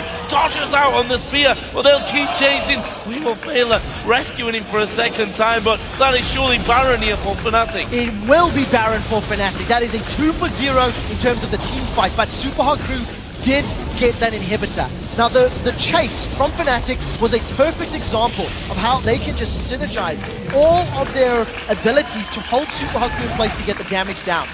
Super Hot Crew panicked. I don't think the communication was the greatest. Selfie sort of went in while the Lantern was down and Mima kind of went out. They weren't on the same page. We Will Fail's box was not particularly effective. I don't think it caught anyone from Fnatic. and Super Hot Crew, a panicky team fight. It's not the end of the world because they do have super minions pushing middle. They are still even on gold, even though Fnatic have got that Baron buff on their team members. But it is still, this game is balancing on a knife's edge because whichever team makes those mistakes or overcommits to certain situations has been punished. 40 minutes in the gold is pretty much bang even right now. It doesn't get more even than this late on into the game. And again, we see those talismans, of course, not the coin, although they come from the coin, so it's kind of a third right on that one. But we see how important they could be to these fights. Once you get a pick, it gives you a big boost to maybe pick off 2 or 3 more players after that. Either way, Fnatic with that Baron under their control now will surely give the Super Hot Crew a little bit more to think about. We can see those waves already being pushed back further onto the Super Hot Crew side of the map. The Super Hot Crew themselves, though, not sitting back here. They're back up into the Fnatic jungle. It's actually quite great if you look at how this game has gone. Fnatic have won most of the fights. Fnatic have come out in a better position after being engaged upon or, you know, catching Super Hot Crew out. But Super Hot Crew have no doubt won the map game. For the 40 minutes of this matchup, it's been Super Hot Crew taking towers, forcing objectives. But because Super Hot Crew couldn't win the team fight, they obviously lost the Baron in the most recent tower. And I think it's a testament to the playstyles. The analysts, the macro game decisions from Super Hot Crew are good, but they don't have innate team synergy or communication, I feel, to beat Fnatic in those straight-up 5v5s. That previous, you know, box and selfie engaging, whatever, is a prime example of that. Mima rather, still with that teleport, still playing the split push game. Banshee's Veil, and he's been interrupted. He's going to teleport away from it, though. His teleport coming up, and there we see the importance of the teleport this time. Something to save Mima's life. However, Soaz's TP will be coming up in a second, and that means he's going to have a bit more free reign to be pushing through, maybe on that top or maybe more likely on that bottom lane where the inner turret still stands. Yeah, that's going to be the focus. If Fnatic want to play the map game, if they lose Soaz rather from their team fight comp, they do run the risk of being run down because his pillars are so integral to keeping Cosmos safe, so integral to keeping Nidalee on that back line. So Fnatic now with Baron, they've still got a couple of minutes left on that one. They're going to start sieging, and this is where Super Hot Crew need to be so careful. If Fnatic play the siege correctly and patiently, they should be able to keep Super Hot Crew on the back foot and land those spears to grab the objective. Soaz there, the one to face check through those brushes and hook hits, but he had his Banshee's Veil, and we can see there that both waves, top and bottom, pushing in the Super Hot Crew's favor. There's a time limit to the siege because those minions are going to do a lot of it. The top wave in particular, somebody from Fnatic has to deal with it. Soaz is already backed away. He's going to make use of that teleport like we talked about. And still, just again, just very controlled play around the map for Super Hot Crew. Inhibitor has respawned in the middle lane, so we're back at a very similar position to what we were in a few minutes ago, where it's just Super Hot Crew have to find a pick. They have to find a kill, or they have to find Fnatic out of position. Let's see if they commit to this, because Fnatic are still pretty tightly knit. We see that Soaz on that top side, nowhere near the rest of the team. In fact, the rest of the team themselves weren't exactly close to this Inhibitor, but Super Hot Crew playing this one a little bit more cautiously. They are, however, going to have a look and try and lock up Soaz. He's a big tanky troll by now, not a champion that you can lock down easy. They have a bit of a dance while he's at it. Not this time round, and because of the minion wave in the top, Super Hot Crew try to use it to their advantage. They could have done a cheeky play, pull Fnatic to the top lane, then rotate to the exposed Inhibitor. It didn't happen because Fnatic were able to group up quite effectively, and what I was quite impressed to see was just how quickly Reckless could group up those minions with his Voidoos and then the Living Artillery.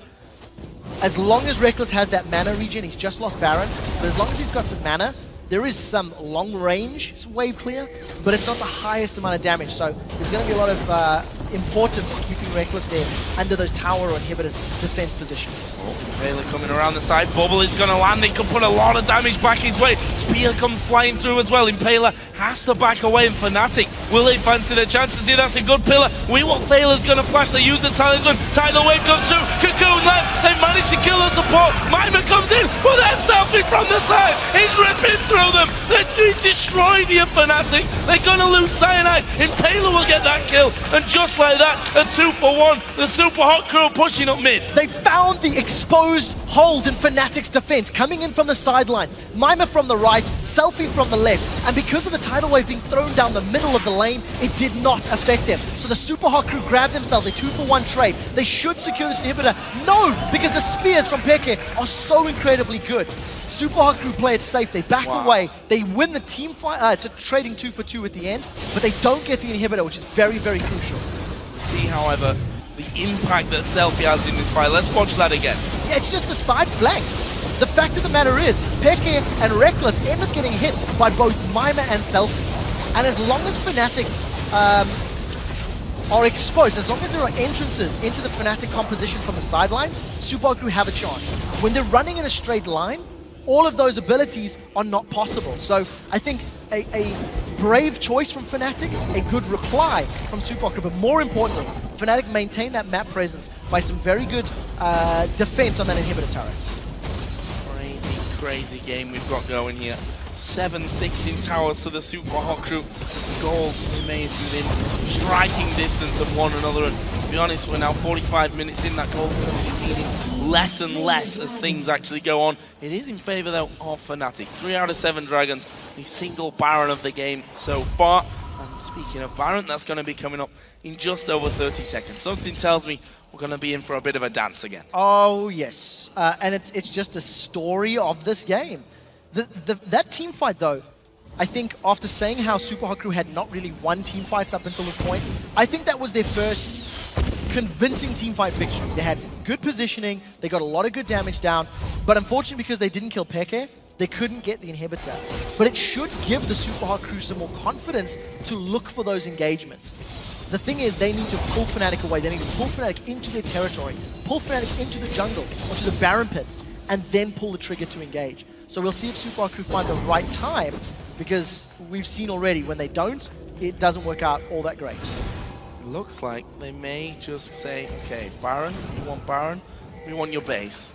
Fnatic going to be pulled away from Baron this time around, and again the wards going to be exchanged left and right. Super Hot Crew already have Selfie pushing his way up that mid lane on his own. Yeah, Super Hot Crew need to be so careful. They're split up, and they don't want to pick a fight in this exposed territory. This is a 4 versus a potential 5. Mima will be late, but Selfie has shredded that in him. And it goes down. There is Yellowstar from the side, though. He's taking a lot of damage. Soaz holding 2 of them away and doing a fantastic job of it as well. Meanwhile, Mima comes around. It looks like Soaz is going to have to sacrifice himself here. Impaler gets that kill. They're going to have super minions coming in, and they've got Selfie hammering away once again on the front side. Good cocoon from Cyanide, though, will stop them pushing any further. Fnatic not entirely on the same page, and they got split. Selfie held so many members of Fnatic on the steps in that inhibitor turret that Soaz had no backup. The original call was to commit to the fight, but they couldn't get through Kayle. He had his intervention available, he flashed away to keep Fnatic in place. With super minions in that middle lane,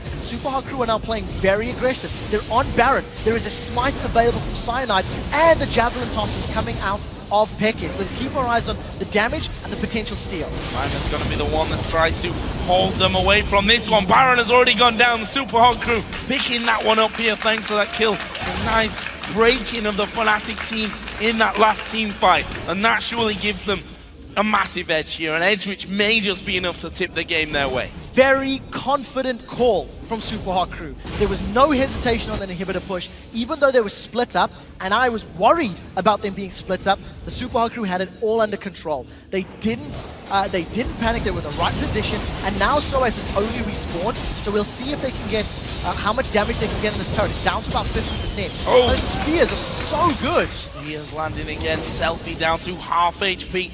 They've got that big heal from himself there. Minions bottom. Not sure that's going to be enough. Yeah, minions again down the bottom side, and Super Hot Crew will surely just wait here on that top lane until someone shows themselves on that bottom side of the map, or they get that inhibitor turret anyway. Either way, Mima's right at the front side of this one. Minions already hammering away. Super Hot Crew going to put down the pressure onto that inhib turret. It's down to half already, but looks like they'll be forced away for now. Half away from the top turret, half away from the bottom turret. There was 2 siege minions on that bottom turret, and minions alone, if you look at that HP bar, have got it so low. Super Hot Crew have done such a phenomenal job this game of controlling their minion waves. I've harped on about it so much, but it's been the 5.5 man that's kept Super Hot Crew from being under pressure. They're going to commit to this top lane tower, and Impaler has taken a lot of damage. Right at the front, also taking a lot of damage, almost in fact down to about 1/5 of his HP there. He's flashing red, so that's a signal for the Super Hot Crew to start backing away somewhat. The tower itself didn't actually fall in that one, and whilst they back off, it's going to give it a little bit of time to be regenning as well. So Fnatic are now in such a difficult position. Both the top and the bottom lane turrets are at risk of being rushed down. Super Hot Crew have now dealt enough damage with their champions and with their minions to actually try and, you know, even do a sneaky backdoor. If Fnatic are caught out of position like they have been several times this game, Super Hot Crew can just grab themselves that objective. There are minions again pushing in their favor, and it looks to be either jungle wards on the mission for Super Hot Crew. They've got a blue buff here to secure, and obviously the wave to push out, but I think there's a lot of tools at Super Hot Crew. They can force top lane, they can force bottom lane, they can force an exposed inhibitor. And the question is, where do they feel strongest? And I'd imagine it's wherever they've got the most vision. And can they do it before this Baron runs out? And after that, will Fnatic still be standing and even then feeling confident enough to put up any more of a fight? Such a great game. We've hit the 50-minute mark now in this one, closing in on an hour of epic battles between the Super Hot Crew and Fnatic. That bottom wave, as you said, is going to be pushing up. Mima is pushing the top wave towards the inhibitor turret. No teleport for him at the moment, though. Keep an eye on whether that has any impact moving in. And the inhibitors respawn in this mid lane. There are so many members of Fnatic towards the bottom half of the map that Super Hot Crew have decided to play confidently towards the middle and top lane. They did this previously where they used the minion waves to try and pull Fnatic's attention and then try to get presence in another lane. With multiple Banshees Veils now on the side of Super Hot Crew, they may even feel more confident at trying to get these towers down, but Cogmore can pop them very, very easily. Yeah. So let's see how long they stick around. You can see Impaler, definitely the last man for the team to back away, but Super Hot Crew, they're now playing uninhibited. They're now playing without fear, and they're just looking for either a death sentence or members of Fnatic to be spaced out enough for them to move in. Fnatic playing wrong, they could be playing uninhibited as well. So us having a dance there on the steps. 50 minutes in, there's got to be a terrible joke somewhere around. I thought it was quite witty. Forced away, maybe, possibly. Reckless now should be able to do that job with the Super Hot Crew moving straight in here on that inhibitor. A lot of damage coming back. Will they be forced off? It looks like it. The pillar from Soaz will keep them locked out, but Mima playing the perfect split push here. Yes, Mr. Rawls used his ultimate to go for a pick. He didn't manage to get the kill, which meant the objective is not secured safely. But because of the damage and the timing involved in that poke from Mr. Rawls, it allowed Mima onto their top lane tower. And Super Hot Crew, I think, are dealing with Fnatic's strengths well. Super Hot Crew are not putting themselves in a position where they can get run down, where they can get crowd controlled by Fnatic. And they're splitting. Every time there's a big minion wave, I mean, I genuinely do not feel like Fnatic's minions have crossed that river for about half an hour.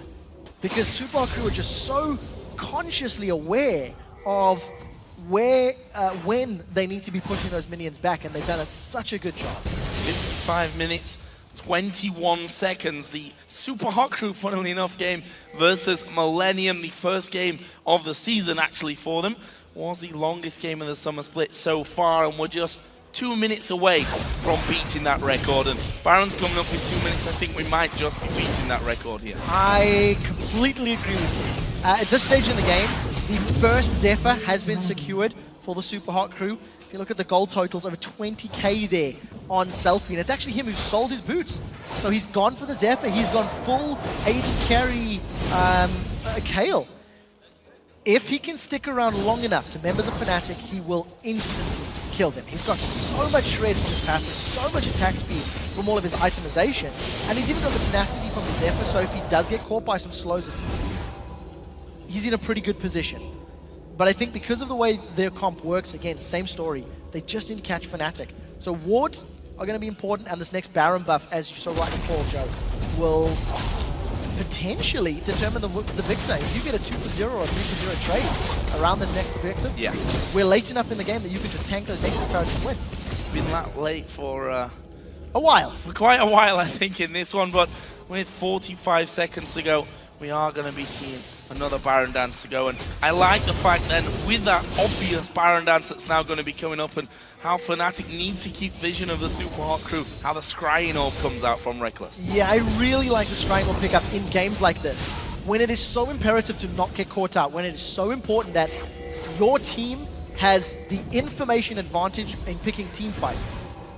that you know there's sweepers. I mean, 3 members of Super Hot Crew have been clearing wards with pinks and the sweepers this whole game. You can't prevent the vision provided by that Scrying Orb. The only problem is, it is a pretty high cooldown. So now that it is available, I almost expect Fnatic to go in, and they've caught Cyanide, or not. Oh, not. He's going to actually repel here, back out to that mid lane, and spears flying left and right. The Baron is now up, and that was the start of a Baron dance. We'll see how long that actually lasts, because Fnatic may try and call the Super Hot Crew's bluff here and go down mid. Super Hot Crew need to back away. With Selfie being in the top lane, Fnatic have got this opportunity to start a team fight. Selfie has no teleport, and it will take him time to get into position. Fortunately, Fnatic did not feel like they wanted to force a team fight, and now they are actually at risk of being split. I think Selfie's picked the right path. He's moved himself in the right way, and it's just the same story over and over. Fnatic, they are so scared to engage because if they do get flanked, they lose the fight. Super Hot Crew started Baron off, and Mima once again running interference. She's in a good position. There's a repel coming out from Cyanide. Super Hot Crew actually moving back from this one. It's going to be picked up by the Super Hot Crew here. Fnatic couldn't get in place for the steal, and they're going to have to back away. Their defensive game starts again now. The risk was too high. Cyanide could not flash into that pit, because even if he stole Baron and died, it would be 5v4 on the inhibitor. It was not worth it, so very smart call from Cyanide. With Baron buff and regen, and all of the MR that they built up, that could be the tipping point that makes Super Hot Crew not afraid of those Nidalee spears. We'll see if they feel that way, because once again, Selfie is split pushing this top lane. He's the one that is trying to get to the tower. We've seen how quickly he killed the inhibitor previously. That's going to be 2 or 3 auto attacks if he can get close enough. Oh, getting locked up here though, possibly. Good damage back. Inhibitor in the mid lane will be taken out here though by the Super Hot Crew. Every single person that they send top just drawing attention away from that middle lane. Even if Fnatic had caught Selfie out, he had flash, he had intervention, and he had the support of Mima. So the moment Fnatic committed 1 or 2 members to that fight, it was always going to be advantageous for Super Hot Crew. And as you just pointed to me, Joe, Hourglass as well. So there's a lot of tools that Selfie had to buy time. He only wanted to run interference. He was never looking for a fight. Just, again, really good, decisive play from the Super Hot Crew. And this is why we talked them up in the pre-game. This is why we highlighted them as one of the strongest teams of the summer split up to this point. Always have to worry, though, for one single mistake at this point of the game. Whether Fnatic can force that of the Super Hot Crew. I'll give the Super Hot Crew their juice. They've not done a thing really wrong here, but look at that Reckless hammering away on Selfie. They're actually going to try for this one, and that is a hell of a lot of damage Selfie's way. Does it cost them a tower? We Will Fail and Mr. Rolls have made their way up. If We Will Fail tanks this turret, I think they could have got it, but they're waiting for the minion wave. Again, interference job here from Super Hot Crew. They don't want a straight-up 5v5, even with Baron. Intervention still available for Selfie if he needs it. Oh, Reckless, though, is going to hammer away on Mima. They use the intervention. That's one tool down, although it moves quickly. And look at that, the super minions from the mid lane are now on the Nexus, so that's just one more hole in the wall to plug here to stop the flood overtaking the base. Super Hot Crew are just using the minions. When there's no minions to play with, they're backing away. The inhibitor in the mid lane has been down for a couple of minutes now, so it may actually be respawning again as we're about to breach the 1 hour mark. And Fnatic have just been on the back foot. They've been defending. They haven't been able to control Super Hot Crew in the team fights for a long time.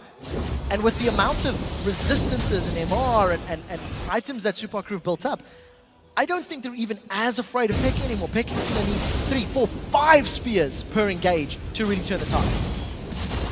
Crazy, crazy matchup. And as we mentioned earlier on about the longest game so far in the summer split, well, we've smashed that already. We're almost at the 1 hour mark here. Fnatic again fending off the waves in the mid lane. We're going to be seeing Impaler this time going towards the top lane. Selfie has brought a big wave up on that side. Mr. Rawls will be pushing the bottom lane, and this is where it starts to become, again, painful for Fnatic. The Baron buff, however, will be timing out here pretty shortly. I have to highlight how much Super Hot Crew have grown. From the last time we seen them in these super late game positions, They've never played this intelligently. Even earlier in the summer split where Selfie was playing Twisted Fate against Ro8, they made some mistakes. Selfie's been jumped on. Selfie has been jumped on. The intervention gives him a ton of time though. There is the Sonya's going to be used. I don't think he's going to escape it though. Is he going to escape? No, he's not. That is going to be a kill. However, Mr. Ro8 has taken down Peke on Nidalee and he's now working his way through the inhib as well. They trade mid laner for mid laner. Even if Mr. Ro8 goes down, I think he needed to have taken the inhibitor. There's support from the rest of the crew. They're like getting the slow there, but we are going to see Cyanide dead in his GA pop. They continue on this one, but Soaz now being hammered away on. Cyanide falls low. He'll repel up to his own minions, but everyone going super, super low. GA of Soaz is popped, but here comes Reckless. Is it enough to rescue them? He goes for Mr. Ro8. Soaz comes back up. We won't fail him. Maybe caught out here. He's going to go down, and in the end, we have one man dying on that side. We see Mima pushing on the inhib on the top side. I don't know if Fnatic can push him. He doesn't want to risk it. He's not going to give up his life because it would cost far too much. We will fail a win for such an aggressive play. He looked for the flash hook onto Reckless, but because he did not connect, it meant Reckless got all of the time in the world that he needed to just melt Super Haku and force them backwards. Mr. Ro8 backed away from that inhibitor. I feel like it may have been worth it to go for the inhibit. He had the support of his team. He had his summoner heal, the potential of a Lantern to come in. But, you know, hindsight is 2020. 2 for 1 at the end of the day. Inhibitor in the mid lane is respawned. Fnatic successfully defended an onslaught from 3 fronts from the Super Hot crew. But that was very, very risky. Will that put any kind of uncertainty into the Super Hot crew? That's something that they can't afford to have. Let's have another look at that fight down in the bottom lane. This is where Peke went down to Mr. Ro8. Oh, I'm not even sure that's a fight. That's 1 crit, 682 expunge, just 1 auto attack. I mean, that wasn't a fight. No, that was just, yeah, unlucky for you, Peke. But I think Mr. Ro8, he's actually not been too successful at that up until this point. We haven't seen him eliminating people. Unfortunate for Peke, because he's been the one that's been killed twice. The 2 times it has happened. There are no towers left on those inhibitors. Fnatic have absolutely no room for mistakes left.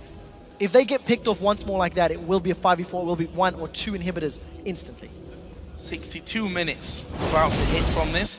We may have to get our stat guys on the longest game ever so far in the LCS to bring that one up, because this one showing no signs of ending just yet. We've got another Baron coming up in less than a minute's time. Fnatic look to be setting up somewhat of a trap, but I don't think traps may be the name of the game right now. Defending is still going to be a big priority as they once again have Mima pushing the bottom lane out. The top wave's going to be pushed by Selfie possibly.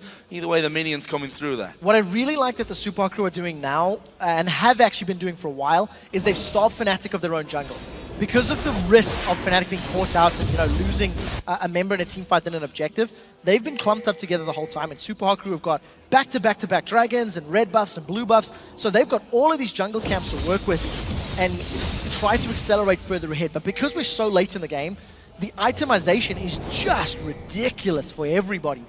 So it's not necessarily going to give you a massive... They've caught Cyanide. Cyanide's going to get played back from this one. It looks like Fnatic may just leave him, or will they? It's only Impaler that's there. The turn, Impaler takes a lot of damage. Here comes Mima from the side. The tidal wave not going to be enough. They've got 2 kills. This is surely game for the Super Hot crew. They've taken the AD carry. They've taken the jungler. The rest of them pretty much full HP apart from Mr. Ro8. Only 3 men left for Fnatic. It is all on Xpeke. If he doesn't land spears onto Selfie and Mr. Ro8, there's nothing Fnatic can do to stop this. Let's keep our eyes on it. Super crew grab the inhibitor. We will fail. It does take a spear to the face, but will it be enough to hold on the Super Hot crew? Look like they want more inhibitors. There's 45 seconds still until Cyanide and Reckless come back into this game. Spear still not connected, and Selfie now doing some damage over on towards Soaz, who will take a ton of it as a bubble comes around the side. The slow onto Mima. The super minions though are coming in. Selfie did get hit there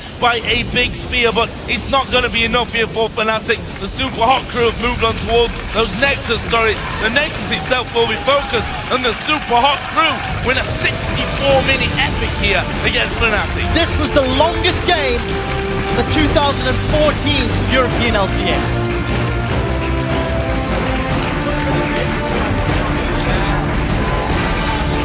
There a lot of scratched foreheads, and well, I think after a marathon game like that, it's not always clear what really just happened to you. They certainly did incredibly well there, the Super Hot Crew, playing the map to absolute perfection, but times like this, you've also got to give props to Fnatic. They held on to that game for so long. They really did.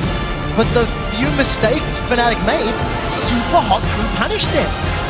I don't think I've seen a team maintain minion wave control of a game for that extended period of time while simultaneously containing their opponents all year long. Super Hot Crew just delivered in a 64-minute match. The last record was Ro8 versus Gambit, 59 minutes. So this was a good 4 minutes longer in the European LCS. And the entirety of that, for 35, 40 minutes long, was just minion wave after minion wave, all in favor of the Super Hot Crew. They simply shut out Fnatic by playing the map correctly. And it was said at the start of today by Demon and Deficio, if the Super Hot Crew win both games here this weekend, they will go top of the table. And that was, for me, a little bit unfathomable. If I was going to put bets towards anything, it certainly wouldn't have been that before we started here in the Summer Split. I completely agree with you. And it's something that I talked about in the preview show about Super Hot Crew and why they're looking so good. It's not one single element. It's not the inclusion of, Selfie isn't all of a sudden just decimating everyone. He's playing well. He's playing better than he did, but he's synergizing so much better with the rest of the team. Yeah. When he played that bait Kayle in the top lane with his Hourglass, with his intervention, it opened up an inhibitor. It opened up the rest of the map. So it's super intelligent play. Every single one of them has raised their individual ability, and they're just working so well as a unit. And we see the rise of these new, stronger teams coming in. Of course, Ro8 a little bit the exception to the rule. Funnily enough, they were the team coming into this year that everyone thought would do terrible, then had a brilliant spring split, doing completely the opposite almost here in the summer. The Super Hot Crew are a mirror image flipped the other way. They've come into this summer split looking like a new team, a reinvigorated team that I don't know what it is, what's clicked for them. We're going to find out possibly in the next time we talk to them, because we have Shox on the stage who's ready, standing by with the Super Hot Crew's Mr. Rals. Thank you very much, Joe. Congratulations first off. What a game that was. You guys always seem to get into these long, extremely exciting games. Tell us about the end of the game and where you guys kind of tried and find the opening and what was keeping you from ending it. We tried several things, but every time we tried something, we got speared, which kind of stalled the game quite a long time. And then we figured out that we wanted to split push with Kayle, and then use me as split pushing bot lane alone and try to pick up someone. And it worked one time, but apparently my team got caught as well. But yeah, in the end, we just managed to find a way to catch him off. Tell me then about the rest of the game, because for the longest time, you guys were only focusing on getting those dragons, getting those towers, and not necessarily wanting to fight. I'm not really sure how, but for some reason we managed to get objectives, which we never ever do. But yeah, I don't know, we tried to get some kills and it didn't really work out, and we did some mistakes there and there, but we always managed to get an objective more. So we already heard from Impaler's words in the pre-show how a lot has changed for you guys, what you're focusing on those objectives. But as Joe said, what has clicked for you guys and the team that you guys have been able to level up so quickly in actually quite a short amount of time? I think it's because our coach has been showing us some new ways to play the game, and we're focusing a lot more on objectives, and yeah, just rotations it's something we have been learning a lot, and that's something we haven't really realized from last split. Well, you guys look absolutely phenomenal once again. Thank you very much. No problem. Now, I suggest that you grab an elixir of fortitude, because we're going to take a short break. But when we come back, the Copenhagen Wolves take on Gambit, and we break down this game for you guys. Don't go anywhere. We'll be back in 3.5.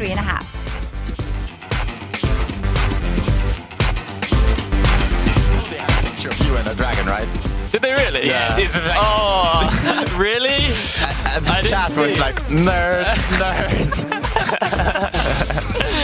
That's so good, dude. Good spear onto Mr. Rals as well. There's the ultimate coming out with Impaler. The wave comes through. It was flashed by Impaler, who gets the hook. The Banshee's Veil soaks up the spear. Oh, what a bubble though. Two of them going to be locked up. Tidal Wave comes in as well. Impaler's going to go down. Impaler's going to flash. They use the talisman. Tidal Wave comes through. Cocoon left. They manage to kill the support. Mima comes in. Well, they're selfing from the side. He's ripping through them. They destroy the Fnatic. They're going to lose Cyanide. Impaler will get that kill. GA of Soaz is popped. But here comes Reckless. Is it enough to rescue them? He goes for Mr. Rals. Soaz comes back up. Impaler may be caught out here. He's going to go down. Or will these? Only Impaler that's there. They turn. Impaler takes a lot of damage. Here comes Mima from the side. The tidal wave not going to be enough. They've got 2 kills. This is surely game.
Welcome back, everyone. The D&D boys have joined me here, and let's talk about Super Hot Crew's win in that last match. Whew, what a game it was yet again. So let's take it all the way back to the beginning to freshen our minds. Defisho, who do you think got the best coming out of the draft? Well, first of all, Lee and I upstairs, or D-Man and I upstairs, were talking about their Nidalee first rotation pick from Fnatic, which is a bit weird. Like normally you save it for later on, you don't necessarily have to lock it in instantly. It must have been because they were expecting Selfie to pick it up, or Super Hot Crew to pick it up, and it simply meant because they picked Nidalee so early, Kale went over to Super Hot Crew, Twitch went over to Super Hot Crew. Thresh, of course, was the first pick for We Will Fail Us, so they got so many strong picks and so many picks they have played before and love to play. And it's weird because this isn't the first time we've seen Nidalee as a first pick, even for Peke, or more importantly, Peke having the first pick for Fnatic. Sometimes it works, sometimes it backfires, and when you're, 3 wins, 4 losses now, perhaps he needs to start looking at the team comp. I don't know what they saw in it. I mean, we haven't seen dominant Nidalee so far this season at all. I think the idea behind the comp was you have Elise and Nami as like the disengage to help the Kog'Maw in the back, and of course the Nidalee in the back just firing away, and you can siege towers very effectively because again you have long range to hit the towers, you can land the spears, poke all the time. I think that was the general idea, and then Trundle of course to split push against Shyvana. And you mentioned if dominating Nidalee performances last week, that was Fnatic's good pick in that, so maybe they wanted to go back that for comfort. Let's talk about after draft, getting into the game. Which team had the best plan going into the early game? Because it was pretty close for a long time. Well, it was pretty obvious Super Hot Crew were looking more for objectives than straight up team fights. And you have to go back as well to the Fnatic point, actually, with the way they played the comp.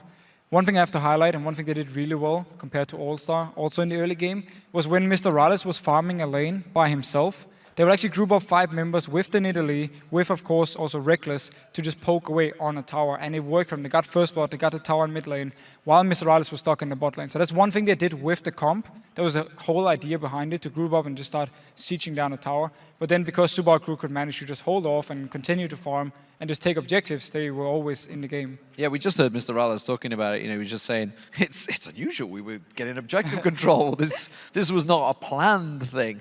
However, as Trevor pointed out many, many times during that game, they constantly pushed the waves. And of course, when you've got a Shyvana, when you've got a Kale, when you've got a Twitch in there, you can clear those waves very quickly. And that's why they were just constantly pushing wave after wave into Fnatic. Exactly, and also when you're against Trundle, who can wave clear very fast, Nidalee as well is the same deal. Yes, if there's nobody around her, she can go into Kuka form, clear the wave, otherwise she can't. So it's very easy for Super Hot Crew to just push multiple lanes, group together, so they had all the pressure on the side lanes and group 5 in the middle, and therefore just move between the lanes later on to just pick up towers. So what do we do with the late game? Do we give props to Fnatic for being able to hold it off? And do we question SAC's ability to close it out, or was it just a ticking time bomb? Honestly, for me, the game went slightly longer because Impaler got a little edgy. If you think about it, it was when they went for Peke in the mid lane. We saw it was Mr. Rallis alongside him, and then it flashed and counter flashed straight away. If they'd have caught Peke then, possibly could have ended the game right there because they'd have taken the inhib, which they did. But then, of course, that's when Fnatic caught them out. Some great Pillars of Ice coming out of SOAS, locked them up, managed to clear them out. They got the Baron. Then they took about 2 towers as well, Fnatic. That's what kind of brought Fnatic back in, and that's what really made it the longest game in the summer split so far. But after that, again, they couldn't do anything because they had no wave clear, or certainly not enough wave clear to compete with Super Hot Crew.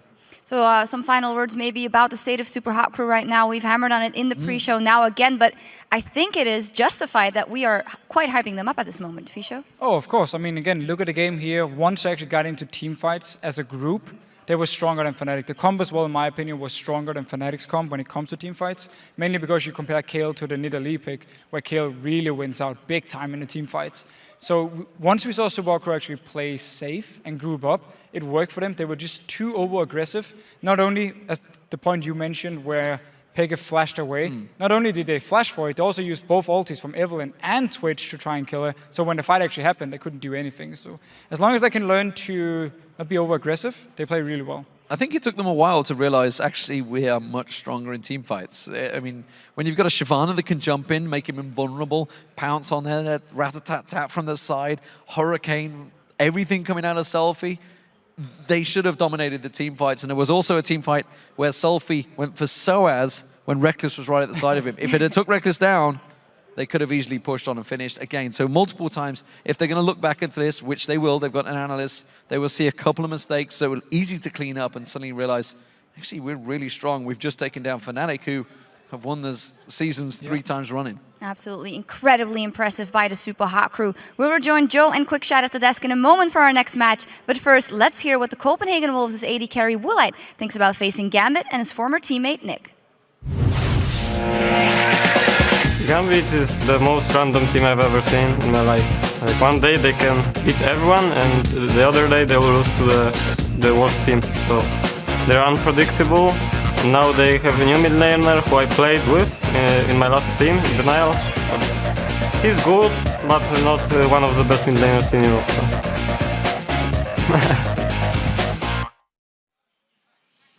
Welcome back to the Cáceres, everyone. It's time for our next game where the Copenhagen Wolves are going to take on Gambit. Both of these teams are currently tied in 7th position with a 2-4 record, and they're going to be looking to improve upon those rocky opening week performances. For the Wolves, I expect they may be heading back to a little bit more standard types of champions if they're looking to pick up wins, which of course everyone's here to do. Yeah, specifically in that top lane. You know, the Wolves are 0-4 when they play AP top laners. 2 of the games, we've also seen them running Yorick in the jungle, which is not particularly strong at the moment. I haven't seen it deliver. But I do feel the Wolves need to work on their pick and ban strategy overall because their team comps are always a little odd. Youngbuck in particular, I think he needs to decide on his champion pool. In the 6 games he's played the split, he's racked up a third of his deaths that he played in the 28 games last split. He's not won a single game when playing an AP top laner. 2 losses on Lulu, 2 losses on Vladimir, makes him 0-4. But then you compare him with his tanks, he's gone 1-16-15 on those AP champions. And then you look at his Trundle and Shyvana game, 3-6-28. For me, it's very important for the Wolves to get Youngbuck on a tank or a champion where he can actually contribute positively to the rest of their team comp. We'll have to see how picks and bans goes for them. Completely agree with you on that one. On the other side, though, Gambit will once again be playing with Nick, and he is now, of course, an official member of Gambit that was announced recently. And the fact is they managed to bounce back against Fnatic and secure a win and really pushed Alliance very hard before eventually losing out. Good signs for Gambit overall. Yeah, it is one of the few good signs, I'm afraid, because they hold a lot of unwanted records, and that's going to need to change if Gambit want to climb up the ladder and try to be present at the World Championship for a 3rd year running. I do want to talk about the team's KDA and run through each of the players. It's not a pretty picture. Darian currently holds the lowest EU KDA for top lane. Diamond has the lowest KDA for jungle. Nick has the lowest KDA for mid. I think you're seeing a trend here. Edward has got the 2nd lowest KDA for support, and Genja is the 3rd lowest for ADC. They are also the 2nd highest when it comes to total deaths. The reason I rattle off KDA for everybody is because the fact of the matter is they die too often. They've all been responsible for being caught out, and they need to stop giving up those unnecessary deaths like they did against Fnatic, because when they don't give up those kills and don't give away that gold, they do find ways to win games. So it's very important for them to not make those individual mistakes. Darian does hold also the record for the most manly swag teleport coming out of their games last week. Out of Europe. Out of Europe. We'll see if Kobe would say otherwise for North America. Well, guys, we'll see if Darian can pull any more of them beauties off here today. Well, let's first of all check out the starting lineups for this game. On the blue side, we have the Copenhagen Wolves with Youngbuck in the top lane, Airwax in the jungle, Coutard in the mid lane, Ro8 the AD carry, and Unlimited the support. And on the red side, it is Gambit. Darian up top, Diamond in the jungle, Nick in the mid lane, Genja playing AD carry, and Edward on support. So let's check out your votes for this game once again. According to LOLesports.com, predicted that Gambit are going to win this match by 67%. And I think if we consider the improvements, certainly some improvements that Gambit have made over the last couple of weeks, that might not be too far away from the truth. It's going to be a tough game to see. Both of these teams have had positive moments. Both of these teams have had not so positive moments, I think is negative. The word I'm going to go for. But I do think there's going to be a massive priority on Evelyn. Evelyn was first picked by Airwax. It is far and away his strongest jungler that we have seen in the LCS. 2 games on Lee, 2 games on Yorick, 2 games on Eve.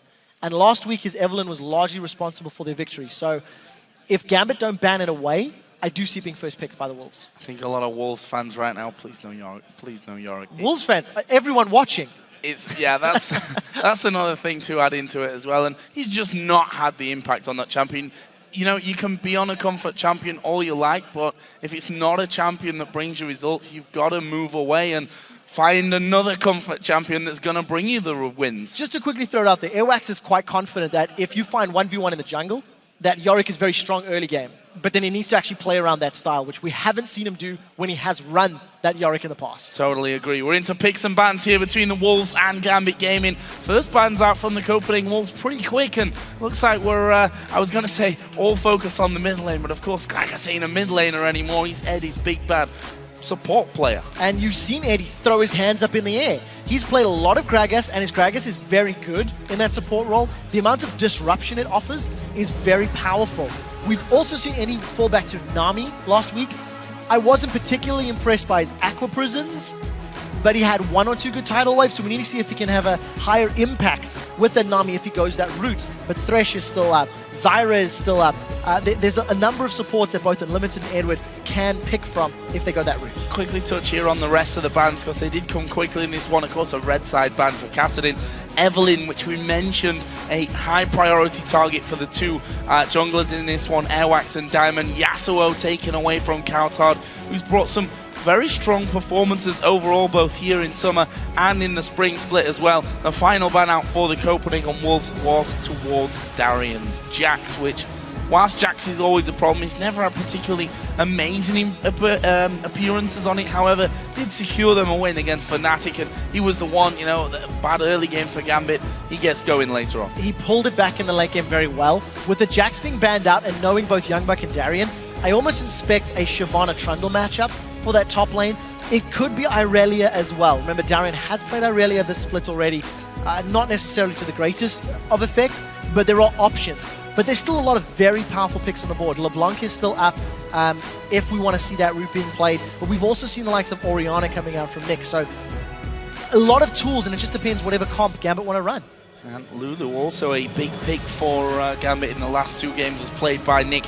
Before that, though, he had a whole mix of champions in there. Either way, Twitch was the first pickup for Ro8 here, and he's already proven that he is handy with the Rat, playing once this season against the Super Hard crew. On the other side, though, it looks like Gambit may be looking to take away Ziggs from Coutard. That will be locked in, and we wouldn't be surprised with a Lee Sin pickup for Diamond with the Evelyn off the table. So it's interesting to see the Ziggs sort of denial from Coutard, because he's 0-2 on that champion this split. It is something that Coutard played a very large amount of during the spring split, and of course all of the defensive power that it gives you.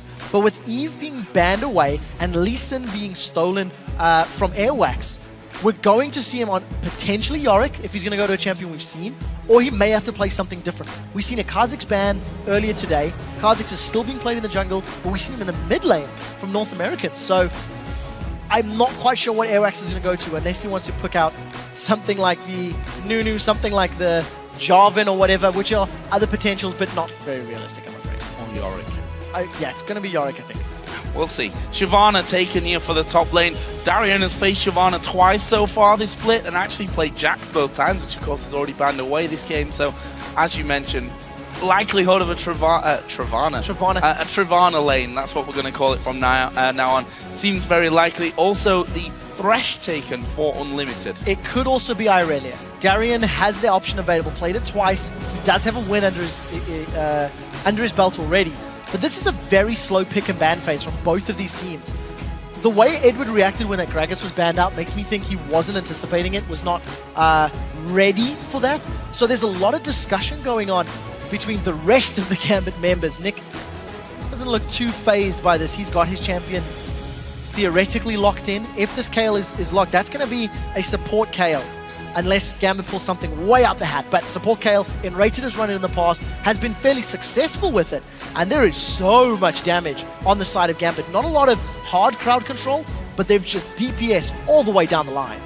Looking happy with his choice there as well. Lucian, of course, locked in for Genja. Twitch against Lucian, a matchup which we're seeing so often these days. And, well, I say matchup, we see them more often than not in opposite lanes. However, for the Copenhagen Wolves, final 2 picks here. Looking for Airwax's jungle choice. As we said before, Evelyn has been banned out. Kha'Zix still up there, but at least up there with the top 4 junglers right now will be locked in for the Copenhagen Wolves. So with the Lulu lock-in for Countard as well, you've got a very standard composition. There's some powerful engage from a Shyvana plus a Lulu ultimate. You can find picks with Death Sentence and Elise. You can ambush people with the Twitch. The reason Countard's going to be happy for this Lulu, he's got 1 game played, 1 win, a 27 KDA on that champion. He had a phenomenal performance the last time we seen him play that Lulu. And for Gambit, that may mean it's top lane Kayle. And, okay, right, Defish is going to be very disappointed in me. Top lane Kayle is a thing against Shyvana at the moment. It's something that a lot of the European LCS teams are playing in scrims, and a few top laners have actually spoken to us and talked about how Kayle against Shyvana is very strong, because if Shyvana jumps on you and you're at risk of dying, intervention saves your life. The move speed increase from Kayle and the slow onto Shyvana then gives you tools to shred all of his bonus armor and MR, and you can keep kiting away thanks to your Righteous Fury. Leona is going to be locked in. That's going to be a top lane Kayle. Has to be. Top lane Kayle coming in then for Darian. And whilst we were talking about Youngbuck and his relatively unsuccessful times, let's call it, with AP top laners, we're going to be seeing Darian running that Kayle, and very interested to see how he does with that one. Edward, of course, then will take the Leona into the lane with Lucian on the other side up against Twitch and Thresh. So both of these comps do very well at defending sieges. They've got a lot of natural wave clear that they can work with. Lulu can do a good job on the towers. Ziggs is obviously going to do a great job. There is more potential for Copenhagen Wolves to find picks, thanks to their abilities, thanks to the Twitch, thanks to Lulu, thanks to Thresh. However, if they get grouped up and Gambit initiate a fight quickly with a good solar flare and have Kayle and Ziggs in there, their AoE damage potential is through the roof. So the Copenhagen Wolves need to be very careful to not get caught clumped up, to not run the risk of being caught by a multi-man solar flare. If that happens, they will get melted. And there's a lot of emphasis, I think, on Nick. If his bouncing bombs and minefields are not strong in these sort of skirmishes and lane phases, there's a lot of pressure on Edward as well. So no room for error, I feel, for Gambit's composition. Just going to go and put it out there, be that guy to do it. Intervention for Darian could help save his KDA right now, especially if he goes for any of those crazy teleports. Well, guys, now that picks and bans are in, do you still think that Gambit have the edge? You can tweet to us #CWWin or #GMBWin to @LOL Esports, and we'll see if you guys changed your minds coming around. And I've got a feeling a few of you may just have, with the a little bit off-the-cuff picks here for Gambit. Yeah, I mean, this top lane Kayle is something that has been talked about, and it is something that is being used in scrims by the European teams. Now we get to see it, in the Swag Lord's hands himself, and we'll see how it performs. Well, we are going to see right now, because we're getting into game as the Copenhagen Wolves take on Gambit Gaming. As we've said before, both of these teams struggling really in the league with 2 wins and 4 losses to their name. One of them will be coming out with a lead in the table, though, after this matchup takes place. And wondering if we'll see anything here at level 1. Not sure, to be honest, that we will. No, I'm not so convinced. If Unlimited or Edward are to start something, yeah, there is some crowd control to play with, but we've seen defensive starts from everybody. I'm more interested to see if Gambit want to initiate a lane swap. Putting a Lucian Leona into a Twitch Thresh lane could be very punishing. But on the same token, the theory is that Kayle is somewhat of a counter to Shyvana. So it's... But on the same token, the theory is that Kayle is somewhat of a counter to Shyvana. So it looks like we're going to be going for those straight-up matchups. And I think Diamond may be putting some pressure on Genji and Edward's lane. 66 to 34%. I believe it was 68% before, so... 67 to 33 in the original vote. So I was right. That's enough. One person possibly has decided that the Copenhagen Wolves are going to be taking this one. We'll find out, though, guys. Of course, coming into the back of this one after an amazing game in our last one between the Super Hot crew and Fnatic. We'll see if this one can live up to the latter half of today's game. So we talked about how we may not have level 1 shenanigans. I'm going to retract my vote and say there may be the possibility, because Airwax has actually started with the machete, a pot, and a pink ward. You can see some support from the rest of the Wolves moving towards this area of the map. And the lane swap initiation has started from the Copenhagen Wolves. Whether they wanted or whether they anticipated a lane swap themselves is the other question. Death Sentence onto Diamond, this could be scary. Oh, Diamond going to come around the side from this one already. The damage starts, but can they lock him down? Youngbuck will actually chase him away from the jungle completely, and the Copenhagen Wolves are going to be getting themselves a red buff from the enemy jungle here for the start. We'll see how Gambit can react to this one. EUCS will smite that one away, and the Wolves will get back off into the lanes. Right now, it's actually left Ro8 alone in the top lane to have free reign on the farm on that top side of things. Of course, Darian will be joining his jungler for a route around the jungle, and the Copenhagen Wolves appearing in mid lane with 4 men. There's a flay onto Nick. It's not going to be close enough or further enough away from the turret to have an impact now. So, Unlimited not able to get in range in Diamond for that red buff invade. Unfortunately, skilling up Flame means there was no kill potential. For Copenhagen Wolves, with the support Thresh, there's roaming. This is the 3rd game in a row that we've seen this Thresh in the very early stages of the game, moving around the map with the rest of his team. It's given Copenhagen Wolves a buff advantage for the time being.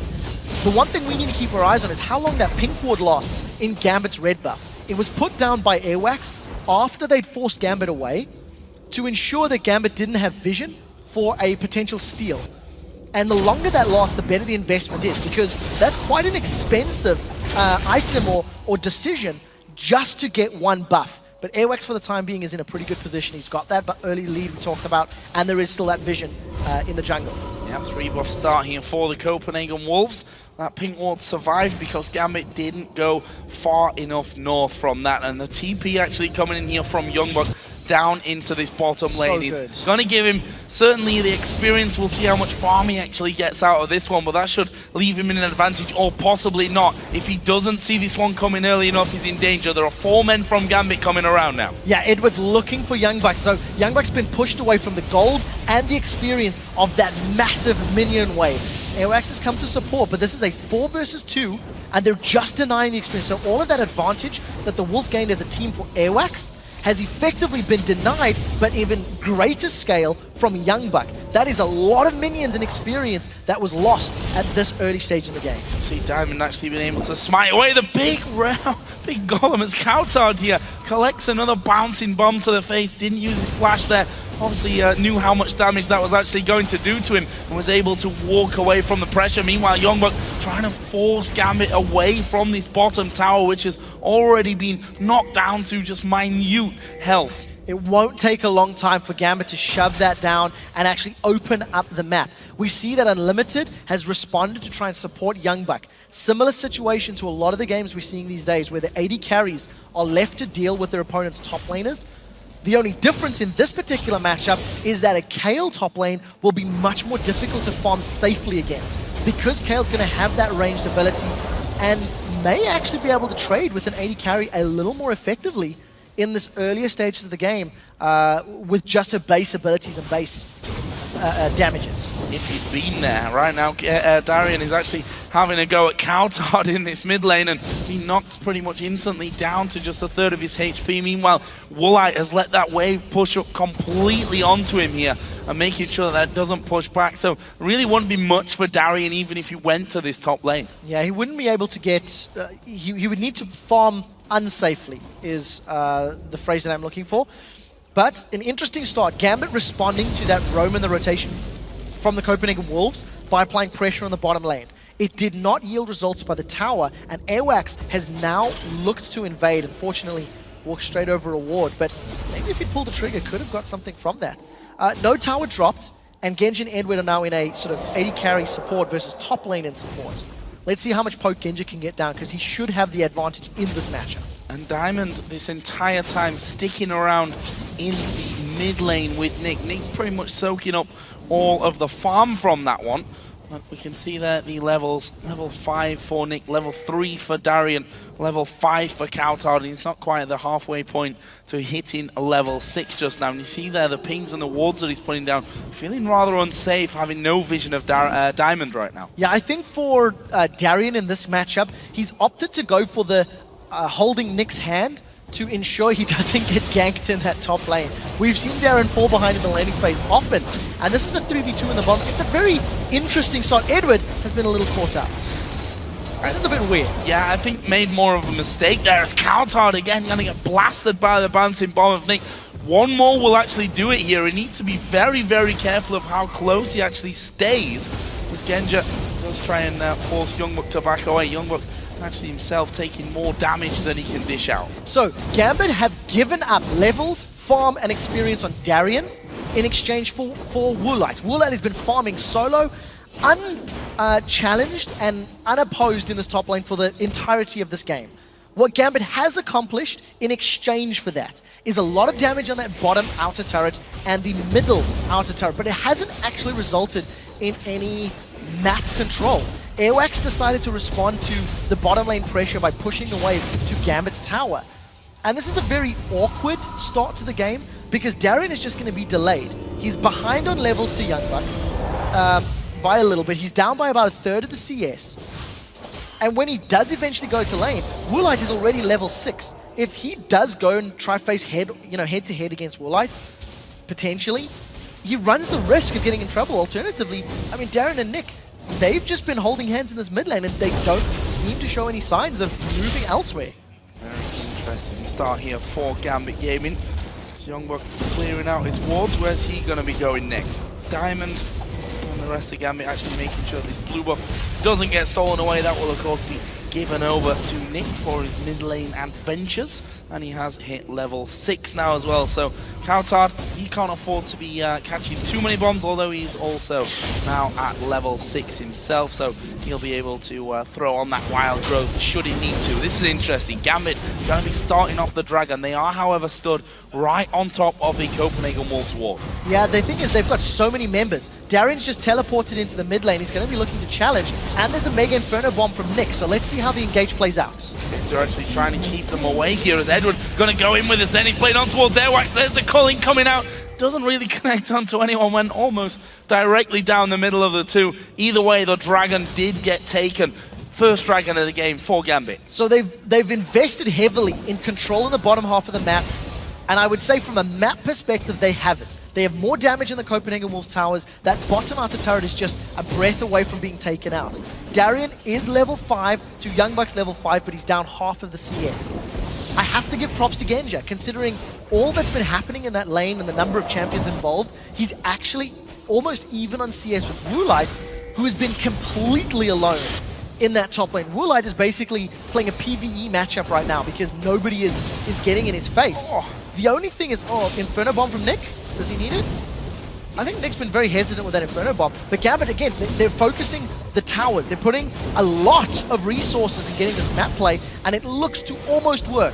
One more hit? Not this time. No, not this time.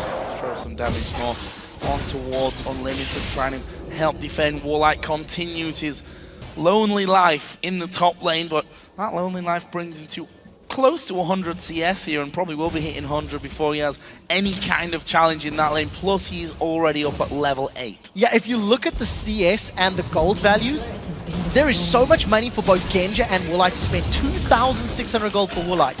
So what that means, he's going to be so close to just instantly purchasing his Blade of the Rune King on his first back, and then he can leave the lane and start looking to ambush, start looking to find kills.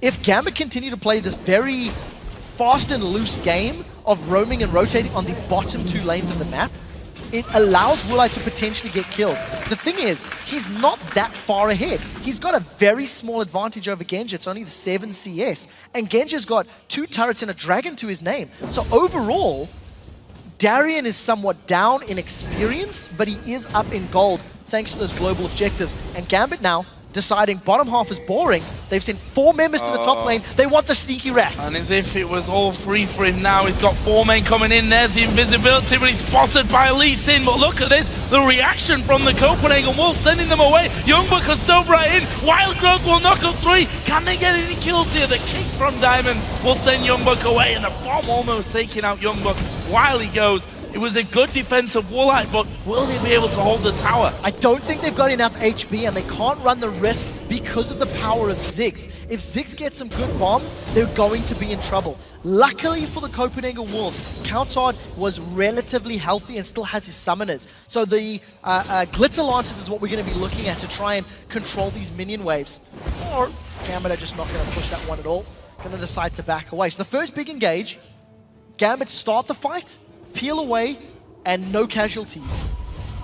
but Copenhagen Wolves are down on items. It's still 3,200 gold for Ro8. We're finally going to see him spending it. 3,200 gold on his first back at level 12. At 12 minutes into the game, he's not quite level 12, although he's not even that far away. Level 9, and as you said, instant Blade of the Ruin King coming out from him. Question now is, what does he do with it? Does he have an opportunity to use that very early big major item? In theory, yes. The way Gambit have been moving and the way Gambit have been focusing on the bottom half of the map, you could theorize that they will do the same focus the next time Dragon's up, and it should be a couple of minutes away. There is timing on Dragon. It's around the 14.5-minute mark. So the Copenhagen Wolves should be looking to either push waves in their favor in the top and middle, and then group of vision around Dragon. You can see Edward already just clearing out the wards, trying to get control. Because Darian's got teleport available, I think we can theorize at this point he's going to TP for that Dragon, and he's gone for an interesting build. Rushed the Berserker's Greaves, and he's picked up a Chalice of Harmony very early on, so maybe looking to stick around in lane and cause troubles. Youngbuck actually caught out of position completely here, going to take a lot of damage. They lock him up as he actually goes. There's the flash as well, away from Edward's Solar Flare, and a little bit too far up lane there, I think, Youngbuck. It was a little too extended, and that all stems from that very, very awkward and interesting early game play from Gambit.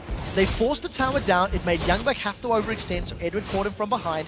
The fact that Youngbuck's not going to have his flash available for the potential Dragon fight in the next few minutes is a very good sign for Gambit. It just reduces the threat of a hard engage from Youngbuck because he won't have that escape available. And Gambit just continue this roam. 4 members of the team in the red buff area of the Wolves. They're getting some deep vision. This should give them near absolute Dragon control once it spawns in a minute. Going to lose out on that top outer turret, but gain themselves a red buff at less than a minute's time, as you said, until Dragon comes in. That'll make Genja also feel a lot more safe down in his bottom lane to push up, knowing that his team control that area of the map, as the bomb was used here. 5-6 just to clear out the wave. It's more like and Unlimited will push very heavily towards that inner turret. Let's not forget that Youngbuck, no ultimate available to him at this point, and used that flash during the last encounter, so he's a bit of a vulnerable person down on the bottom lane. Gambit have set their sights in the inner turret. They forced Youngbuck away.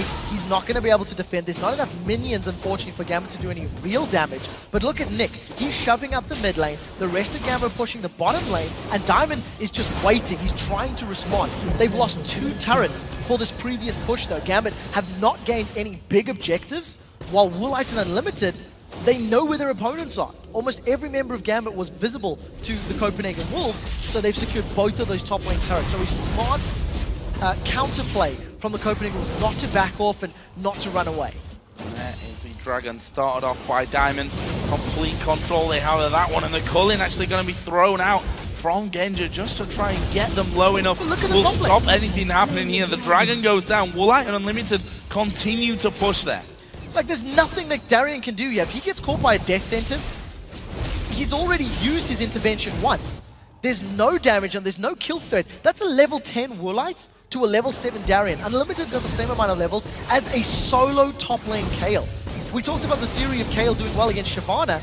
Darian's never had a chance because he's been pushing the mid lane tower, and Ro8 and Unlimited have got so much map presence in the top half of Gambit's jungle. And they finally sent Genja and Edward back into base there, and they didn't get that inner turret in the bottom lane. Ro8 and Unlimited simply backed away with a level 10 AD carry with a Blade of the Ruin King. He's got 1,600 gold to spend here as well. Means that someone may just get caught out, and that someone may just be Edward. He's actually going to come around. Ro8 is going to spot him there, but not looking for the fight. Yeah, it's really interesting because if you looked at those gold numbers a moment or two ago, Darian is only a couple hundred gold behind Youngbuck, but the rest of the lanes are mostly ahead. You know, 600 ahead for Diamond, 1,200 ahead for Nick. 80 carries are even, support 300, it's not massive. So Gambit as a team are somewhat ahead. Now Counter's been jumped on. Counter being jumped on, the Q from Diamond will land, but the teleport did get started by Youngbuck. He actually cancelled that one there, so not joining in with that little party that was going on in the middle lane. There was no tower there for Counter, so he knew that he had to use a very early wild growth to make sure that he could survive that. Manages to keep himself alive, which is key. Unfortunately, Copenhagen Wolves forced to blow that teleport summoner spell. So now Youngbuck can't afford to be caught out of position. And considering the importance of movement in this bottom half of the map, because of the pressure Gambit have put on it, it does mean Youngbuck needs to be very aware of what his opponents are doing. Darren is looking like he's going to build an Athenes and Holy Grail, so it's going to be a different kind of build on this Kayle than we're used to seeing. And finally he's moving top, but he's, you know, a level behind, he's 40 CS down. Really need to keep our eyes on how this matchup is going to play out. But also has intervention, so probably isn't even worried about Youngbuck. Can keep his distance onto him there this entire time, kiting with a slow and his own speed up should he need it from that heal. Diamond did just come around for a bit of a look in after Edward had cleared out the wards there by Blue, but nothing really to do there. Just want to look at the AD carries again for all that time that Ro8 had free in the top lane. He's actually behind in CS now to Genja. Yeah, Genja was farming very well. Genja was under a lot of pressure from Copenhagen Wolves. There was, you know, pressure on the tower. He roamed for Dragon, etc. But he has been doing well last hitting. Got himself that Bloodthirster. I do think it's going to take him a little more time to hit a scary point. Count on an Airwax. He's just going to zone away Edward. Ro8 has not roamed. He's not looked for those ambushes that we've come to expect from Twitches. And after 20 minutes of movement around the map, there's been so much importance on wards and vision. Copenhagen Wolves now, all of their wards are defensive. They're anticipating Gambit getting in their jungle. Let's see how Darren deals with this. By walking away. A spectacular escape there. A couple of steps forward. It's not something I always say. Like well, that is true as well. So obviously keeping his cool this time around. He's got Edward there for a bit of support. He's going to have Diamond as well. This is a position where the Copenhagen Wolves may need to be a little bit cautious as to what happens. There's a lot of CC between the three of them. However, wards were already down in the Tribush. No wards down here though, as they push onto They're going to catch Coutard. Coutard is way down the lane. He's going to speed himself up. There's the kick against the wall. Have they got the damage here to finish him off? It's a flash from Coutard to get him out of safety. That would have surely been death because the Zenith Blade would have landed from Edward. Yeah, very well-timed flash to get away from Edward's Zenith Blade. Diamond actually did a pretty smart decision. Using the Dragon's Rage to knock Coutard into the wall guaranteed the Sonic Wave connection, which then guaranteed the red buff to be applied. So, pretty smart combination of events. Unfortunately, the commitment of members in the mid lane has exposed Gambit's bottom outer turret, and Ro8 and Unlimited grabbed the third turret of the game practically unopposed. They pushed the top lane. Darien offered very little in the way of resistance, and Ro8 and Unlimited just keep farming and moving around looking for those objectives. So, you know, the last outer turret for Gambit is in the middle. Staying out of harm's way, really, as Ro8 this entire time. The attempted 4-man dive was thwarted nicely by the Copenhagen Wolves earlier. We have hit the 20-minute mark, so let's take a overall look at proceedings here. Of course, still waiting for this first blood. This can actually be real dangerous for Coutard. There's a slow coming down. The polymorph coming in, and Darren says, I'm going to keep going onto you in this one, but Coutard, a couple of levels above him, still able to do enough damage to force him off. However, Diamond is coming back around the side, will be spotted early enough by wards here, though, from the Copenhagen Wolves, and we'll walk back out. So a couple of levels and an item advantage. I did like Darien's patience. He only committed to the fight once that first Glitzer Lance had actually been used, which obviously mitigated a lot of damage. But Darien's still trying to find his way back into this game, I think is the best way to talk about it. He's gone for an unorthodox playstyle, and he's gone for an unorthodox build from what we're used to seeing out of Kales. But Copenhagen Wolves haven't really been able to respond. Copenhagen Wolves have taken advantage of Gambit's misgivings. So Copenhagen Wolves have got 3 towers because Gambit have not been there to defend in real force. Gambit have got dragons out of the deal, and they've been pushing Copenhagen Wolves around the map. So the question is, do Gambit eventually start plugging these holes? They gave up a massive amount of turrets against Fnatic, but still won through absolute dragon control. We're seeing a somewhat similar game developing here. Holding here on position. There is a ward in the back of the pit from the Wolves. Have that dragon pulled right out to the neck of its pit, and I think it's going to go down too quickly for them to be able to stop it. There is the dragon pick up TP from Youngbuck, will bring him right to the front of things, and actually he's going to dive on through. That's a great 4-man solar flare at the back from Eddie, but is it enough to actually keep him alive? There's a lot of focus coming his way. He will have to flash as the calling comes through as well. Edward's still being chased. There's the bomb finally coming out, and the Copenhagen Wolves now will have to back away. They've already lost one man. His first blood onto Airwax going to Genja. That could have been so different if Darien did not cancel his teleport. Copenhagen Wolves were split up once they got into the jungle. Not everybody could make it over the wall together, so Gambit, on the retreat, just used a lot of very good abilities. That 4-man solar flare from Edward did so much work in helping his team out. Genja gets first blood, a bunch of assists down the rest of the board, and Diamond, unfortunately, missing some key skill shots. Last week it was the similar on Elite. He didn't hit as many cocoons as we're used to seeing out of Diamond. Well, still got time to impress us this game with those. And already, to be fair, good kick against Carlsbad earlier into the wall. See, yeah, a lot of damage coming through, and now the burst that we're used to seeing out of a Kayle from the mid lane, or at least the masses of attack speed, not really coming through this time for Darien because of his build. Got more the Snail Kayle build. Snail Kayle, indeed. It will take a long time for Darien to be terrifying, but what is great is just how much headroom Gambit's composition does have. As Kayle continues to make up the CS that he's lost, he's going to become a lot more powerful. He's going to have the tools, like you said, the intervention to help out Diamond when he goes for those insect-style kicks and goes for those engages. Youngbuck is doing a pretty good job. He's rushed a Banshee's Veil as his very first item, and when you consider the ability power threat from his opponents, it does make a lot of sense. And he's actually running a little scared. He's not looking to duel Darien. The rest of Copenhagen Wolves seems to be in lane. Well, we all know how that ends when there's a Ziggs on the other side. Throws down his ultimate, and that wave is all of a sudden gone. That one close to connecting onto Cowtard. He did have Unlimited, just waiting off to the side there to give him a little bit of backup. Look at the mid lane.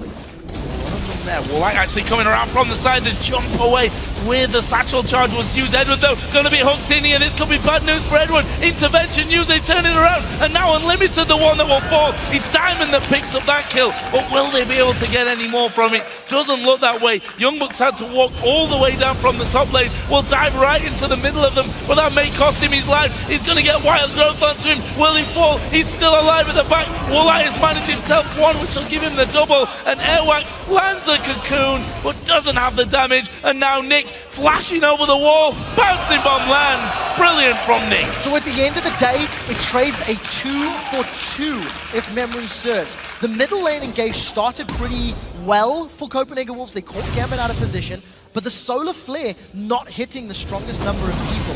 Good re-engage from Youngbuck. This is now the second half of the fight. Had Youngbuck maybe had a little more HP to work with, that could have done well, but that was a 3 or 4 man knockup. And Warlight just very sneaky from the back line, cleaning up on Twitch. Gambit have the potential to find picks and find kills if those solar flare connects. Part of the reason they didn't win the team fight outright is because of the fact that Edward Solar Flare was a little focused on shutting down Warlight and protecting his teammates. So a good counter-engage from Copenhagen Wolves. Impressed with how Nick controlled himself during those fights with the use of that satchel charge. Seemingly spent more time in the air flying away from danger than anything else. Darien also got himself finally up to that 100 CS mark. Still leaves him a chunk of gold behind everything though. Got himself the Stinger now in on top of his Athene's on Holy Grail, the starting item that he went for. There's going to be a Randuin's though on the other side for Youngbuck. So I want to highlight just the differences between Youngbuck and Darien. Darien just hit level 12 this second. Youngbuck is currently level 13, about a full level ahead. If you look at the gold difference, even though there is 60 CS separating these two players, the gold is only 600. Which is a lot less than what it would be. 60 CS would equate to a lot. Oh, that's Darien caught out. Maybe. Oh, using the intervention. Warlight actually going to try and get in position, and he will manage to get it. The intervention not enough there to save Darien, as Diamond and Airwax having an altercation down by the red buff area as well. A little bit of a scrappy skirmish game, this one. And because Darien is so far behind in items and has this unorthodox build, he's able to get 1v1 that easily by Warlight. Woolite just snuck up in on from behind. I actually am not even sure if Darren had a, Runan and Nash's Tooth if it made a big difference, because Woolite's got a lot of CS under his belt. But Woolite needs to make that work more for him. He needs to find more of those kills, because Genja is equally powerful. He's slightly less kills, but is equal on CS, got that static shift built up, got that bloodthirster, so he's going to be hitting like a truck once he gets that Last Whisper completed in a few moments' time. A lot of ward fighting going on in the bottom side of the river, and good calls, because Dragon will be coming into play again here in less than half a minute's time. Gambit already in position for that. They're going to push up that bottom wave. They've already got control of the middle waves, and even getting some deep vision down as Genja throws an early calling out to try and get them back. Yeah, and again, it's just to control, because Dragon is so close. Gambit are playing a little more focused around the objectives, especially the Dragon. They're looking to get just absolute and utter control of this area. They have done so since the opening minutes of the game. And look for Nick's Mega Inferno Bomb. If Copenhagen Wolves group up, Nick may just use this to zone and grab Gambit another Dragon. Copenhagen Wolves are so hesitant to engage because of how poorly the last fight went. Another solo player coming in. They've actually gone on towards Countout. Edward maybe a little bit deep for this one. Youngbuck diving into the middle as well. Edward falling low but doesn't go down. Darian though having to use the intervention on himself, but there's a lot of damage back. Couple of low men on either side of the table, and the Dragon going down, but no one following him. No kills secured. Nick still has his Mega Inferno Bomb available, is playing very safely with it, and Gambit still looking to re-engage. They're scaring the Wolves away. They've got themselves a healthy gold lead, and the shred from Darian's Kayle did a pretty good job. Youngbuck dove into the team and took a whole bunch of Kayle auto attacks. Darren even got away from that fight alive, thanks to that intervention. Well, the siege comes in. We all know how hard that can be against a Ziggs who's got a death cap now, a second blasting one on top of his Athenes, and Gambit able to just bully him away from what was left of that inner turret. Alright, stealthing up though here. Will he be able to find anyone? I don't think so. Going blind into the jungle is not something you want to do. No, never. It's not worth the risk. Even with the amount of damage and items Woolite has, he could just run into a whole bunch of members. And this very interesting start to the game has actually led to giving Gambit a very healthy lead. Even though you've got this sort of awkward Kayle, because of Kayle's abilities, the heal, the movement speed, the slow, and the intervention, even when you're behind on gold and items, you are still effective, you are still useful in a more utility kind of way. And I think Gambit have done something unique. Whether it's good against other teams remains to be seen, but fact is, at 30 minutes, they've got a 6,000 gold lead, they've taken every single Dragon, and they're bullying the Wolves around, so you can't deny it's working in this matchup. Working for them, and at the end of the day, that's all that really matters. If you're fighting on a match-to-match basis, that the ones that you those special plans that you put together get you a win at the end of the day. Maybe not something that you can do 2 times in a row, or as you said, maybe against the top of the table teams, but a win is a win, especially when you sat tied up with the Copenhagen Wolves in 7th position. But game's not over just yet. We're only 30 minutes into this one. We've seen bigger swings in goal. Yeah, we really have, and I actually still prefer Copenhagen Wolves team fight composition. Once Siobhan and Elise jump in, a Lulu Wild Growth is going to be so disruptive, and Thresh can heal and protect for Woolite all day long. The only thing Copenhagen Wolves need to ensure they avoid is those multi-man solo plays, because if they do get caught, it's all on Edward and all of his charges to make something happen. They caught Darian, but I don't know if they really want to commit to this fight. We'll find out. No, Hook and a Cocoon, although he's forced to use the intervention. Youngbuck at the back going low. There's a Wild Growth coming around. The bomb will absolutely blast the Wolves down. Genja steps forward. Nick is right at the front. He got hooked. Will flash, but not getting away from the damage. And the Wolves are turning this one around. Woolite wasn't able to finish anyone off. Well, look how many glowing red health bars we have. Gambit back away. It ends up in a 1-for-0. Gambit were not able to get the focus on the right targets. Because Copenhagen Wolves had all of that mobility and movement and, the Wild Growth to save people, they were able to get away. The teleport coming out from Youngbuck is going to keep him back in the team fight, and that's Copenhagen Wolves with a good counterplay. Unfortunate for Gambit that even with a good re-engage and a strong use of that intervention, it was them getting hooked that started that whole chain of events. I do think with slightly better targeting on the key champions on Wolves, they may have come out in a better situation. Well, it leaves us close in terms of kills and in turrets as well. So the goal advantage lying with Gambit, though. They've demonstrated great control over the Dragon itself, and also keeping tabs on the vision that they put down entirely in the Copenhagen Wolves jungle. This blue buff has been warded for what seems like a good 15-20 minutes by now. Nick is actually going to go over to his blue and see that that one is already been taken away from him, and won't be able to pick that one up. So we move into a slower pace of the game. So let's have a look down some of the items, because we have seen some big ones coming in for Youngbuck. Got himself that Randuin's on top of his Banshee's opening. The AD carries somewhere to really touch on, because they've got most of the farm in this game. The Phantom Dancer and the Blade of the Rune King completed fairly early. So we're going to see a solo flare, but flashed away from Unlimited. I'm going to take a look at the items and the gold and the kill spread. If Gambit are able to kill Woolite, there's no damage really elsewhere on the map. Coutard can do well with his death cap, but once his glitter lance is down, there's not a lot more burst. Because Youngbuck has not gone for a Blade of the Rune King, and Airwax has gone for the tank Elise, not the spell pen or the damage Elise, it means Copenhagen Wolves are banking on keeping Woolite alive. So I retract my earlier statement of saying that a 5-man solar flare is going to be important. It's protect Woolite that's going to be so incredibly important. Youngbuck, Airwax, and Unlimited have to provide enough protection and enough crowd control to keep Gambit at bay, while Woolite just lays the smackdown, because he's got an incredible amount of damage to work with. That Phantom Dancer, BF Sword, Blade of the Rune King, and Last Whisper means he can tear through anybody on Gambit that's not interventioned. Whatever the ability, yeah. Intervention. Yeah, hit with intervention. Exactly. We all knew what you meant, it's all fine. We've got less than 30 seconds again until another Dragon comes into play here. And those mid waves being reset right in the middle. We'll see who's going to get control. There's really not a lot of wards down there at the moment. Gambit with the real Soul 2 on the bottom side of the map, inside of the Wolves' jungle by the Wraith camp and by the red buff camp as well. But the Wolves have already pushed Gambit a little bit further back there. We see the Baron wards already being exchanged between the two teams, and the Wolves now starting to move down towards Dragon. Yeah, we'll see if Wolves can actually secure this. Nick, Diamond have real steal potential with that Lee Sin and with the Mega Inferno Bomb. Because Woolite is just so well farmed and fed with kills, he's going to solo Dragon before anyone from Gambit can respond. And this is the first time the entire game that Gambit have not made an aggressive play for the Dragon. They are going to steal a blue buff. I still think they need to get more wards. We've seen Gambit pushing around Copenhagen Wolves map so extensively. If you look at the vision right now, there's not a whole lot on the minimap for them to work with.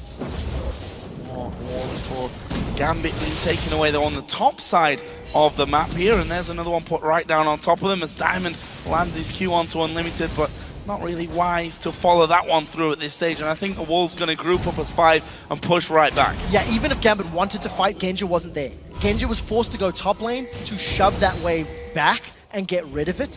Genja's done a pretty good job this game of being with his team more. It's something that we criticize him of quite frequently during the spring split of farming. Oh, they put Darius! Oh, Darius. Said intervention would be good for him, but didn't quite get it off that time. CC chain coming in onto him, and he will go down without anything to offer. That leaves the Wolves with a 5 versus 4.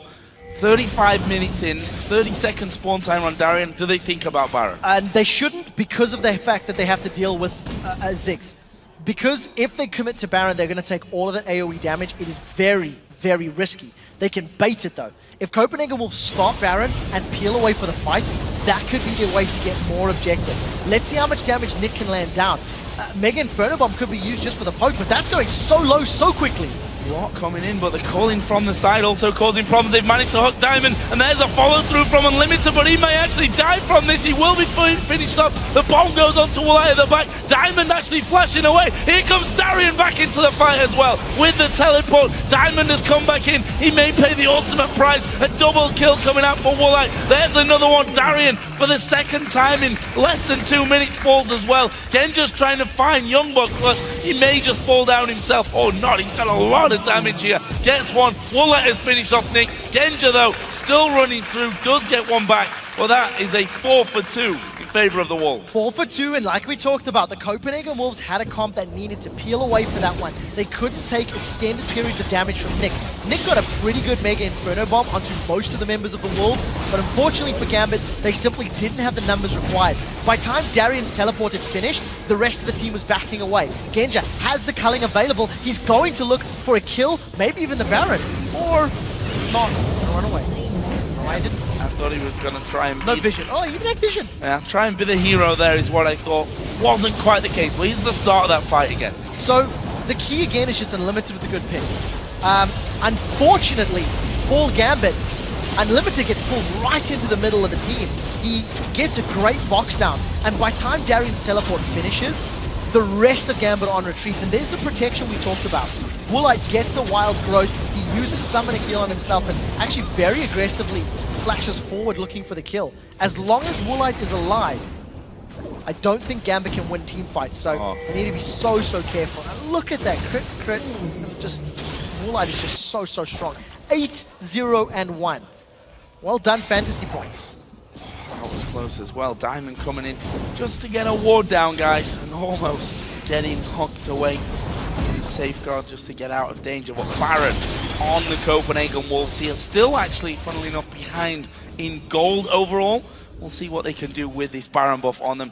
We always talk about how hard it is to get past the Ziggs, especially one that's got himself a Death Cap, got himself the Void Staff, the Athenes, and now Azonya's Hourglass as well. Because of the comp that Copenhagen Wolves have, they've got the option to just dive onto him. They can just throw Shyvana or Elise onto that back line, use the wild growth from Lulu, and then Woolite can just wait for his moment to jump in there and find a pick. I'd love to see Woolite grab himself a Guardian Angel next because of how important his damage is to the rest of his team.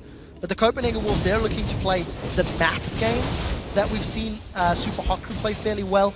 Put pressure on multiple lanes, force Gambit to respond. There's no teleport on Darren. Remember, he did use it in the Baron pit a few minutes ago. Average game time of both teams, and Gambit about 3 minutes slower, funnily enough, than the Wolves. And it was the Wolves that we talked about last split that were really struggling to finish off games, even when they had massive leads. And it was Gambit who we thought were, one of the stronger teams when they get an inhibitor down. When they pick up a Baron, they just charge on through and win the game. But funnily enough, it's the Wolves this split that have that advantage. As Woolite split pushing here, trying to get himself in there. But look at the damage coming out. Intervention was used, but really wasn't needed. And they take down Woolite and may look for more. That was so good from Genja. If Genja can get onto Woolite, you can see how quickly you can kill him. The problem now is, can Copenhagen Wolves defend without their primary damage source? Glitterland was the key there to stop Unlimited being picked off. The Q from Diamond didn't quite have a range. Zenith Blade was off range as well, but Gambit actually charging down this mid lane. Yeah, but they know they've got the numbers advantage, and they do have the engage potential from Edward. This is going to be an inhibitor turret at least. If they stick around for the inhibitor, they need to be very careful not to get engaged upon. The peel from Thresh and the potential poke from Lulu is good, but again, there's no damage. There's no damage on Youngbuck. There's no damage on Airwax. Their only damage sources is Kautar's Burst. He doesn't even have a Lich Bane yet, and Woolite. So without Woolite, Copenhagen Wolves are a little in trouble. Especially if he gets blown to pieces like that. Last little, well, it wasn't even a fight, was it? It was simply Diamond, sorry, no, not even either of those two. Genja going straight in there. It was Darian who gave him the intervention. Much needed intervention, we're going to call it at the end, to keep him alive. And now the Wolves actually trying to turn this one around. Kautar going to be moving through. Elise will repel off to the minions. Have they got the range? That's a good solar flare to slow down two of them. But Edward may be in trouble. The Glitterlance comes across the side. Youngbuck will dive into the middle. Wild Growth going to be used as well. They need to get onto the back though, because the damage from Genja and Nick is absolutely immense. Edward will fall. They can probably kill off one more. That's a max range cocoon. Darian goes down. The bomb from Nick gets one back though. They end up trading 2 for 2 because the Copenhagen Wolves took too long to get Woolite in play. Gambit, while on the retreat, put a lot of damage down. Nick, his bouncing bombs were melting through the Copenhagen Wolves. Woolite now wants Genja.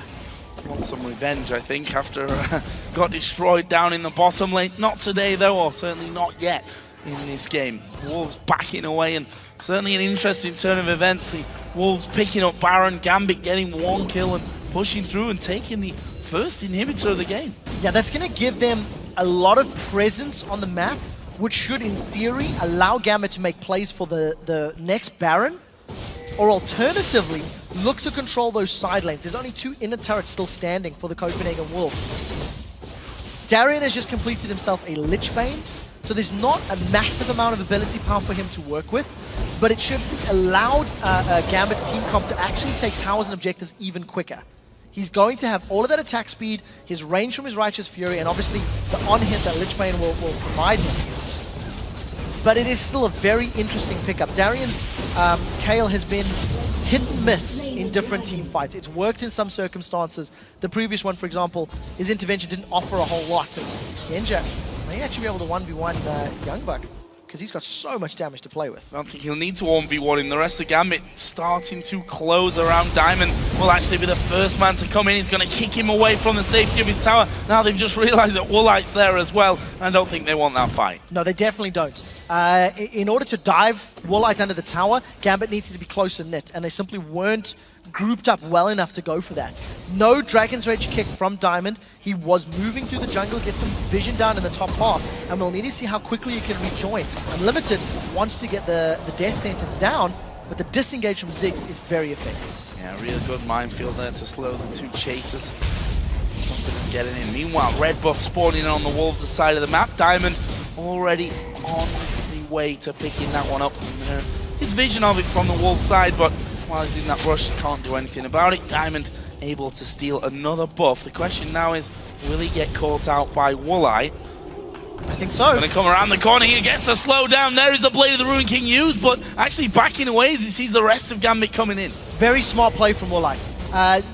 The risk of chasing into the fog of war is obviously not something Copenhagen Wolves want to do. And if you look at the vision, Copenhagen Wolves have got very defensive wards just above the current position. There's no other vision on the map for them to work with. So Gambit are going to be relying on the heals from Kayle and then Athene's and Holy Grail to keep Diamond healthy, while the super minions do the work on the Nexus turret. Yeah, they're going to have to back away here. Someone from the Wolves is going to have to back off, or all of them, which seems to be the path that they've taken. But they've already lost 1 Nexus turret. The second one is being hammered away on as well here. Oh, not because we are going to see that one saved. Either way, Inhibitor did spawn. I wonder where the health bar went, as we are going to see Unlimited get on, but he's going to surely go down. Knocks into the rest of the team. Airwax there in the middle. Youngbuck dives in as they pick off Edward. That's a 1-for-1 up till now. There's Nick jumping away again, and Gambit being ripped to pieces here. Genja will fall. Can they get any more back?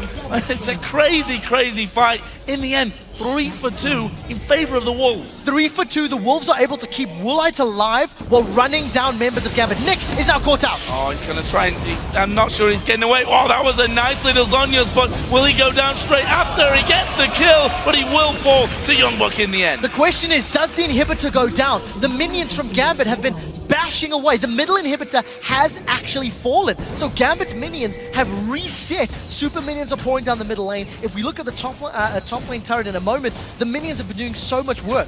Even though Gambit come out worse for wear in the team fight, 4 for 3. The fact that they've got super minions and almost got that tower does mean they come out ahead in objectives. Super minions are going to continue pushing the middle lane, and I think Gambit are going to start playing around Baron. Baron is in there, of course. The Wolves taking the first one of this matchup. Gambit themselves are now 2,000 gold in the lead overall. We actually see needlessly large rod coming in from Darren, so he's, as I said, the Snail Kayle build is finally getting to the position where he's going to be blowing people up. And that is a scary, scary thought for the Copenhagen Wolves. Granted, they did well in that last team fight. Youngbuck become so tanky in this one that he can dive in there, but the damage still can get through him if he's going a little bit too deep, which has been possibly in the last couple when he dives right to the... I really would have liked to have seen a Blade of the Ruined King on Youngbuck, give him some damage to work with, so that when he jumps into a fight, he can do something. Unlimited has got the help of Countard, but they're about to run into the entire Russian team because the Baron is the objective that we've talked about. Super minions are being controlled by Ro8, and thanks to their very aggressive play, Copenhagen Wolves have got vision control of that area. They haven't cleared out all of Gambit's wards, but they've got a lot of vision down themselves, so that's going to give them the information that they need to play with. The important thing to note is how many kills Gambit secured, even while losing Genja. even on the retreat, they managed to get 3 members of the Copenhagen Wolves while losing 4. So Gambit, because of their multiple sources of damage, they're not as reliant on Genja staying alive in these fights. Here we go. We see Edward going in. That's a great playback from Unlimited, stopping any signs of a fight really from kicking off there. It's that minion wave with the super minions, of course, now that inhib went down again. Halted at the midway point as Edward again going to get hooked. Have they got the damage to finish him off this time? Intervention already used. There is a solar flare. Will lock up too. The bomb will follow through as well. They don't get a kill just yet, but Youngbuck slowed down. The spider goes flying back, and now Youngbuck's still back in. Edward going to be hammering away. They need to deal with Woolite here on the side, and there is the dealing with Woolite. It's Genja that comes in. Intervention used to finish him off, and now they may be able to follow through. Diamond going to go deep onto Airwax, but he finished off himself. 3 for 2 for Gambit. Yeah, but very importantly, Genja with his Guardian Angel and all of the damage is still alive. If Gambit are able to get onto the top lane, they should be able to get the top turret or potentially go for that last standing Nexus turret. There's only one left available. The team instead decide to go back potentially for Baron. There are 3 damage sources here available. Deny that objective from their opponents and look to win the next team fight. In the mid lane, it was all about Woolite. Gambit were able to re-engage even though Edward was the one that was caught out. And because they killed Woolite, they straight up won the fight. Countdown's going to try and interfere. I think he's going to be so careful because he could get bursted down by so many members of Gambit. However, Darian is going to have to back away from this one, and there is the kill onto Baron. Airwax is going to come across the side, but that's a suicide mission for him. The kill goes over to Genja as well, who's now 9-1-3 overall, doing a fantastic job here on the Lucian. Yeah, very, very well played by Genja. He's just farmed his way into the game. He's been well positioned in every single team fight. The previous fight that he died was just because Copenhagen was committed so many resources and Kautar got some great Glitzer Lancers onto him. But I do think Copenhagen Wolves just invested so much in Protect the Woolite, and they can't reliably do it every fight.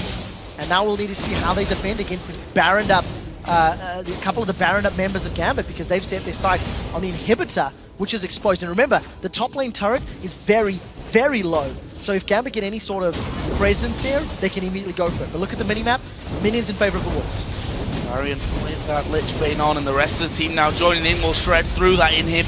No real problem for them there. Where are they going to go next though? As you said, top lane, low turret, which has been regenerating for quite a while. It looks like Gambit may even want to try and squeeze the Wolves back into their base completely. Let's not forget that one Nexus turret already went down earlier on. And you contrast Gambit's style of play now to Super Haku in the previous game. The minions have been in favor of the Wolves, and that's allowed Youngbuck to just teleport top and sneak away a turret. If Youngbuck had committed to the inhib, it may have opened Gambit to go for a backdoor of their own. So Mega Inferno Bomb used to clear the wave. You can see that on the minimap.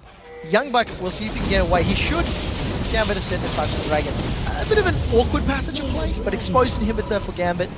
If they make big mistakes, Copenhagen Wolves do have a way back into the match. And that might become a second one. Look at this, the Wolves going up towards his top lane. Woolite will be the one to show himself. There's 3 men there. Only Edward actually has come back to defend so far, so this turret looking like it's going to go down. Yeah, it really does. We do see engage on Woolite though, and here comes Gambit. Throwing a lot onto him. Here comes Genja. Finally, Woolite instantly down to half HP. The box going to be thrown in there. Nick knocking everyone around. And here comes Darian from the backside. Well, couldn't follow too far through on that one. Was hit with the Glitter Lance. They do a good chunk of damage. Don't get the turret though. I really would have liked to have seen Woolite maybe getting a few more hits onto the turret instead of the minion wave. May have got that a little lower, maybe even secured it. But nevertheless, Copenhagen Wolves still showing some strong map play. Teleport is down from Youngbuck. Darian's used his teleport as well.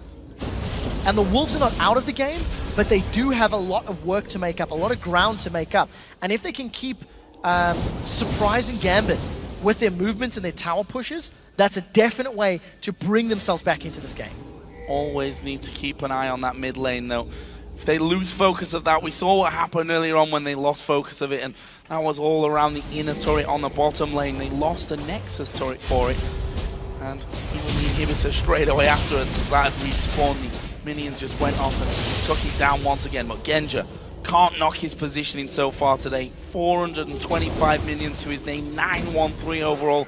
Guardian Angel still to be popped. Yeah, I agree, and I think had either team had more wards to work with, they could have done more of those previous pushes. We'll touch on that in a second. Edward is going to get caught. He's going to get caught, but do they have the damage to finish him off? Tanky by this time of the game with that Randuin's in there, and I don't think he does. Gambit now pushing through that middle lane. The Wolves are all coming around the bottom. They need to react quickly. Yeah, I don't know if they can get in range. There's only one tower remaining. The rest of Gambit look like they want to set up a final siege here. Super minions coming through. There's the Colin Hughes at the back. Youngbuck going to dive in. Wild Growth's going to be thrown on top, but I think Youngbuck might be picked off before the rest of the team can come around. Airwax is up there as well, but Genja can do the damage as they do follow through. Diamond gets that kill for them. Unlimited gets the hook on Darien. He uses the intervention on himself. Well, that's already one man down. They're having to back away. They've lost the Nexus turret as well. Gambit surely got the damage here. They finish off one. The Nexus now with a focus. Kautar has to flash away. I'm not sure they can finish it off, you know.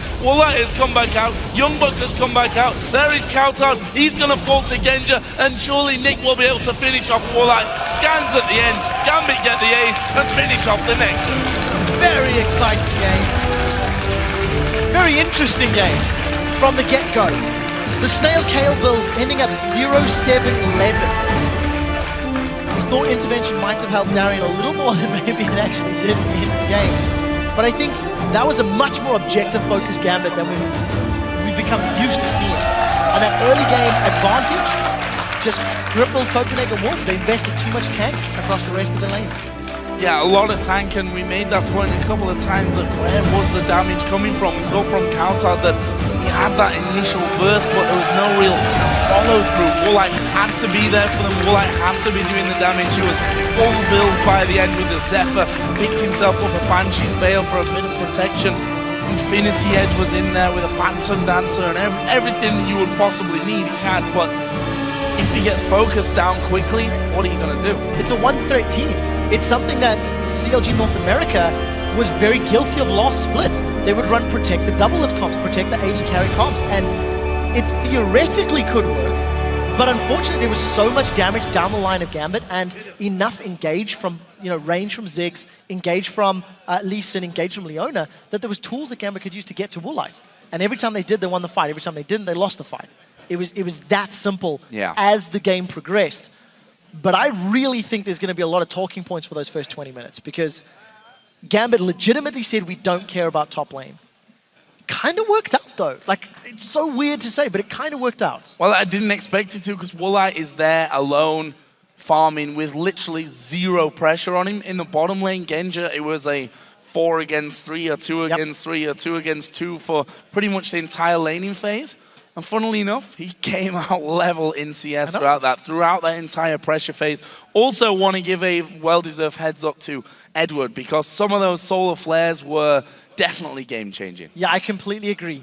The little bit of the curveball with the top lane Kale as well, it threw me for a loop. I thought it was support first, ended up going top lane. And, locking the engage in was the one thing that the composition was lacking from Gambit. And every time he got caught by Unlimited, they just instantly turned the tables. The Zenith Blade into the Solar Flare. But what I really, really liked from Gambit was just, I think, the recognition of we need to just focus Woolite. And that's all they targeted, all they tunneled on every team fight after the 20-30 minute mark. Nick as well finishing 5-3-13 in that. And we saw one fight in particular in the middle where he was bouncing himself around constantly. I think there were 3 satchel charges in a row, which actually got him out of range of dying. And Nick has really grown since the start. If you remember all the way back to his 0-0-0 Nidalee performance where he just didn't really do anything, he's definitely come on as a player. I completely agree. I do think this game as well, somewhat hesitant maybe in the early game with those Mega Inferno Bombs. It's not the longest of cooldowns, but you can't critique because it did end up working very well. He got the damage down in the necessary times and helped his team secure the victory. Well, we are going to check in with Shox and Deficio, who are ready to talk to Gambit's Nick after that win. Thank you very much, Joe. We indeed have Gambit's now permanent mid laner Nick here with us for the first time at the interview desk. Congratulations on the win. Let's take it back to the beginning as there were interesting picks coming out for you guys. How much of a plan was that going in? Yes, I think we actually picked everything we wanted and it transitioned really well. I have to ask about their Darien. In the early game, he actually went mid lane with you to just 2v1 against Coutard. What was their tactic there? Yeah, so actually Darren is like this crazy top laner. It could be only him to come up with this tactic. Like I watched him doing this in scrims and it was really good. So like when we have Ziggs, who is already strong mid laner versus Lulu, and we have Darren coming to support me, Lulu was pretty much shut down in early and mid game. Darren with the tactic. Yeah, it seems like you've already fit in the team really well if you're saying those things. How has it been generally stepping into this team with a lot of players that have been playing together for so long and being the new force? So it's really great because I was always like big fan of Gambit, and right now I can play with them. I don't know what can I say. Like it's really good. It's pretty good actually. And how is it then to play in the LCS now? Yeah, it's good too. Like I have been playing for the scene quite a long time, so it's really great experience. Well, it's great to have you here as well. Thank you very much and congratulations once again. And now let's head back over to Joe and Quickshot to take a look at the table. Thank you very much, guys. And with half of week 3 complete, the numbers have changed, but the table pretty much still looks the same. So let's have a look at it. Alliance remain at the top of the table with 6 wins and 1 loss. And SK Gaming and the Super Hot Crew both sit in second with a tie at 5 wins, 2 losses. Well, likewise, Fnatic and Millennium remain tied for 4th, although they have now been joined by Gambit. And all 3 teams have a 3 wins and 4 losses record. Copenhagen Wolves have moved down to 7th place alone at 2 and 5. And Ro8 is still in last position, but solo now at 1 and 6, searching for a leveled up performance. Ties across the board, just like we like to see it here. And we have, of course, more action coming your way on Friday from the LCS. We'll begin the day with Gambit versus SK Gaming, followed by Millennium taking on the Copenhagen Wolves. Yeah, after that, the Super Hot Crew will face Alliance, and then Fnatic takes on Ro8. And after our matches conclude, the European Challenger Series quarterfinals will resume with H2K Gaming versus SK Gaming Prime in a best of 3. And that all begins tomorrow at 6 PM Central European Summer Time, which is 9 AM Pacific. But right now it's time for today's European Challenger Series quarterfinal as Denial Esports take on Lublin Shore. So guys, take it away. Thank you very much, guys. What's up? European Challenger Series is here, and of course brought to you thanks in part to our friends at Coca-Cola. I'm David Frick-Turley. With me is Aiden Zyrene Moon, and it's gonna be a fun one. Yeah, it's gonna be a really fun day. We have Denial versus Team Lublin Shore, like they mentioned. Former MYM, former Mouse Sports, and you know they're going places. Yeah, it's gonna a lot of these guys. It's gonna be a whole bunch of fun. So we've got a lot of action for you today. 3rd ranked Denial Esports is gonna make its return to the Challenger Series. Of course, they did play in the promotion tournament. They're taking on that 6th seed of Lublin Shore, and it's going to be our game today. Yeah, Denial Esports has had to deal with some adversity lately. The team came up just short in their bid to join the EU LCS, like you said. They lost 3-1 to the Copenhagen Wolves in the summer promotion tournament, and since then, Denial has also lost 2 of its top players to the LCS, thanks to their impressive spring performances, and those 2 players, Nick and Woolite, came up big today, too. We just saw them. Yeah. One of them won, and one of them did not. Former teammates against each other, and they both had really great scores. Oh, yeah, they were pretty massive. So you're going to see talent like that on a team like this. Yeah. They've got to make up for it. Now, mid laner Nick, of course, was picked up by Gambit. AD carry Willite was, denied Denial Esports. They played them in the promotion tournament. But after those guys left, they've had to rebuild that roster. So now team chemistry is something you're really going to have to watch for in this matchup. Yeah, and if it's chemistry class right now, then the components are bonding for Lublin Shore, who are set to play in their 3rd match of the Summer Series 1 already. They, too, lost a key member in old shot caller jungler Mokate, but the new lineup is doing just fine with a retooled roster of Kikis at jungle and Jokis up top. The result, 2 victories in the Summer Series 1. See if the team can make it into the semifinals in this one. Now, in the Challenger Series, we have a way to actually visually represent victories. We move teams to the right, or for you guys, to the right in the bracket. The first round of the quarterfinals took place last week, and Ninjas in Pajamas came out on top against Unicorns of Love, 2-0. They're going to face Gamers 2 in the semis, who also swept Chantal Machtbau.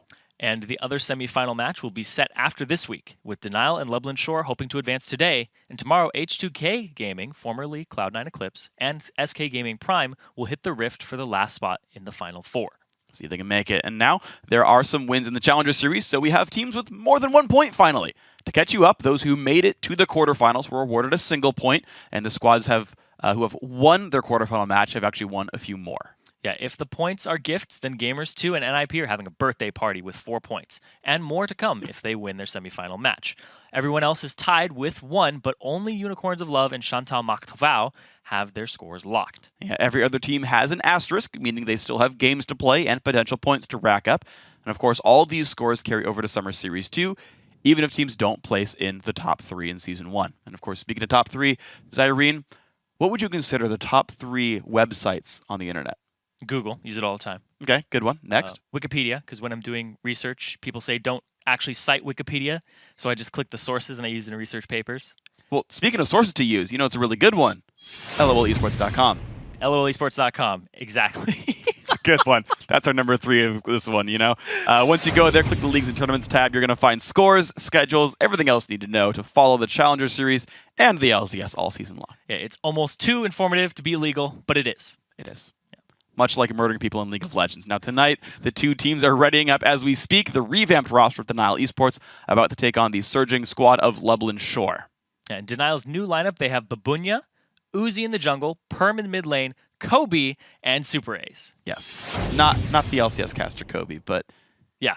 So extra B in there. I can say Kobe sucks, and you don't know which one I'm talking about. Yeah, we're just gonna be passive aggressive about him the entire time. Or he's amazing. We'll be exceptionally. I'm a little passive aggressive. He beat me in fantasy, so. Oh, actually, you know that's pretty fine. hard. We played some rank 5s. He camped my lane, and thankfully I watched that. That was awesome. Yeah, Kobe's helped me out with that one. Anyway, hopefully Kobe can come up big here for his team Denial playing AD carry there.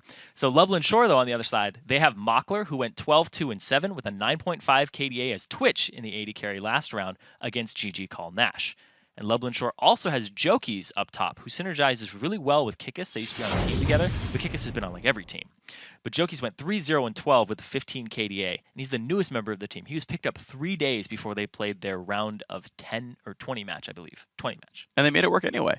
Now, the guy to watch, though, for us, though, is the mid lane match. We have that kind of on your graphic down here. Perm, not a mid laner by trade. Yeah. He is a support, but he's got to fill in for them right now because this is, of course, a team that inherited their seed because of being in the promotion tournament. So they've got to run at least 3 people who are on that roster. Means they've got a makeshift mid laner. Yes, so you have to have 3/5 of whatever roster you ran, but at the same time, subs do count. So they have 2 supports on their roster. One of them's a sub. We're going to see him play today, Super Ace, and Perm is going to play mid lane. Hasn't been playing mid laners at all, but a lot of supports are now mid laners typically. I wouldn't be surprised to see something like a Lulu or a Zyra come out currently. Yeah, or Karma, like we've seen her as well. So we're going to see what kind of fun machinations go into the champ select as well. But the thing I'm kind of really looking at for this one, I agree with you that the mid lane is going to be a very tough one for Denial, right? Lublin Shore's mid laner Take Fun went and replaced Sharu, who's actually now Selfie on Super Hot Crew, actually. If you kind of go back into the roster history of Lublin Shore, they had him on there for a while. So another LCS player to graduate out. But they've actually got a real mid laner who mains that role, and that is going to be a rough one for Denial. The one I like, though, for Lublin Shore, and we talked about it a little bit, at the beginning of this one, Mockler and Libic have really stepped up.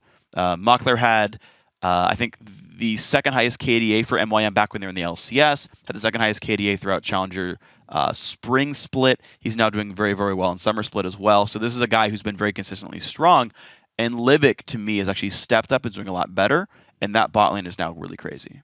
Yeah, and that bottom lane synergy, they're going to see how they do against Kobe and Super Ace, who have to synergize now because they weren't playing previously.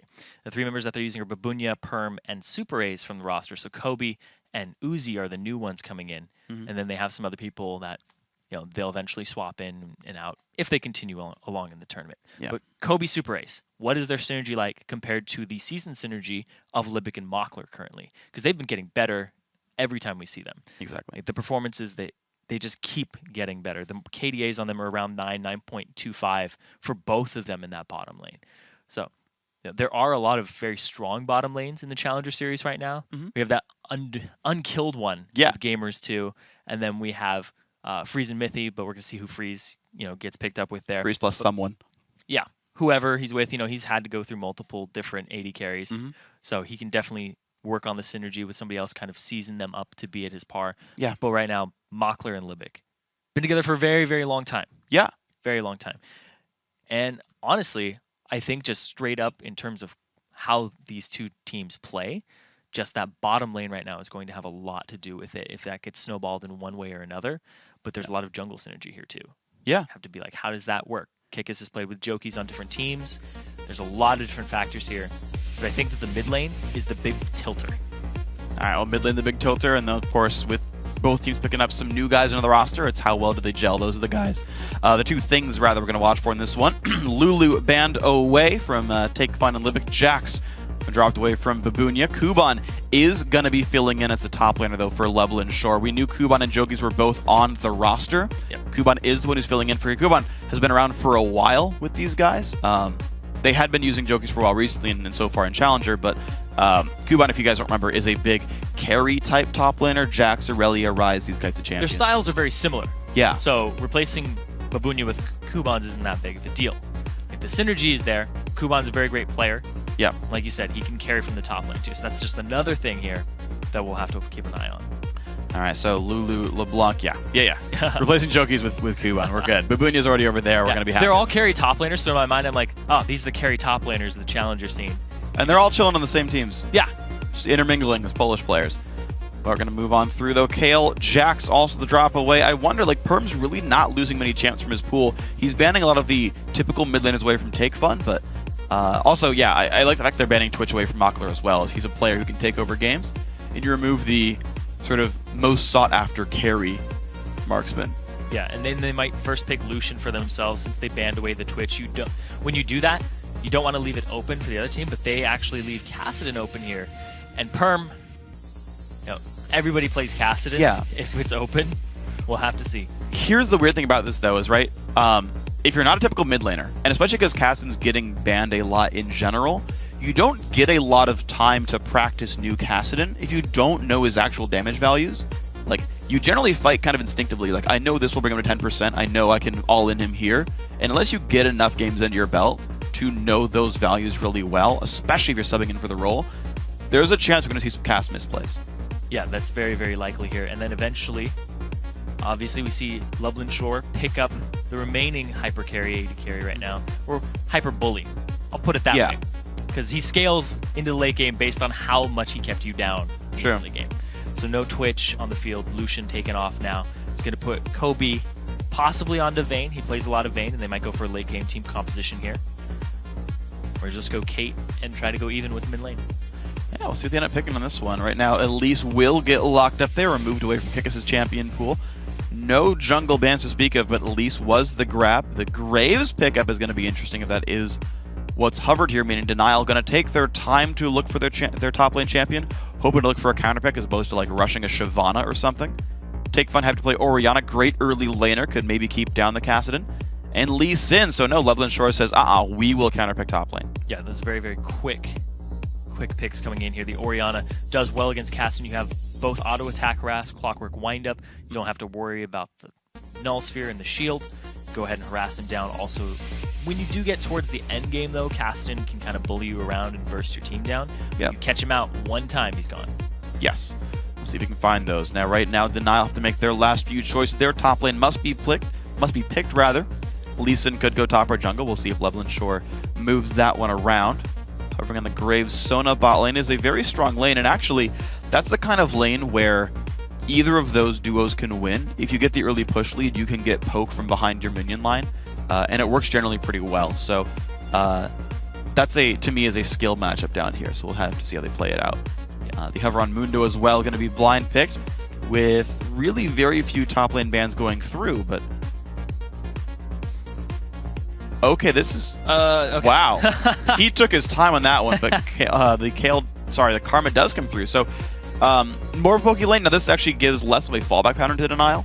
If they take some damage, they can't regen it back very quickly, so one hook could turn that lane. But Karma is good in general against Thresh. Karma can regen some of it with the renewal using Mantra and her W. Yeah. That's actually a really good heal though. Yeah. Because as soon as you tether it, it'll heal you, and then the duration of the tether will also heal you for another portion. Sitting in lane at half health is pretty rough regardless. And because it's a missing health heal, it's not exactly useful until you're low. Yeah. So it does still become rough, but yeah, the big thing I've heard people talk about is whenever you see Thresh go for hook, just throw an empowered Q at him and hope you dodge the hook in the first place, but you get some guaranteed damage trade that way. Looking right now with Mundo top lane, it's a free license to play a carry top laner against him. The hover on Aurelia for Kuban makes a lot of sense. So I like that a whole bunch if they can grab this. Yeah, that's pretty much what he has to fall back on now. Jax is gone. Kayle, we saw it in top lane, so there's some top lane Yasuo players out there. He could go with the Shyvana, but he is going to go with the Aurelia here and just play that because it's very popular in Europe. Yeah. It's not something you see too much in NA. It's definitely an EU baby.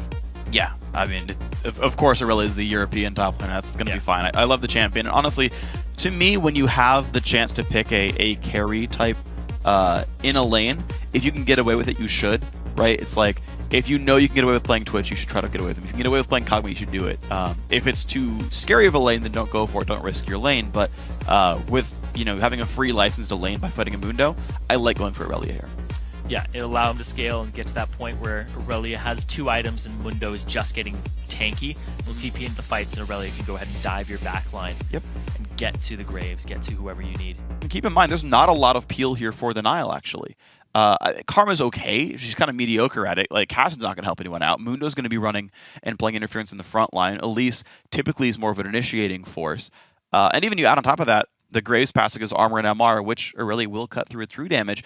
There is a really good chance that Kuban can take over this game from the top lane. Yeah, that's definitely true. We can see Kuban, though, he can get assistance from Aurelia, and that'll just even snowball. I mean, sorry, from Orianna. They both end with Oh, yeah, no, I understand. We read backwards here in casting, if you didn't know. We use mirrors. Alphabetical backwards. Yes. So, yeah.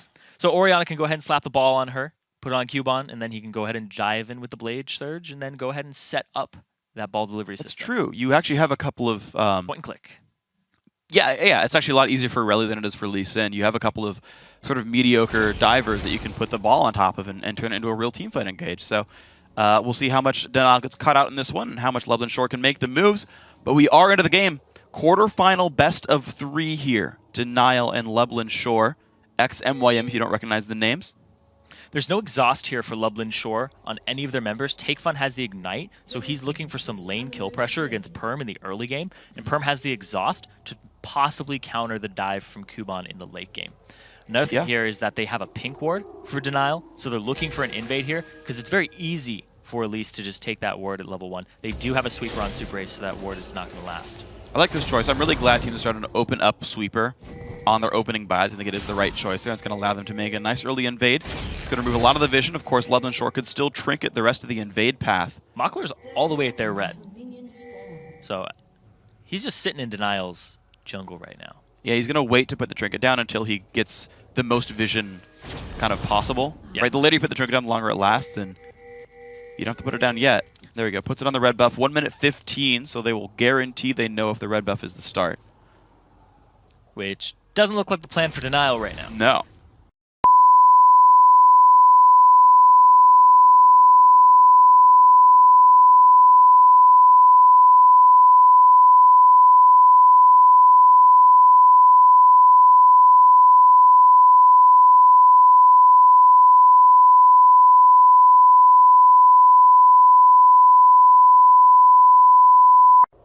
Yeah, so Denial is actually going to put their bottom lane top. I was thinking about it, I'm like, there's no way they could get down there in time and then have even in level. They've missed experience. You're going to miss the first couple of creeps because of the level 1 that they attempted, so they're just going to lane swap it. And they're going to know right now that Kuban has been sent to the top lane, so they can try to play around that. Kikis is going to be taking the safe jungle route. He's jungling by his own duo lane. Similar situation there for Uzi. Now, Elise is actually going for her own red buff, despite having a numbers disadvantage there.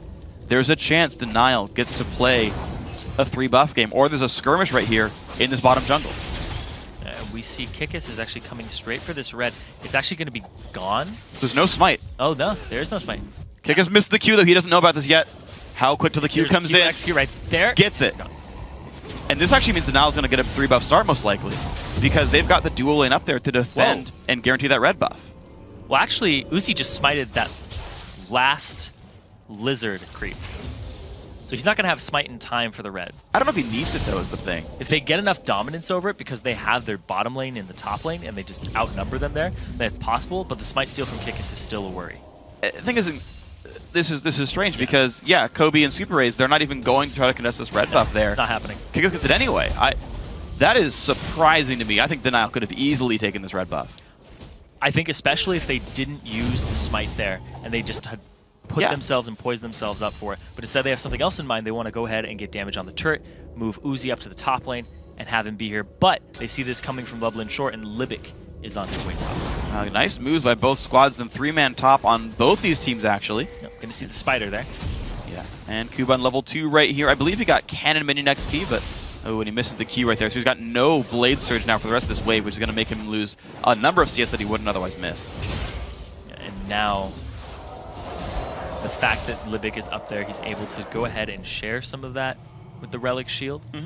And the extra CS there. We do see that Babunya is having an easier time because he's just CSing against an AD carry. Yeah. The interesting thing we have right now, though, is we've got very different lane setups. Because on one side, you've got Denial running this duo lane top, and it's the normal duo lane. Graves, Karma, super pokey, pretty defensive as well, right? Like Graves can dash away, Karma can shield, whatnot. By the way, guys, if you don't know, we're paused. We'll get back into the game in a little bit. We've got the super defensive 2-on-2. It's like, it's good aggressive and it's good. It's pretty good defensively. It's a good brawling comp. But you're fighting Aurelia and Thresh. This early on, Aurelia is not a good fighter. Graves would beat Aurelia in a one-on-one lane at this stage of the game. Like, this is a bad matchup for Loveland Shore in that top lane. Whereas in the bottom lane, it's like Mundo versus Lucian. And at least with cleavers in his regen, you'll survive it. You won't thrive, you won't push him out, but like Mundo's gonna have a way better time than Aurelia will in this kind of situation. Like, you're gonna have like actual turret pushing available for Denial. You're not gonna really have that for Loveland Shore. This lane setup right here favors blue team.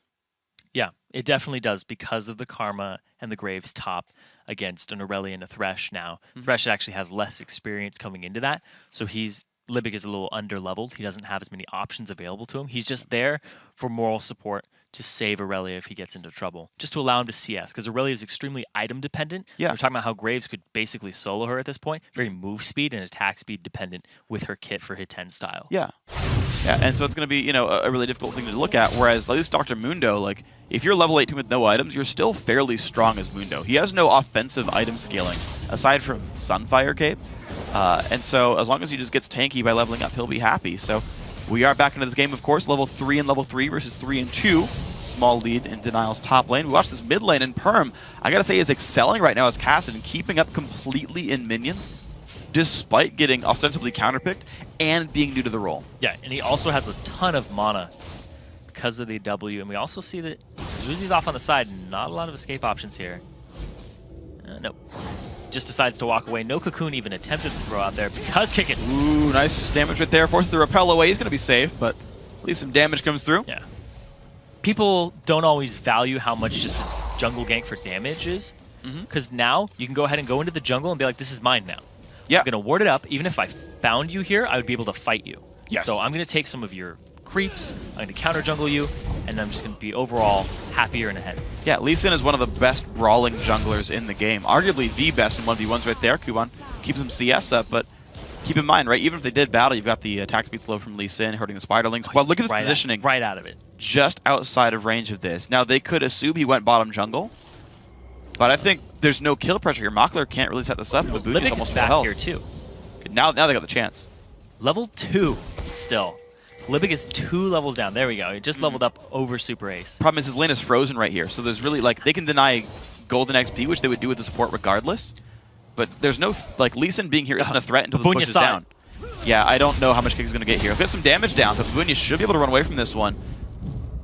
Running? Mundo doesn't know about running. Goes where he pleases. Uzi walks up, smites the creep. She's like, counter jungled me. He's done with it. All right, now, there we go, yep. This is all about reinforcing and matching the pressure of the other team when they send somebody there. We saw Libic was sent to the bottom lane. Uzi's here to answer, but they're outnumbered in this lane up against the top lane, which is a little bit against Aurelia. Okay, so 3-on-2, some damage going down onto the turret right now. Babunya and Uzi doing what they can. Good CS so far by the Mundo, keeping him in a decent spot. This turret at 2/3 HP, and keep in mind that top lane is still a 2-on-1 the entire time. And you know Aurelia's going to hate that one. You can see 35 to 27 in minions between those two top laners, and his turret's going to be going down. There's that matchup. Yeah, turret's going to go down fairly shortly. Thing here is Lublin Shore hasn't made a move for Dragon at all, which is the little advantage, little caveat they got here is that they got Dragon positioning and control from having these numbers down bottom. If they get Babunya... Oh, the big damage comes through. The attacks on the Ignite. Last tick doesn't kill him. Turret goes down to the top lane, but nothing else picked up for it. Wow. Babunya extremely low. Mockler took some tower shots there. Kikis looked like he was going to tank it, but no, the heal was blown in the bottom lane alongside the Ignite. And now Babunya, he has TP, so he can get back down here in time for this wave. Take his time. You know, let Uzi get it. Save the teleport. Doesn't matter. He just wants to give the experience over. Completely fine. The thing is, right here, Denial could actually make a play for a Dragon, send Mundo top, and play that game with the teleport. Yes, Libic is trying to set up control right now. Yeah, he's got the BF sword for himself, but the same, sorry, on Mockler. But the same can be done for Kobe right here, and they could play on that side of the map. So it's interesting. These teams have very different setups. A late teleport for Mundo finally goes top, but now that's on cooldown, and he can't use it for a Dragon fight. Yeah, and here's the thing, too, is that Mockler got to back, like you said, he has the BF sword over Kobe, who has to back now. He'll pick up the BF sword for himself, then have to trek his way over to the Dragon. But there's tons of pink wards on Loveland Shore. They are going to contest this Dragon very shortly. Yeah, we'll see if they play for it. Now, if Loveland Shore is paying attention, they do know that the teleport was burned by Babunya. I'm not sure they're going to realize that, though, in this case, because he was off the map long enough he could have easily walked to that turret. And unless you're hovering on top of that turret and watching the teleport come in, you don't know about it. So maybe they won't have that timing. We'll see. Kikis is playing inside the enemy jungle. Of course, the timer there on the red buff. He wants to fight against Uzi for this. Trinket comes down, and we're going to see how much support is here. Both top laners chilling up there. Standard lanes now. Looks like it's still just these two guys battling. He sees it. He can see it. Oh, wow. The Q! Oh, so close. Didn't get it. Man.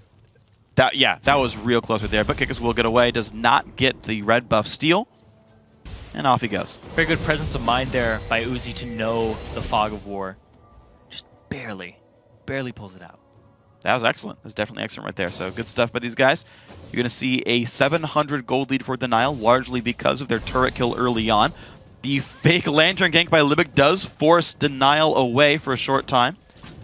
Doesn't deny any CS right there, though. Graves just got those two. It's very good, because last time they saw Kikis was on the bottom side of the jungle. So they could feign the Lantern gank, and it could be believable. And we talked about Perm being unfamiliar to the mid-roll, but right now, he's going even in CS against an Orianna as Kassadin. He's not slumping in this early game, which means that Kassadin, as he approaches that late game, is going to be even more potent at the right times. Oh, yeah. He's going to be a pretty scary dude. He's completely kept up, which is just everything you need. Right now in team fights, you feel pretty good if you're Take Fun. And another thing, too, is if a Dragon fight doesn't happen soon, Denial may start running away with this game, because early Dragon fight is where Loveland Shore is going to excel with their team composition here. Because they have the Orianna, they have the ball delivery, you can get it into the back before Kassadin has the long Rift Walk cooldown, before Kassadin ramps up. But now they're just going to go for some picks here for Lublin and maybe get the Dragon off it if it's successful. Okay, well here's the first attempted gank here by Kikis now that we've got standard 2-on-2 lanes. Libic looking for his chance at Hook. Of course, Niall's not giving him one. The Lantern gank would be available. Hook does not land.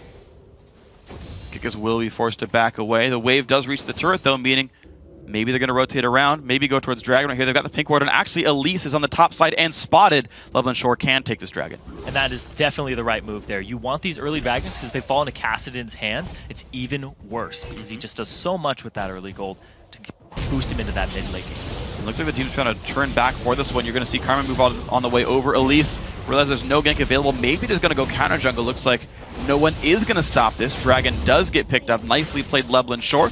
Reacting to what's on the map. Puts him 200 gold behind still, though, because of that turret in the top lane that was taken by Denial, and the fact that they have a little bit of a CS lead in the top. Massive lead top lane. Yeah, it's 50% above. That's great. Babunya looking to make this dive happen. They're up against Aurelia. Going to dive back towards these minions and try to kite around. Lands a stun. Big damage on towards Babunya. Can he get enough damage? Flashing away now. Elise forced to repel out of this one. Nice escape. They're only burning his flash to get away. The cocoon did not land there. It was a little wide by Uzi, but now they're being collapsed on Take Fun. He's very fast, and they're very low.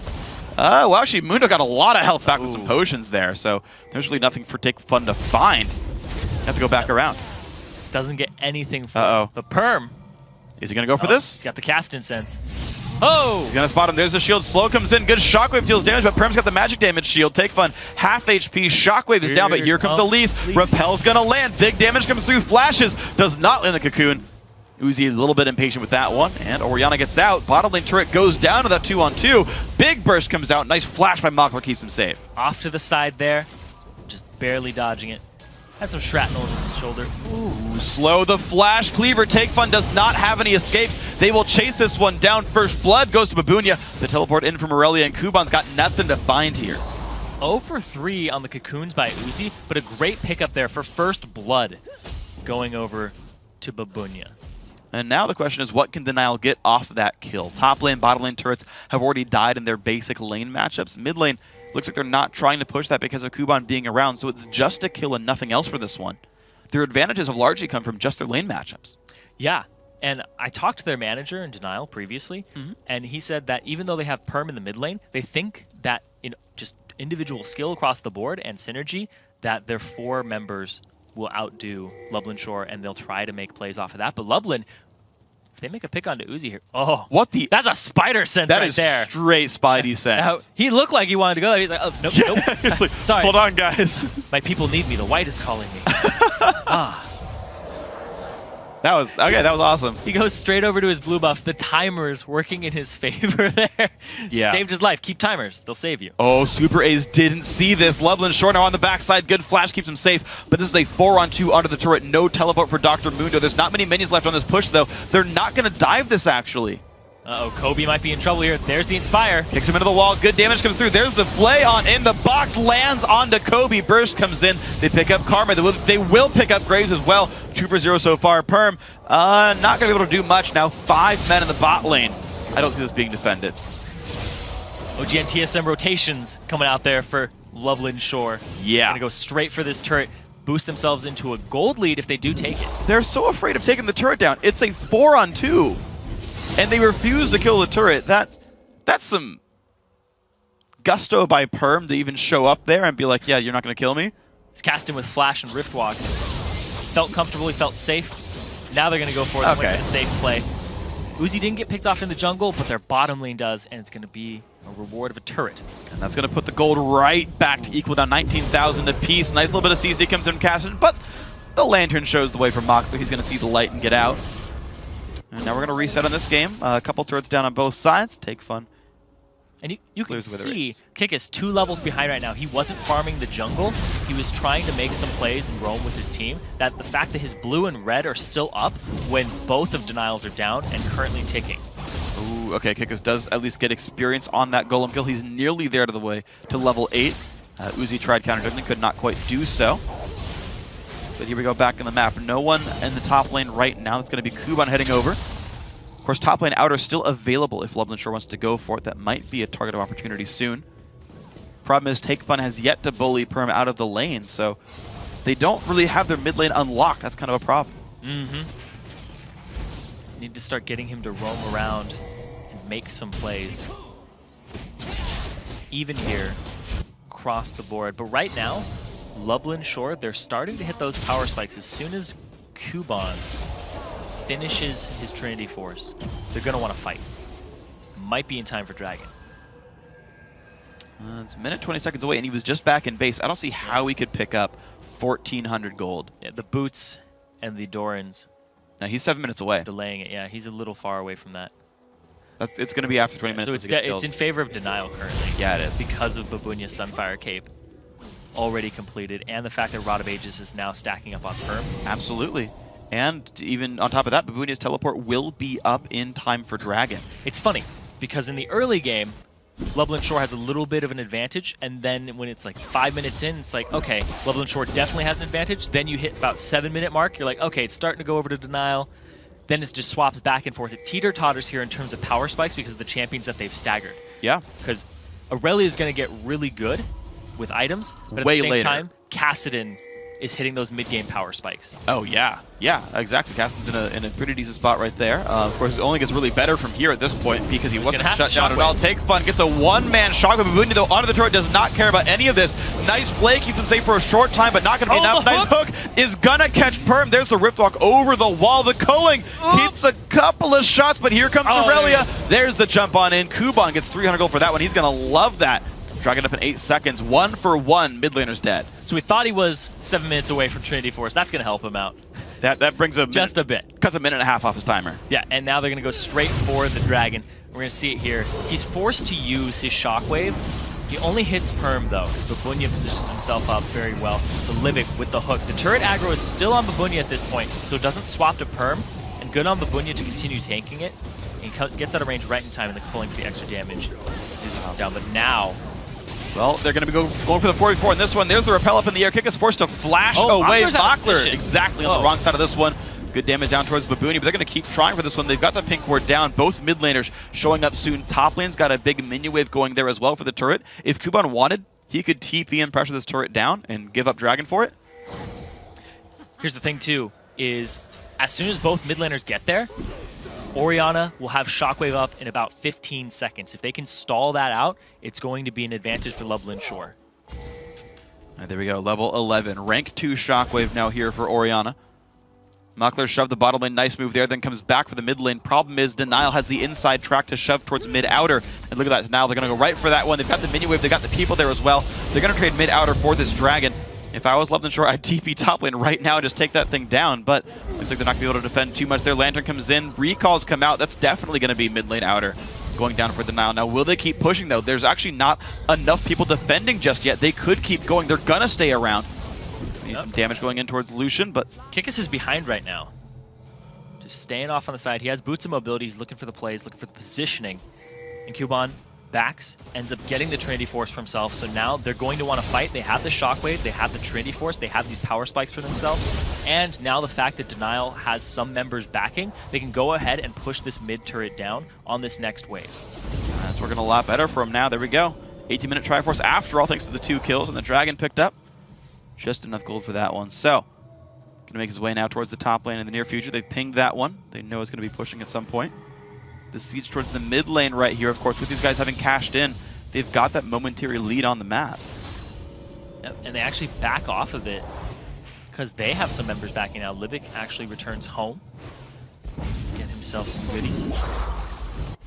A lot of hesitant plays here. Nobody trying to make a situation where they could possibly make a mistake.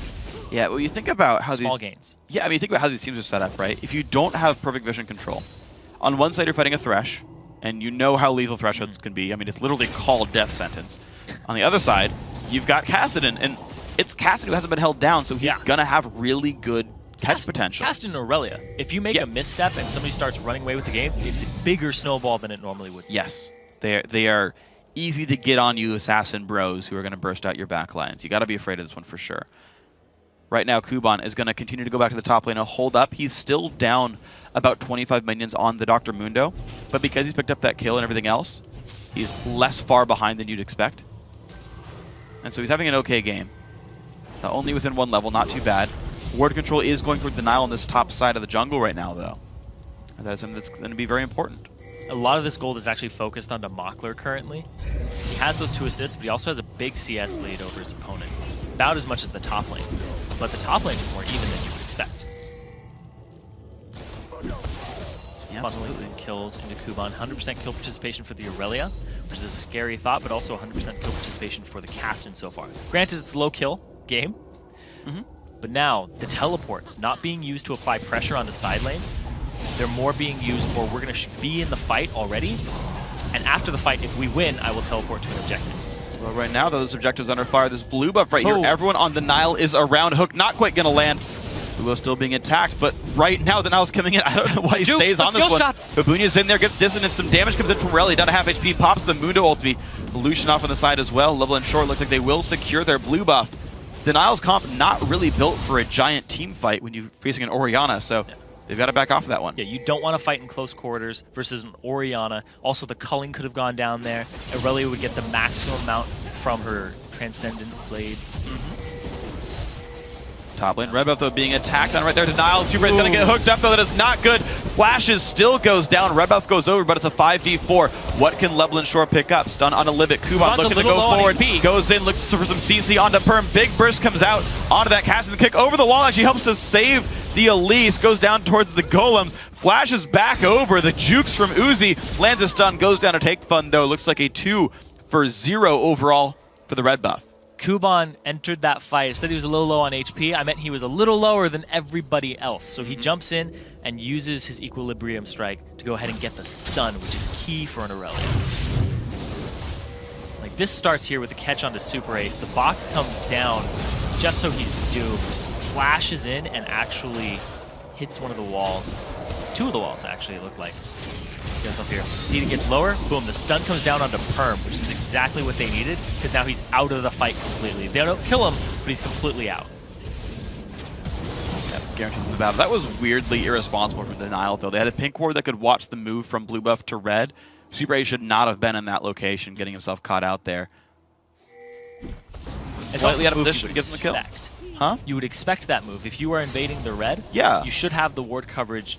And you do see that they eventually get it, but it doesn't work out for them. Lublin Shore, all of their red is warded right now. There's nothing in that area left. True. But it means that if somebody from Denial tries to make a sneaky move in there, it's going to be seen. Sure.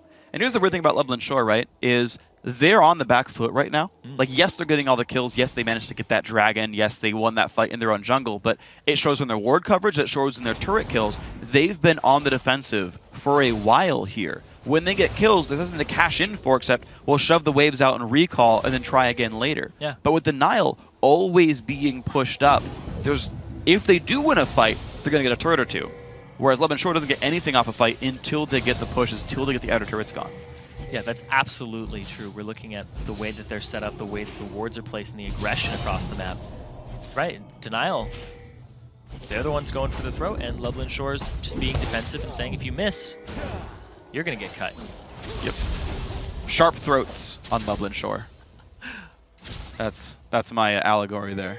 It's more like you cut yourself, but yeah. Yeah, on their throats.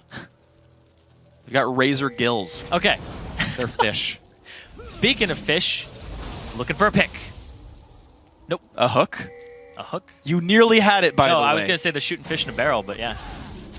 There's Thresh in the game, dude. No, Come man, on. I'm not you. I know. I'm not going to do that. That's why I told you how to, get on my level. I don't want to be on your level. Or speaking of fish, they're crossing the river. All these things are available when to you. When you're going fishing, you're setting up the bait. Yeah? Please. Okay, then use that one. I don't have to spell it out for people. It's like one of those next level ones where they're like, oh, that's what he meant. Okay, we're making this. In the meantime. Speaking of fish, they're in the jungle right now. Yeah. Don't worry, if you think about it, you'll get it. Man, that really dragged on. Mid lane now pushing in. The outer turret's going to be going down. Look at that one. Lublin Shore also claiming the dragon. So now that they've turned aggressive with their gold lead, they're wresting control of the map right now. The gold now swinging 4,000 in their favor. And look at this. Onto the red buff they go. Crashing through their own pink wards. There's Kobe. He's got to be careful with this one. They can't take this red buff here. Lublin Shore going to now grab a lot there. Kick us. Whoa. Yeah, there we go. Okay, that's where he's supposed to be. That's what happens with melee range Lee Sin Qs. Is it randomly teleports you a short distance and then puts you back? I know it's weird. Yeah.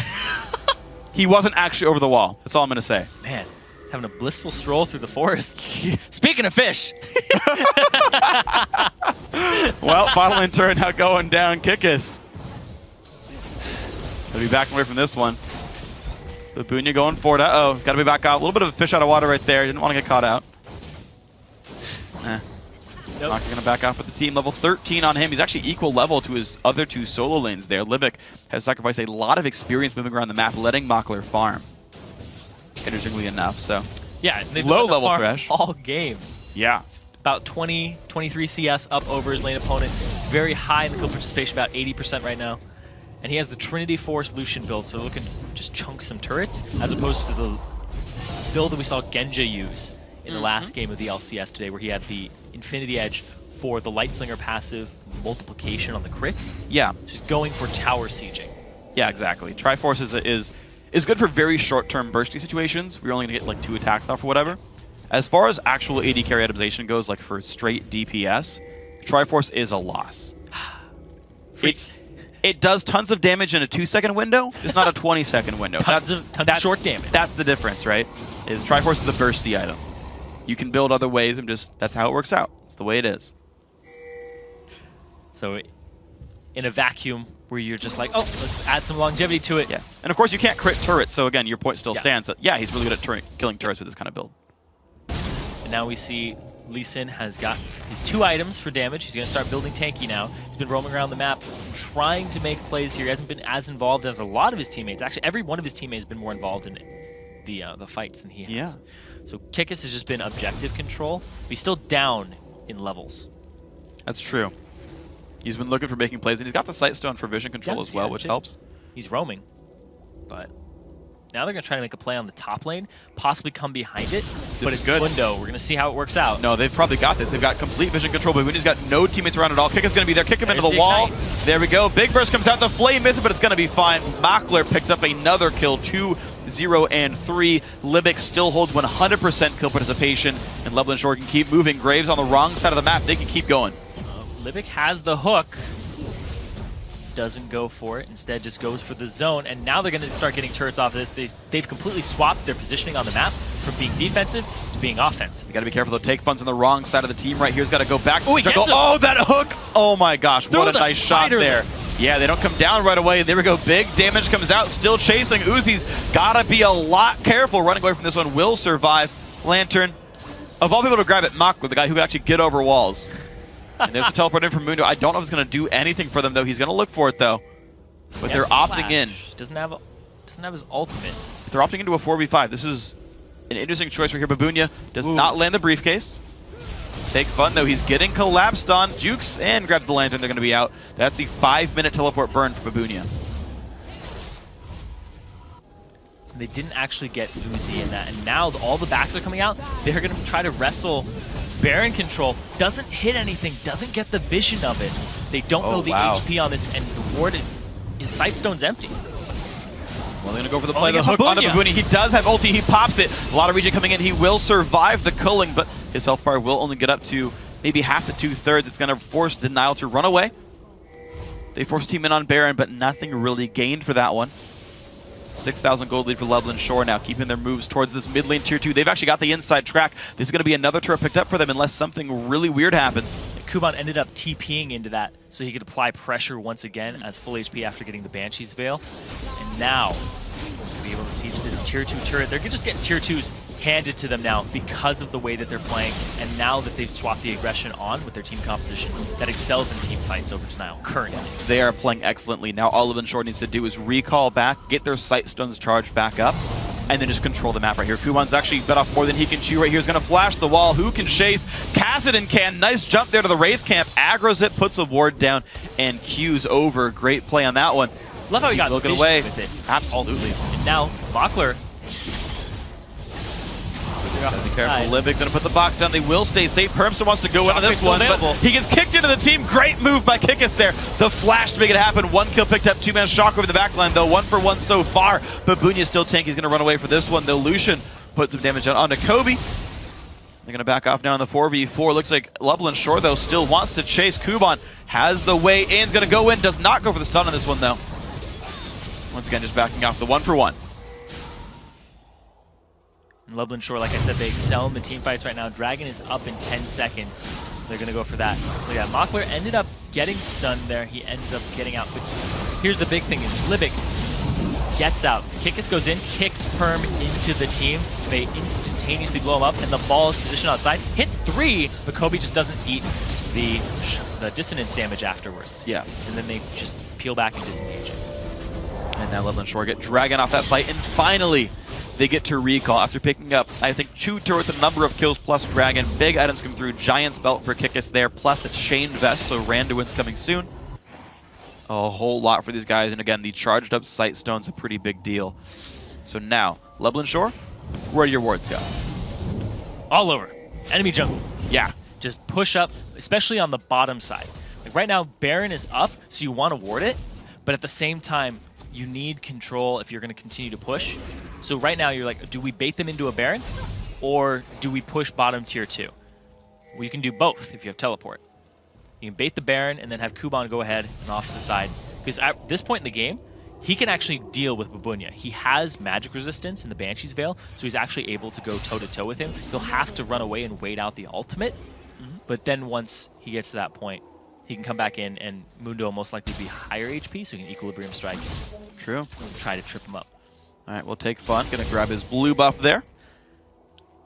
So despite Perm being new to the mid lane, he's done exceptionally well this game. It's just that when the late game started to happen, the fact that Mockler and Libic have been doing so well, and you talked about them in the pregame, how they've been together for so long, and their synergy really shows. The fact that they've been moving all around the map, Libic has been making the plays for his team, and Mockler hasn't died, hasn't put himself in bad positions. You know, speaking of making plays, actually, I want to actually talk about something. He's got the IE. Yeah.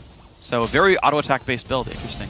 But about the perm point on making plays, what I have found people role swapping is that the laning phase itself isn't the big deficit. Like, you generally can fight against people 1v1. Sometimes matchups. And hold up. Yeah, I mean, sometimes you don't know matchups, right? Like, I mean, obviously, you're not going to be, like, as good as Bjergsen or Faker if you're into the mid. Like, I understand that. But the big hit that I see, the big loss, is actually your ability to leave your lane, understanding when to go elsewhere, understanding when, like, where your ward spots are and when you can make plays. And a champ like Kassadin, it's not really the same as old school Kassadin, where it was like, yeah, wait 30 minutes, then win the game automatically because you're Kassadin. It actually does require playmaking. And being 1-2-2, right, a very individualistic team, not great team fighting, but a lot of pick potential and denial. That hasn't been seen from Kassadin. That is what I'm missing from Perm here. And the big thing here is that Lublin Shore is going to continue to group up at this stage in the game. That pick Kassadin isn't really an option anymore for denial. That was a laning phase tool that they should have been abusing, but weren't able to use because of the lane swaps and the fact they left him on island. And Babunya's got to be careful. That Pop's ulti down to 1/3 HP. Ignite is on as well. Takes the Mikhails. Didn't necessarily need it, but he's going to get his health bar back up to about half HP. You're going to see the trinkets coming down, but it doesn't really matter. Lublin Shore still trying to control the vision over Baron. Can they bait another fight? The ball giving them vision that can't be swept away by a trinket. Ugh. Yeah, it also means that Orianna isn't in the Baron pit currently when you see the ball that far up. But the question is, do they need her to do it? The answer is probably no. Well, here's the attempt right there. Lublin Shore, they're going to start up onto Baron. Nashor down to about 3/4 health bar.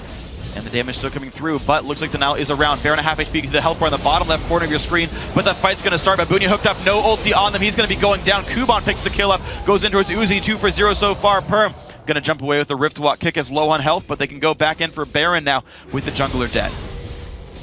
Now no chance of a smite steal. Perm off on the side hasn't hit the level 16 Kassadin power spike, which is so huge for the Rift Walk cooldown and the damage. Instead, they're going to make a move for middle here by Kobe and Super Ace, and instead they retcon that and just walk away. All right, so there we go. Baron Nashor picked up for Lublin Shore. 11,000 gold lead for the team. Slow start, but man, did they make good plays throughout the mid game, catching out kills, turning it on finally. We can watch that fight again. Babunya, his ultimate isn't up just yet. He burned it previously. And now look at that, the flash into the lantern there. Or actually the lantern, just pick up and off to the side there. The flash to get him even closer in. Just delivers Kuban. Talk about ball delivery system. Yep. Thresh delivery system now. Aurelia delivery system. All the above. The Thresh Express for Aurelia. It's awesome. DMX of the DMX of champions. Thresh gonna give it to you. He gonna deliver to you. That's not DMX. Wait, is it DMX? I want to say it is. Why are you asking me? I don't know. I'm pretty sure he calls himself X. I am also an expert in rap. No, good. No, I'm not. Wonderful. Yeah, well, here we go, though. Lublin Shore, though, man, they have grouped up. They've got the Baron buff. Kikis is putting the wards down to make sure that they own this jungle, and they're ready to siege bottom tier 2. They have the correct positioning on it, Super Ace. Trying to get some coverage for his team, but they have the right positioning here, and the immense amount of damage here from Mockler that he's prioritized. He's just looking to kill turrets and auto-attack in fights with Kuban. Wow. Trying to start them fights. He's going in, hitting up Perm. Stun comes down. He's got to wait for the cooldowns next time around, but level 16 on that Aurelia, 17 on Mockler's Lucian, the highest in the game. And they're going to be ready to siege this one out. Looks like their 5-on-5 is going to be strong. Lucian will slowly but surely put the damage down. Orianna helps zone them out. Kuban takes a stun. Some damage comes out from Karma as well, but shields keep him safe. Babunya taking a bit of punishment as well. He's got to be careful in this one. And Now, the wave clear here is actually really good for Lublin Shore between the Lucian and the Orianna. They're able to just get straight back to it. See a lot of damage still coming through there. Pink ward does get cleared out. Look at that. Lublin Shore really not defending that ward. I'm not sure why they gave Uzi so much deference there, but he is going to have to heal up now down to 1/4 HP. Hook's not going to land there from Libic. They are passive with the siege. Take Fun's ball positioning is going to be very key right now. They just zoned out Uzi, and I want to watch where he places the ball and where he keeps it, because you basically create dead terrain around the ball that nobody wants to touch. Oh, right now he puts it on don't touch Kuban. Well, they touch him with some skill shots, though. Why the heck not? Hook onto Babunia. Big damage comes in. They go for the fight, but the flash is going to keep that Dr. Mundo safe for now. Pops ulti as well. Going to put his health bar back at level 15, though not rank 3 Ball ultimate. delivery. Yeah, Kuban is around. Hook again. They keep finding Mundo. They play him in. They go all in for that one. Shockwave's going to land. Mock's got to be careful on the back line. Zonia's popped, but 2 kills picked up so far. Perm's got to be careful. He's going to go down 3 for nothing so far, and now they can go for the inhibitor turret. The damage is going to come through. That is going to be that. And they're going to get the inhibitor off of this too. There's 40-second death timers now for 3 members of Denial. And Take Fun, he's going hard. He flashed forward for that. And they're going to surely get at least 1 Nexus turret off of this. Well, they're waiting for the minion wave about 5 seconds ago until that one's there for them. 25 seconds on any respawns of Lublin Shore. They're playing super defensive right now. But what's the call? They have Baron still taking on them. The call is to go straight for Dragon instead of going for a Nexus turret. Don't risk it against Kobe and Super Ace. Wow. Are actually down 3 levels on your AD carry. Yeah, I am surprised by that play, to be completely honest, but they think they can win it the next time around. Play it safe, play it calculated instead. The fight starts up here. We see Take Fun throw the ball into Kuban, but it's really Libic and Kikis who get in there.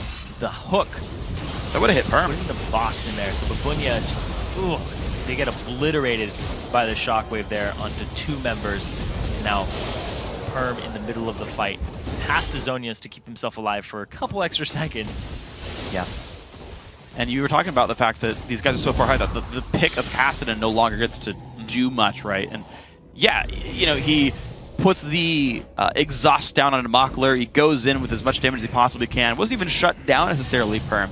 But Mockler's too big for him at this point, right? Going in by yourself as Kassadin doesn't work. Who even goes in the backline alongside Kassadin? Who else threatens someone, right? You don't... Kassadin no longer one-shots people, right? This is new Kassadin. He does not one-shot you. He reaches the backline and helps out, but does not solo people out. And that's not the Kassadin that Perm's playing, though, is the problem. Oh, the Lantern back for Libic. Well, he's got nowhere to go. Oh, he could jump to the ward! He flashed. He could have jumped to that... Actually, if they saw it, he could have jumped to that ward. It's a little out of vision there, because his teammates had just Libic bounced almost off. saved But him. actually, no, he would have had it because Repel would give you vision of it. Yes, true. Libic almost saved the Elise right there. He ended up flashing the wall, and they pick him up. Good guy thrashing. They don't pick enemies. him up, though, so he's... Yeah, he's going to burn the flash, though. Hook's going to come down. Nothing really picked up for this one, though. But there we go. Half HP on the top inhibitor turret. Baron buff has come off the team, but there goes the inhib. Nice jump in by Kikis. Puts another slowdown. Perm's got to be careful. He has to rip walk away from that one. Still takes culling damage, though. And the Aurelio picks up the kill. 2 for 0 so far. They're going to keep on going. Flash in from Mockler, putting a lot of damage down. Babunia forced away as well. Kikis still around in this one. Can't dive the fountain, but they can go for the Nexus turrets. Number 1 going to be going down. Number 2 fired on as well. And game 1, 40 minutes in, Lublin Shore taking it down and bringing game 1. Now, can they win this series? That's the real question. An amazing performance there by both the top laner and the bottom lane. You see 508 for the top lane and also 100% kill participation for Libic. Yes. 0 deaths onto Mockler. Yeah, 508 on him was a great score. I gotta say, man, Libic and Mockler looked really, really good. And Kuban as well. We didn't see him in the first 2 matches there. We saw Jokies playing in his stead in the top lane. But Kuban playing here did freaking phenomenal. And he was in a shutdown situation. Keep in mind, Kuban was stuck in a bad 2-on-2 where he was denied. He was down 25 CS over Mundo, lost his turret. All that went on to him, right? All that makes his life difficult. Early turrets went down, Denial's making the early plays. He still found a way to catch back up into the game and have a really big presence. Yeah, it was the early kills that got onto him. He had 100% kill participation for a long time. Not in the very end. That actually belonged to Libic, going 3-1 and 11 on the Thresh, keeping Mockler safe, roaming around the map.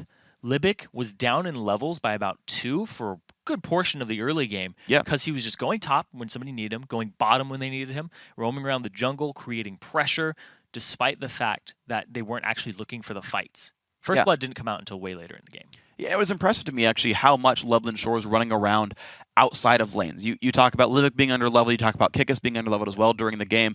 Like, Libic was on the... So, to keep just, like, to say some numbers real quick, right? Like, Loveland Shore had 2 level 18s. The highest level in the game for Denial was level 16 Kobe. So you had 2 guys up 2 levels. Take Fun also up a level as well, and Oriana. Libic was only higher level than the enemy support, 14 to 13. So he had been out of... He was there for the fights, and he was looking to start the fights, but he was not sitting in lane, waiting around saying, I want to gain experience. He would go in and use his Targon charges and get out. Actually, didn't even go Targons unless he sold it at some point. So not even GP10 in his final build. Just like, yeah, I will look around and make plays. I will go set up ward control. I'll run around the jungle, do this kind of stuff.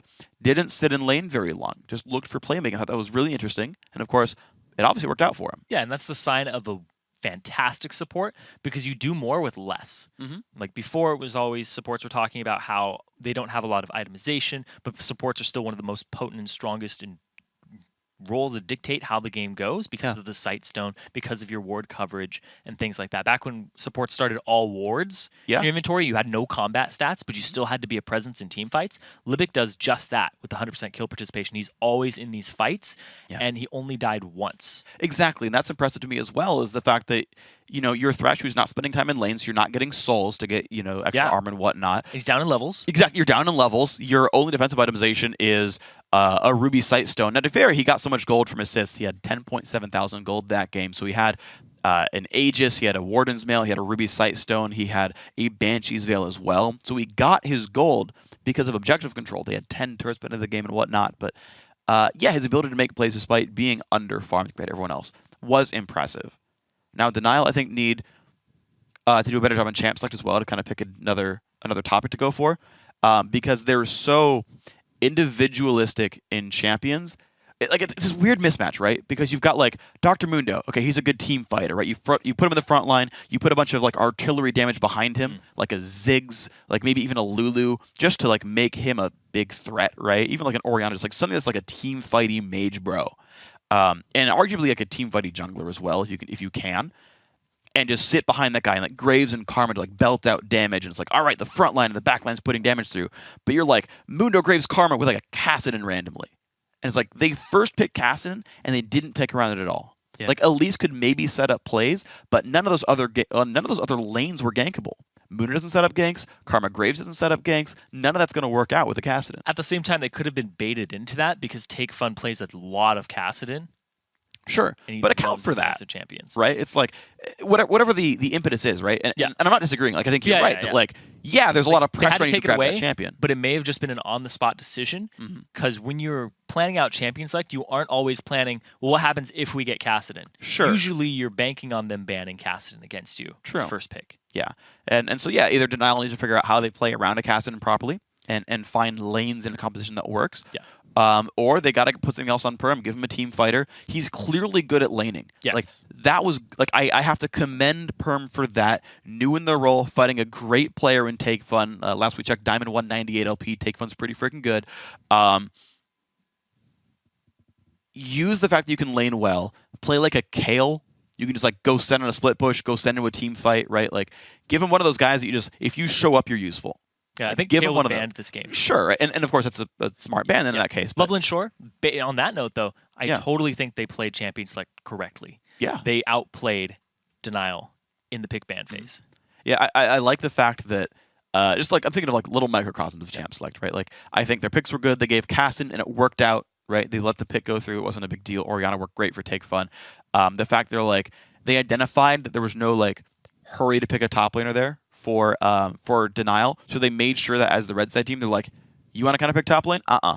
We'll wait. They got to pick mid lane second. They got to pick top lane second as well, right? So they got matchups they wanted, and those excelled. Those worked out. They baited in picks. They identified, where they could counter pick there, and it was great. I agree with you. Yeah, and the big thing here is that former MYM, Loveland Shore, yeah, they've been around for a very long time. This bottom lane has been together. They have a new jungler, new top laner. Their mid laner came in mid-season last Challenger season. Yeah. And they've always been kind of, the bridesmaid, never the bride. Yeah. They're always sitting around 4th place in the Challenger Series, not getting up there. Denial was 3rd place. So now might be the time for them to go ahead and just knock themselves up a notch. Their decisiveness could use a click in, just up. Sure. Could just be a little more decisive, a little less hesitation. Sure. And they're already amazing in what they're doing right now. And they're showing it here against a team that they've played previously and had big trouble against. Yeah, and so then it's, they, and actually to your point on decisiveness, right? They did lose their jungle shot caller Makata, right? And so they're rebuilding that sort of skill in their roster, and we're going to see that grow over time as you've got a new shot caller, try to make it work. And so we're going to see that growth of the team. Now we're going to take a quick break. When we come back, it's time for Game 2 between Denial Esports and Loveland Shore with a trip to the semifinals on the line. Don't go anywhere.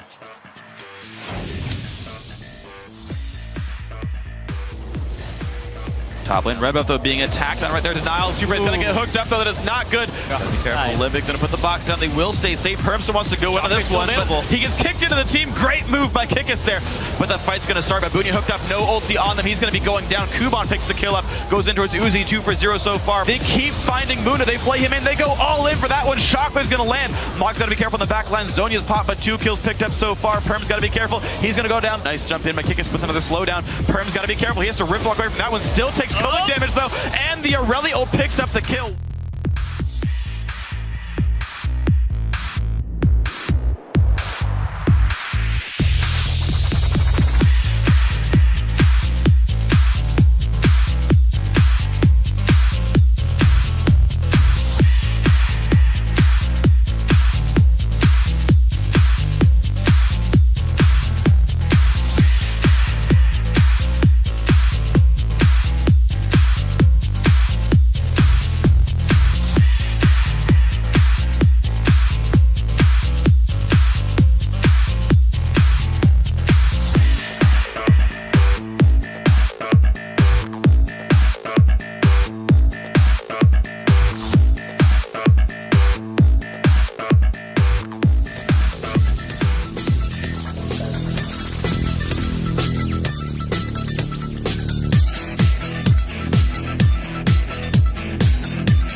welcome back to the European Summer Challenger Series. It's time for the second quarterfinal game between Lublin Shore and Denial Esports. Now, Lublin Shore was the underdog coming in today, but with one more win, they could be the ones moving on to the semifinals, not Denial.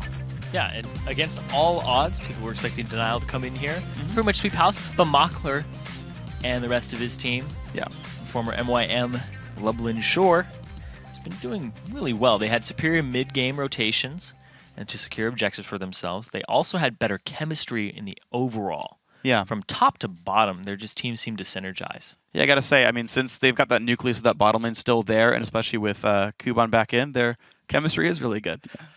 Gotta say, they're really looking like pro-tons that game now. Anyway, yeah, so Mockler 408 did awesome that game, I really gotta say. The early pick on Lucian did pay off for him. You don't have to shake out the camera any longer. I'm done with this bond. I'm just severing the bond. You go be charged somewhere else. Oh my god. So yeah. Go ahead. No, it's your turn to talk. You were saying. No, I think Mockler did really, really great, right? Didn't die. Excellent score on him, right? He was a great player overall. And yeah, like that bot lane held up. I like the fact that the Lee Sin and the Thresh were going around making plays, not staying in lanes and farming, but looking to make moves. I found it interesting how Lublin Shore was on the back foot for so long because the other lanes were winning, right? These guys were behind, they lost turrets, and they warded so heavily in their own jungle that they could then make picks, right? The standard gameplay is if you're winning, you take the outer turrets, you go in the enemy jungle, and you take their buffs away, you pick them off on like a buff fight, and then you take tier 2s, and then you set up Baron, and you go back with like an inhib turret and Baron, and you find the way in. Yeah. Lublin Shore held better ward control in their own jungle. Once the outer turret ring fell, they knew that was a spot that people were contesting, and they warded that up. And they fought for that area of the map, and they won the battles there. Got them the gold lead back, got them a dragon, and then they're like, okay, cool, now we can push forwards. They played it really smart from behind. Yeah, because they knew exactly where the fights were going to happen, because they were going to dictate that. They're like, let's fight in this part of the jungle. We're even right now, but as soon as we get a pick, we're going to go ahead and surge forward, replace our wards in a better position for advancing, and they kept doing that. They did exactly. Yep. Libic was big for that one, right? Got the picks, right? Caught the fish with his hook, made it all happen. So here we go, guys. Game 2 afoot. Kale Yasuo still removed away by Lublin Shore.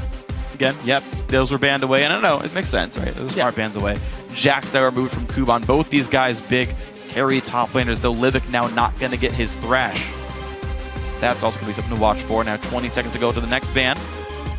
And I wonder what kind of new decisions will Denial make in this champ select. Well, the Thresh is now banned away. Means that they could possibly have to be forced to ban Twitch or Kassadin on this side, or they risk giving it up to Lublin Shore here. You don't want Mockler on Twitch.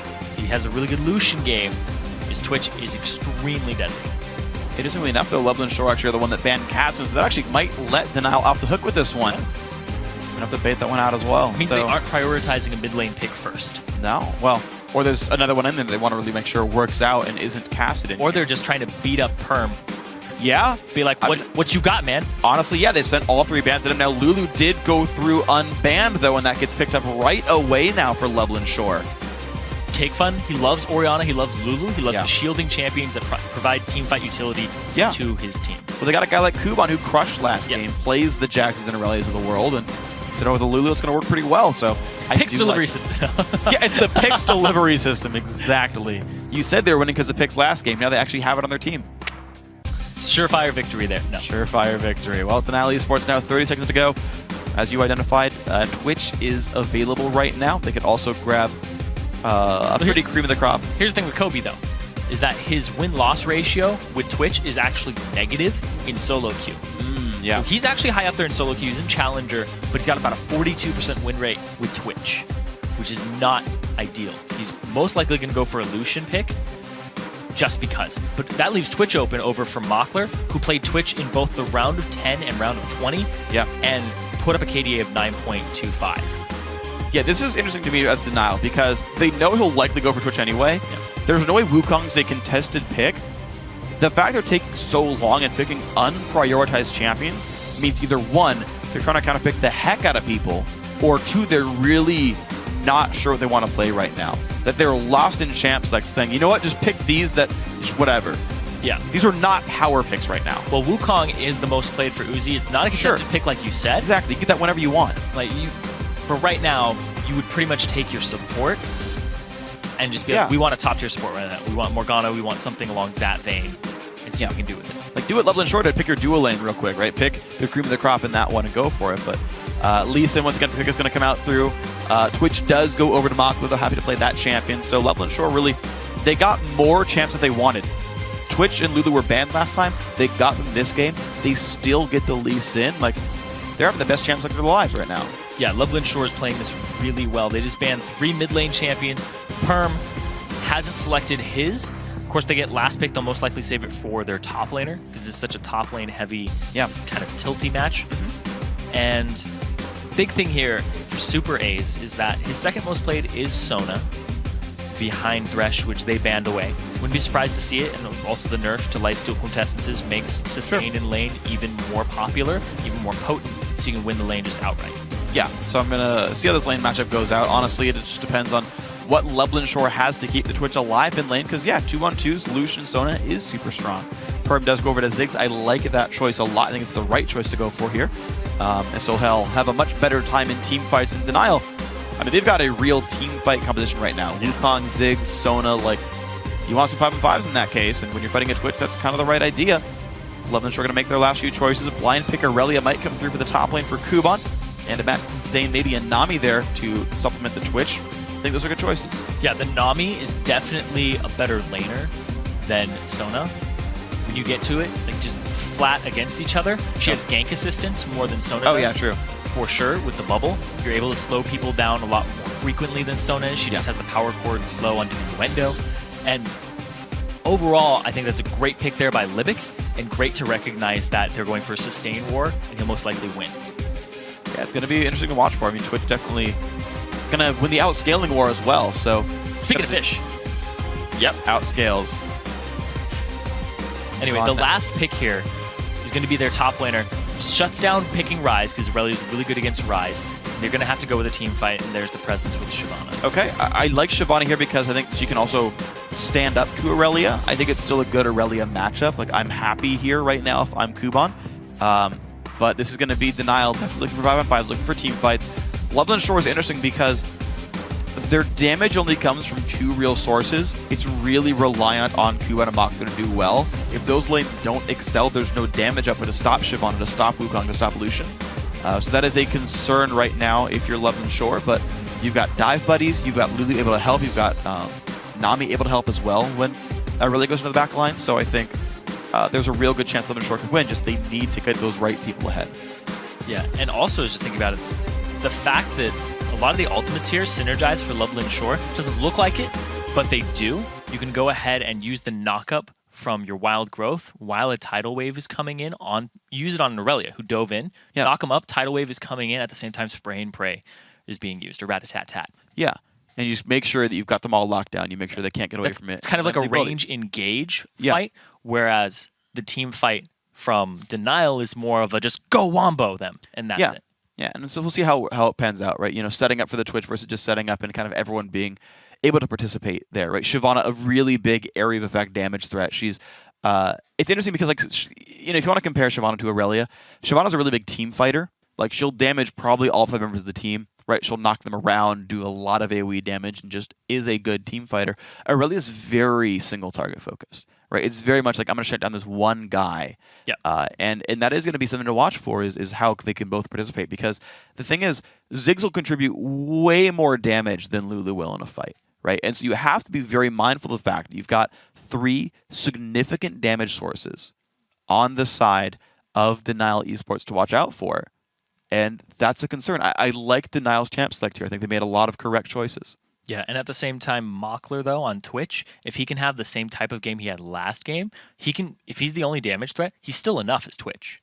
Potentially, yeah. It depends on the positioning, though. The CC, the peel back with Lulu. Yeah. There's a lot of theory crafting going on here, and I understand, you know, there's always X variable. Sure, Somebody comes in from the side, it's like, oh, well, he's dead. And that's the main point, right? Is when you're Twitch and your damage is through the roof, only if the positioning is good. Yeah. Right? Like, if your Gigantic is Kog'Maw, your Gigantic is Vayne, and the peel is there, then it's fine. You just kill one target at a time as they all go down. If your Gigantic is Twitch and they're peeling, but you're only hitting one guy, that damage falls off. Your Q steroid falls off, your ultimate falls off, and then you're a kind of a lackluster AD carry at that point with no steroids left. So it is something I want to watch out for as this fight goes on, but we're going to have to see what happens. A lot of CC available, and here we go. Lublin Shore, 1-0 so far in the series in this best of 3. Takefun's going to spot Perm. Line of scrimmage coming out here. Takefun is a big fan of that Ignite. There's Perm. He's got the defensive summoner now. He found it. And to put it into perspective, we talked about the difference in AoE team fight and the top laners. It really only has one move that has even the potential to hit multiple people. Yep. That's her ultimate, and it kind of hits like a wet blanket. Yeah. Whereas Babunya, when his ultimate's up, every single one of his abilities is AoE. Just brings a lot of damage, magic damage, mixed damage to the fight, where Aurelia is pretty much just bringing physical damage to a single person with some true on the backside. So, still the safe start for these guys. Interesting to now put 2 wards down in that area. Maybe expecting to get the first one swept away. Interesting that Super Rays did not open Trinket this time. He did in game 1. But now a much more defensive start. Interesting starts being formulated in Europe. We saw the 2 sweepers start from, I believe, the Copenhagen Wolves. Yeah. Who just had it on the jungler and had it on the support. Nice little trading there, but just going to be regen back up by the time minions actually meet each other. This move, Mockler trinkets his own brush because he didn't see if people were around. He never saw the bottom lane of Denial, so we wanted to make sure that was going to be safe. He is. Kickus will be soloing his own buff, and he does it on the weak side of the map, so he should be safe to grab a 2-buff start there. Uzi, similar situation there. No leashes at all for these 2 junglers. So now neither team actually knows where these guys started. No vision was given, and no tells were given by the solo lanes or the duo lanes that would have leashed for them. So it's going to be very unknown junglers here. There's going to be a lot of trading in this bottom lane so that they can try and set up a push or try and set up a gank by the time that the 3-minute mark hits, because these are both very gank-heavy junglers in the early game. Yeah. See what happens this one. So right now, second buff started out by Uzi. Goes right for it after he started his red buff there. He's going to have Smite about at the right time for this one, but I believe he won't quite be level 3. Kickus did take Wolves. Now he's going for his own red, so not too far behind really in this one anyway. Going to have the standard roughly 3 to 3.5 minute jungle exits if they want them. Early lane push did go to Denial, so Kobe's going to have level 2 before Mockler. Of course, that's been reached now, but we'll see how that battle continues. And it looks like the junglers are just farming up their jungle right now. There aren't any wards anywhere in the river for the bottom lane right now. Instead, they're just going to farm up. They're going to just negate the, or neglect the 3-minute gank window timer. Instead, just be okay with getting creeps, getting gold. One thing, though, to keep in mind, though, is Takefun's actually missed a number of CS, like, for no reason in this lane. He's actually missed 6 to the 2 that Perm has missed in just the straight-up one-on-one. That could be... I mean, it's a really early to say, but, like, that could become a problem if he just can't land the minion kills on Lulu. Kickus is invading. He's coming around the side. Wasn't seen by the ward of Perm. All right, let's see if they can make the play. Going to land the Q, going to land a little bit of damage right there, and jumps into turret range, and hops her back out. Not too much damage taken to that one, but Perm done a half HP. And now he's going to have to play even more defense against Takefun, who brought Ignite to the fight. Now off on the side, though, they know that Kickus took a tower shot. He's a little bit lower, so at the same time, Uzi's going to go for an invade. He's going to try to find Lee Sin. Oh, it's going to be all kinds of interesting if they do get into a battle right here. There's the Wolf. They got a bunch of damage. Goes in. Oh, picked up there by Uzi, I think, got it. Yeah, gets the level 4 off of it. So he has a level advantage. He's bullying around the Lee Sin in his own jungle just because of that tiny bit of damage that he got. It's basically as if he had an extra spell over Lee Sin when they engaged. True. Which is huge. If somebody takes some damage, you see them take it, go bully them in the jungle. Oh, excellent play with these guys. A little bit of a trade going on there. Nice there by Livik. Did go for the blue GP10, the Spell Thief's Edge. Early recall and teleport for Babunya for a second Doran's Blade and a ward. Maybe a potion or two just keep himself safe, so wants to bully up the lane with that one. And let's see what else he can get with that. Meanwhile, Kuban has not backed yet, but is losing health in this one. Mockler also losing a bunch there, so this Sona plus Lucian pick has worked very, very well for Denial. Yeah. The early game of Lucian combined But the Hymn of Valor from Sona is just doing a lot of damage in the early game. And I guess their goal for Lublin Shore is just keep the CS up, stay alive, and try to scale into that late game. Look at that. TP from Aurelia gets himself 3 Doran's Blade.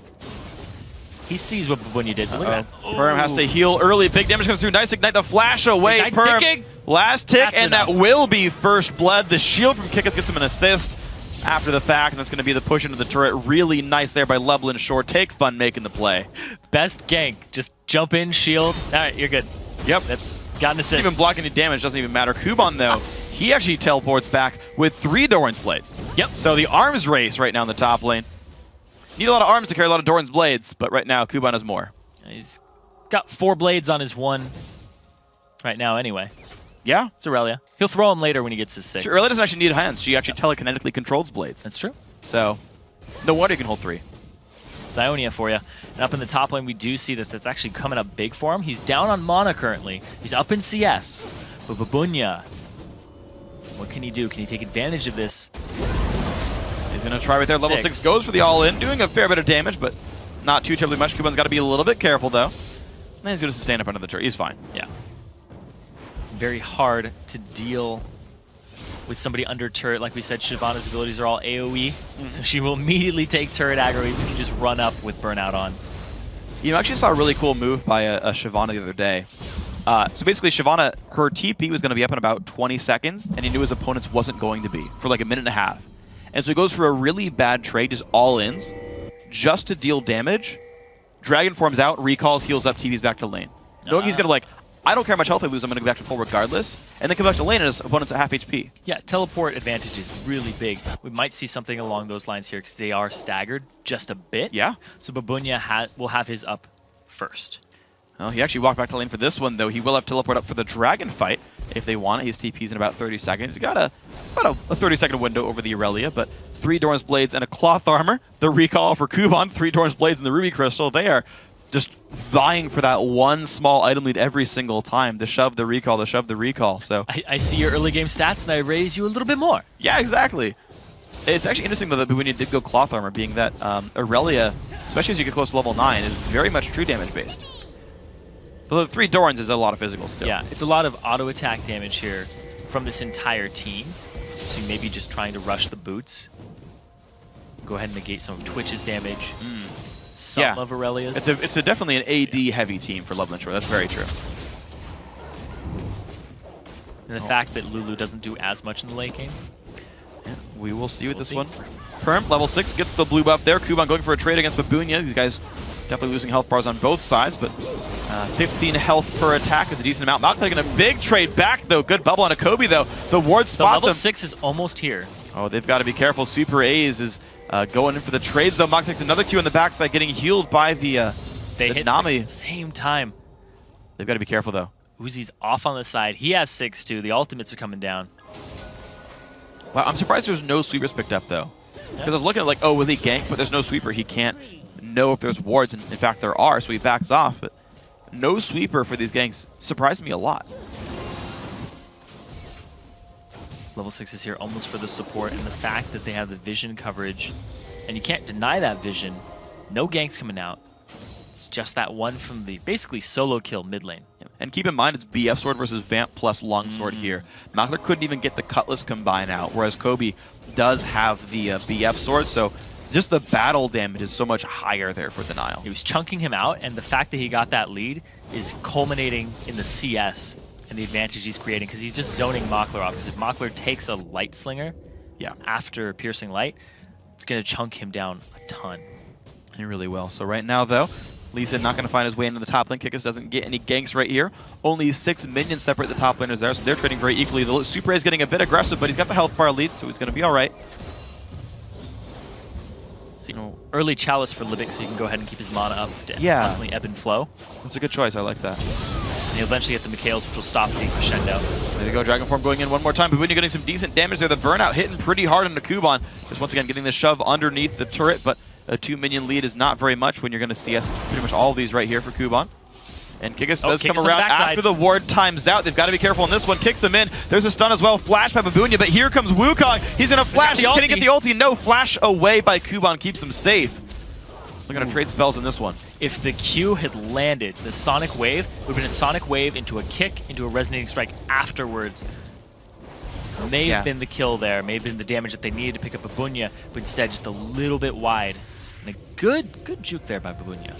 That does force a teleport out of Kuban though, so if the jungler can make his way down to the bottom side of the map, it's going to be an easy lead for Denial to go for a dragon there. Tidal Wave used by Libic to stop recalls. Looks like actually Lublin Shore wants to keep the health bars of Denial down and make a play after that. They'll burn a cooldown just to stop recalls. Here's the thing, Mockler has a ton of sustain between himself, the Vamp Scepter, and the fact that he has the ebb and flow from Nami.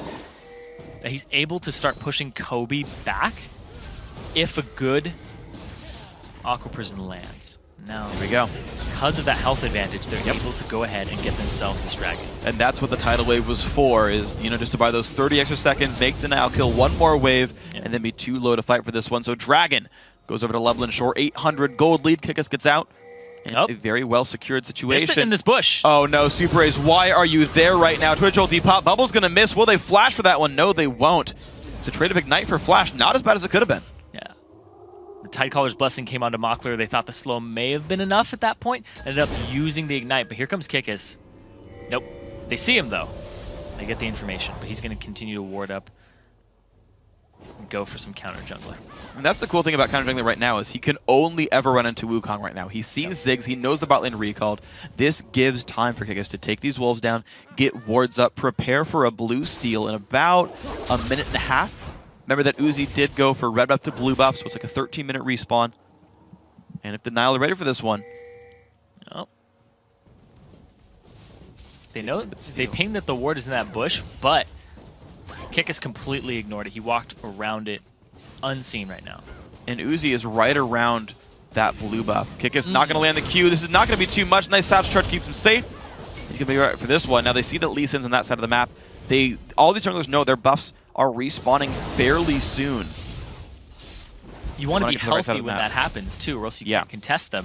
And now Uzi, he's going for gank on Take Fun. Good damage there. Nice knock. It prevents all the damage. Very well played there by Lulu. But he does lose an ulti for it. Yeah, that's true. He's not going to have that to contest if there is an invasion that comes in. And now, actually more cards in the hands of Denial right now, and they ping the blue buff. They want to go for it. All right, let's see if they can go. Ziggs is on the way. Lulu will get the recall back, and look at this, a nice push in the bot lane as well by these guys, but it's a 2-on-2 regardless. Doesn't actually have much bearing on the top side. Babunya is still pushing on Kuban pretty well, and there we go. Uzi going to get the ward over the wall, and there's the start. Yep, Lulu is not going to be there in time for this. No vision.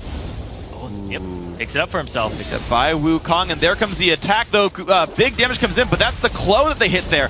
Nice Satch charge keeps the team at bay as well. Denial there. Got to be a bit careful. Perms coming in, Take Fun. He's going to land the flash. Glitter lands the Ignite, picks up the kill. Blue buff goes to Take Fun anyway. There's the Whimsy. Q onto Perms, going to land despite the Summoner heal, and he gets in onto the minefield. Half HP, no wild growth though is available. Perm going to dodge those last skill shots, and he'll get out. So Take Fun ends up getting their blue anyway, and he gets a kill as well. Now they get to invade the jungle. A little bit aggressive there by Uzi, and also the fact that they went that route out of the jungle, because that's the way that their mid laner was, where Perm was, but instead of splitting up, or even running directly north. Look at that, Mockler. Wow, nicely played right there. A lot of CC coming through. The damage, all you need when you got Exhaust. Shundo used before there, and Libic forced well far away. Mockler was way too far up there with no summoner spells available to him, and Libic just didn't have the peel available either. Now Take Fun, he's making his way down bottom. He's going to Whimsy past the ward, see if it'll be enough. He's going to try to make the play level 10 on him. Super Ace will walk it up a ward. Kobe, he's got to be careful in this one. Can he dash away on the slow? Oh, he does dodge the cube. Goes in for Libic. Can't go find enough. Forces the flash out from it as well, though. There's a W. The heal coming through. Take Fun still trying to go for the trade, but he's got to be careful. He's still fighting a 1-on-2. Is forced back on this one. And Ziggs plus Wukong also roaming down. They did get spotted by a ward on the way over, but Lublin Shore not looking to retreat. And Kikis is doing his red buff right now. Let's see what they can do. They put down a pink ward, and they know that there isn't any wards in there, but now Take Fun's going to walk straight up and find it. He's going to know he's spotted, but goes right through. Anyway, needs to get back to his lane in time. the rest of the team's going to go back and rejoin their old places, so nothing major really grabbed. Kickers grabs his red and level 9. He's actually a level up on Uzi here. Wards get traded back and forth there. Blue buff's going to go to Perm as well, so looks like 20 minutes is going to be the respawn of the blue buff. So far, it's just been slightly better map movement by Lublin Shore, just like in last game, where they got advantages off. Look at that. No, the playmaking in the bottom lane, though, is going exceptionally well. Mockler has got to be super careful, does land the stealth, but if he goes to Tri-Brush, he gets hit by a pink ward. Gets spotted by Kobe. Dash in. One more attack will do it. Kickus shows up, gets the shield. Kobe, oh my god, Kickus has missed so many Qs this game. Cannot find the kill. Slams the ground in anger. Ziggs' ulti. Oh! Gets him. Nicely played right there. They trade kills back and forth, though. Kobe's got to be careful. Big damage comes through. Flashes. The wall goes down to Kickus anyway. The red buff burn is enough. Who needs landing Qs when you have a red buff? Yep. Good enough. And a Ziggs on your team who will pick up the kill for you after the fact. So 2-1. Lublin Shore actually come out ahead on that one. Yeah, and despite everything. It looked like Uzi was... I was talking about how Lublin Shore had just been out-rotating them slightly. But look at that. They do it again. They end up on top of that fight. Misses it. Misses the E as well. And then Uzi just walks straight into it without knowing that the kick across 2 was huge. He hit that Q and lines it up with the burn. More than enough from his red buff and his lizard. The 2-man kick was definitely awesome right there. That got them those kills. Yeah. So very well played. Silence the critics. Yep. Can't land a Q, but can land a kick, which is arguably harder. Yeah, 2-man kick. Yeah, like, it's not even just a skill shot. You've got to like line up their opponents as well. But there we go. Dragon in 40 seconds. Lublin Shore already trying to wrest control of this. You're seeing the 2 Sightstone wearers running around, getting wards down to the jungle. Pink wards on the entrances as well to guarantee there's no vision watching any of this. It's going to be hard fought. But there's a ward right on the dragon. Well, yeah. But, you know, that's less important. All right, well. Boots of Moby on cooldown for Kickus. Going to push Perm away. That ward going to be around for a little while. The turret very, very low on health. He's 1 wave away from killing this one. So, Take Fun has to be careful about this one. Perm does get pushed around the long way, which is going to give a push lead there. Bottom turret does go to Kobe and Super A's, though. So, got to say, Denial still, despite losing a couple of kills, not really getting disheartened there. They've actually built the gold lead for themselves off their extra turret, pushing this bot lane pick, working exceptionally well. At first, I was like, you know, I don't know why you grabbed Lucian so early. He's not contested, but because of Lucian and Sona, they're up 40 CS. Yeah, it's 1,400 gold. He didn't really have an option of taking Twitch because of his champion pool, and he wanted to deny it from Mockler. At the same time now, Lublin Shore, they're actually going to go for this dragon. It's seen, but there's no TP here from Kuban. It's a 3-on-4. Yeah, but Tidal Wave's going to slow them down just enough that they're not going to get their way in. Lublin Shore do earn the dragon. That was very well played by these guys. So off they go back to their normal spots. And Denial now have to suffer through a 1,000 gold deficit. Take Fun goes back to the mid lane, holding just -20. Not too bad against Perm, but you know, we said Perm was landing pretty well last time. And Take Fun, 3-0-1. He's found his way into fights much better than Perm has. He's exploiting what we talked about earlier, where Perm doesn't seem to roam out of the lane too often or at the right times. He's very reactive in that. He's not making the plays. He's following Take Fun up, who's already made a play by the time he gets there. So Take Fun up and kills down in CS, which is how you would expect against somebody like Perm. Yeah, that's what you want. Yeah. Up and kills down in CS is generally the way to play League of Legends if you can. Sets your team up for success there. Again, 1,000 gold lead there. Kickus does have Sweeper, jumps over. Babunia gets stunned up. Now, do they have the trade they want? Dragonform Pop kicks him back into the team. Babunia does still have Flash. The Q is landed from Lee Sin. Can he get to the wall in time? The slow is there. Flashes it. Kickus shows up, lands the Q. One more attack will do it. Kickus, oh no, he can't do enough. And Kickus not going to get the kill on Babunia. He was 1 attack away and couldn't find it. Uzi comes to defend. Nothing picked up there. Very, very close. And now Perm, he started roaming top that time, but he ends up giving up CS for it now because they're on his middle turret. They have to reinforce this with 3 members. And we talked about the bottom lane, how it was so impactful for Lublin Shore last game. It's complete opposite this time. And now the CS lead is in Kobe's favor, as well as the kills. Mockler's just been shut down, and they're going to try to give him some CS so he can just be that late game Twitch. We'll see what else they can find with this one then, with Twitch still grouping up. Interestingly, he's still got a while to go, though. Twitch no Blade of the Ruin King.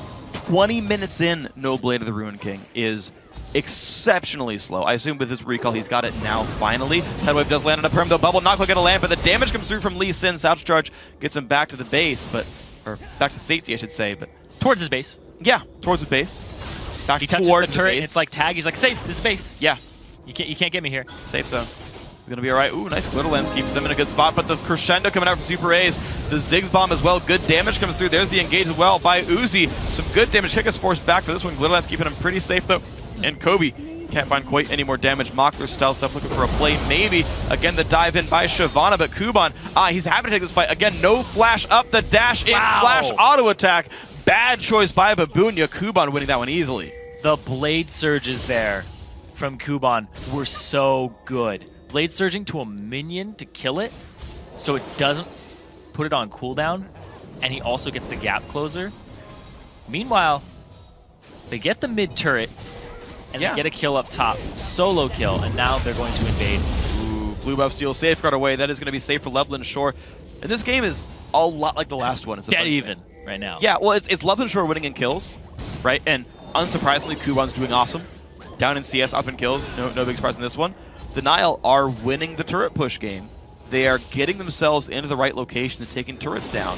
Problem is, when they fight Loveland Shore wins.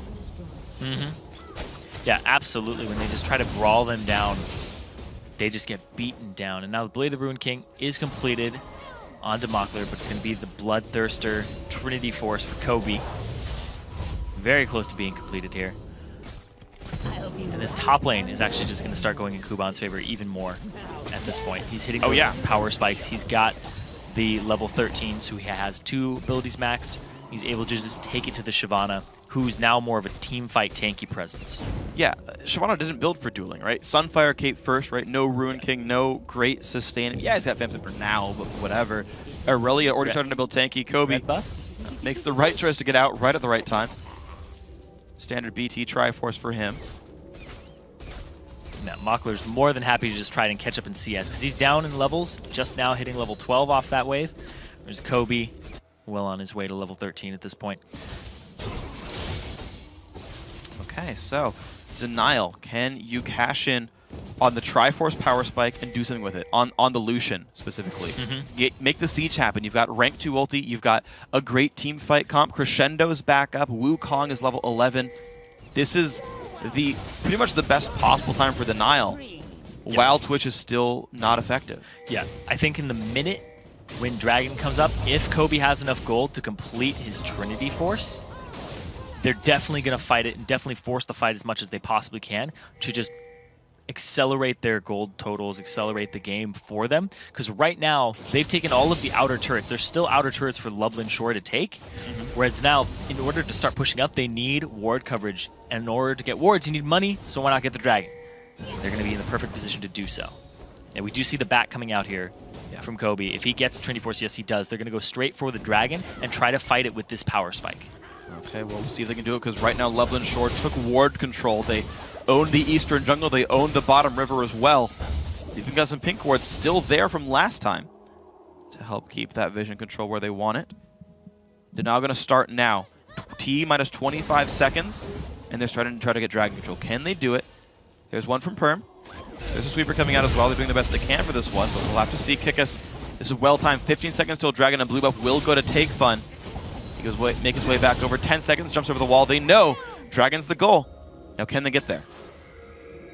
Uzi still has his flash available, so he can actually use his ultimate and then flash and close distance. There's the TP for the flank by Kuban, but if they section him off, the team is split. If they make a decisive move onto one side and keep their AD carry kind of just in the back, like if they fight in this chokehold, they'll be fine. Tidal's going to earn them some control, though. They're going to get all their team now up over the wall, and there we go. The engage onto something. He's going to flash out. Ziggs bomb hits nothing. Twitch off on the side, but no one's threatening him, so he's getting damage down on the squishies in the back line. Perm has to back off. There's the engage. The kick in, but it's not going to find too much. They find Sona, though. Kickus stays alive, actually. Just barely runs away on this one, and now the chase is on. Kuban finds himself a double kill. A third person goes down. Livic executes and picks up the kill on that one. Still running away. Now only 2 members alive.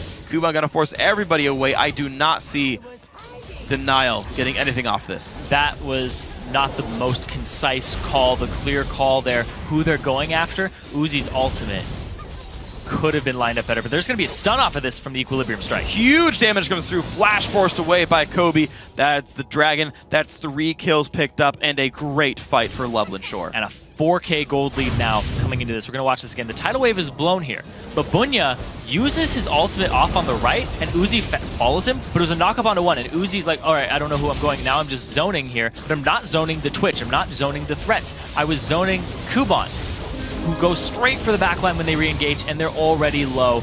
Gets in there, picks up multiple members of their team, gets their tanky. Look at that. They can't do anything. They're on the retreat after that because they split.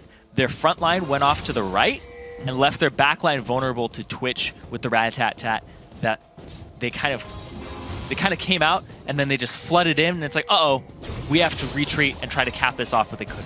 Yeah, Loveland Shore managed to get the team fight the way they wanted. The tidal wave forced Denial back. The wards saw them like up above the river, and you just had the easiest spray and pray of your life. No one threatening. Again, you talk about the engage going on the wrong champions. So Loveland Shore find the way to make that fight work exceptionally well. Almost a 4,000 gold lead now for these guys 26 minutes in. Looking very good in this matchup. Once again, they can just wait for Twitch to keep scaling up. Phantom Dancer now done to this champion. Played the Rune King Force already done. Last Whisper, the next pickup soon. Kick us level 13, keeping up with pretty much everyone there. And look at this now, the turret game finally going Loveland Shore's way. Bottom lane outer is gone. Kuban got the top lane after he killed Babunya in that one-on-one, 8 minutes ago or so, but it's only getting better from here. The ultimates here from Uzi, with the priority of picking the Wukong early for himself, and just getting himself on that comfort champion, are not coming up as big as you would imagine. He's gotten, I think, 1 person in his last 2 ultimates. Yeah. And he still had flash available, because you can ulti and then flash into the team and knock up multiple people and just get yourself back into the fight. Instead, he hasn't been saving it. He's been going straight for the support. He's been going on to non-priority targets instead of locking them up. So let's see what else they can do here, because mid lane now under fire. The correct targets right now. How well can Denial reach this Twitch? The main damage source in the team. Unfortunately, Kuban's big, and he's not easy to deal with an AoE comp, so good luck on that one. But yeah, how safe is Makler going to be? You've got a Lulu, a Lee Sin, and a Nami all there to potentially support you. And it's funny, too, because Makler's been shut down all game. He's 0-2-3, and he's about 30 CS down over his lane opponent, who's Kobe's been doing really well this game. Yeah. But hasn't been a presence in team fights that people have to be extremely aware of. The back line is just so vulnerable. Babunya and Uzi have been abandoning it for the engage. Whereas the kite back from Take Fun and the counter engage from Kikis and Kuban is coming up really big. It absolutely is. So, difficulties abound right now for Denial. Can they find the fights the way they want to? Can they actually get onto the people that are cutting away from them? Right now, that hasn't been the case. 4,000 gold with Loveland Shore ahead, and they're playing the slow game. Of course, sieging against Ziggs is really freaking hard. I think it's going to be hard for them to go into that lane that he's in and actually make pressure there. They've got to do the split pushing type game. Aurelia go get the push going on. Twitch get to the point where you can actually beat up his Lucian one-on-one. At this stage, I think you actually can. This is the right set of items for Twitch to win that battle. And the thing, too, is that Twitch can just leave the lane, hang out somewhere between top and middle if you're sieging, and then just show up. And it's like, oh, Babunya, you were trying to split push against Kuban, you're dead. Yep. Because now it's a 2-on-1. And just completely take over the game in terms of map pressure. Denial, if they can't push up, which it looks like they aren't going to be in a position to do so unless the team fight goes really astray for Loveland Shore, they're going to have to start warding up their own jungle. Not just with regular sight wards, but with vision wards too. Yeah. One thing to keep in mind as well, I'm kind of thinking about, what plays to make He's what fast. not. Ooh, Super Ace is forced off to the side, has to flash away after Crescendo. That will keep him safe in this one. Looks like nothing really big going to happen, and they're going to trade spells and back out. But in terms of Loveland Shore, right, it's like they're not really in a rush this game because they can keep swinging with Twitch, and there's no timer on this game for them where like you've got to win by 35 minutes or whatever. And at the same side, they can't really easily dive. Denial's actually warded up their mid lane turret very well. Pink ward left-hand side, bunch of green wards in the bottom right. There's not a lot of easy ways in, but if you just brute force it down enough, if Takefun just goes in there, maybe they can just do enough. Look at that, attacks coming in for Twitch. They do finally get the turret down. And look at this, it's going to force Denial all the way back on this one. Well played, Loveland Shore. Yeah, there's a large wave down bottom. Makler wants that. Great. Gonna actually put him even in CS. Yeah, well, they're going to... Coming back from that huge deficit. They've caught up very nice sound charge, but Kickus is going to be okay with this one. Just jumps to a pink ward, and he's on his way out. Blue buff goes over towards Take Fun one more time after the turret goes down. And there's nothing for Denial to answer with. The waves are not pushed up. Outer turrets are already dead. Dragon's off the table. This farm, untaxed. Yeah, completely gets it for himself, but at the same time, they're trying to collapse around him here. And Uzi just warding up. He knows the Dragon's up in 40 seconds. Doesn't put vision in the pit, puts it around. So that means they're going to be there for the fight first. Or at least that's their plan. That is their plan. Well, I mean, that is one thing. Denial have done a very good job of warding this game. They've got wards down.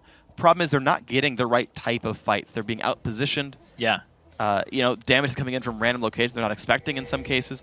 And they're just not able to do the battle. I mean, like, Super Rays got caught, burn Crescendo, burn Flash. They could no longer team fight for their turret. They're getting getting out macroed and microed just by like a quarter of a point. Yeah. Just these tiny, tiny little things. They're there with the ward coverage. It's not like their ward coverage is lacking. They'll get it there. They'll be like, okay, this is the fight that we need to fight. But then they fight it, and it kind of goes astray for them because the call in the fight is not 100% there. See, they warded up the dragon, but they didn't ward the dragon itself. And now they aren't there in time, and they have to give it up. And even in general, I mean, the lanes are in a position where they can. Yeah. Like, Leblin Shore got the pushes in because they're stronger on the map now, right? They're using the 5,000 gold lead to say, you have to back up from us. You know we'll kill you. Pushes up. This is great. Now we can Dragon, and you know we'll kill you, so don't try. Yep. Denial need to find the right kind of fight.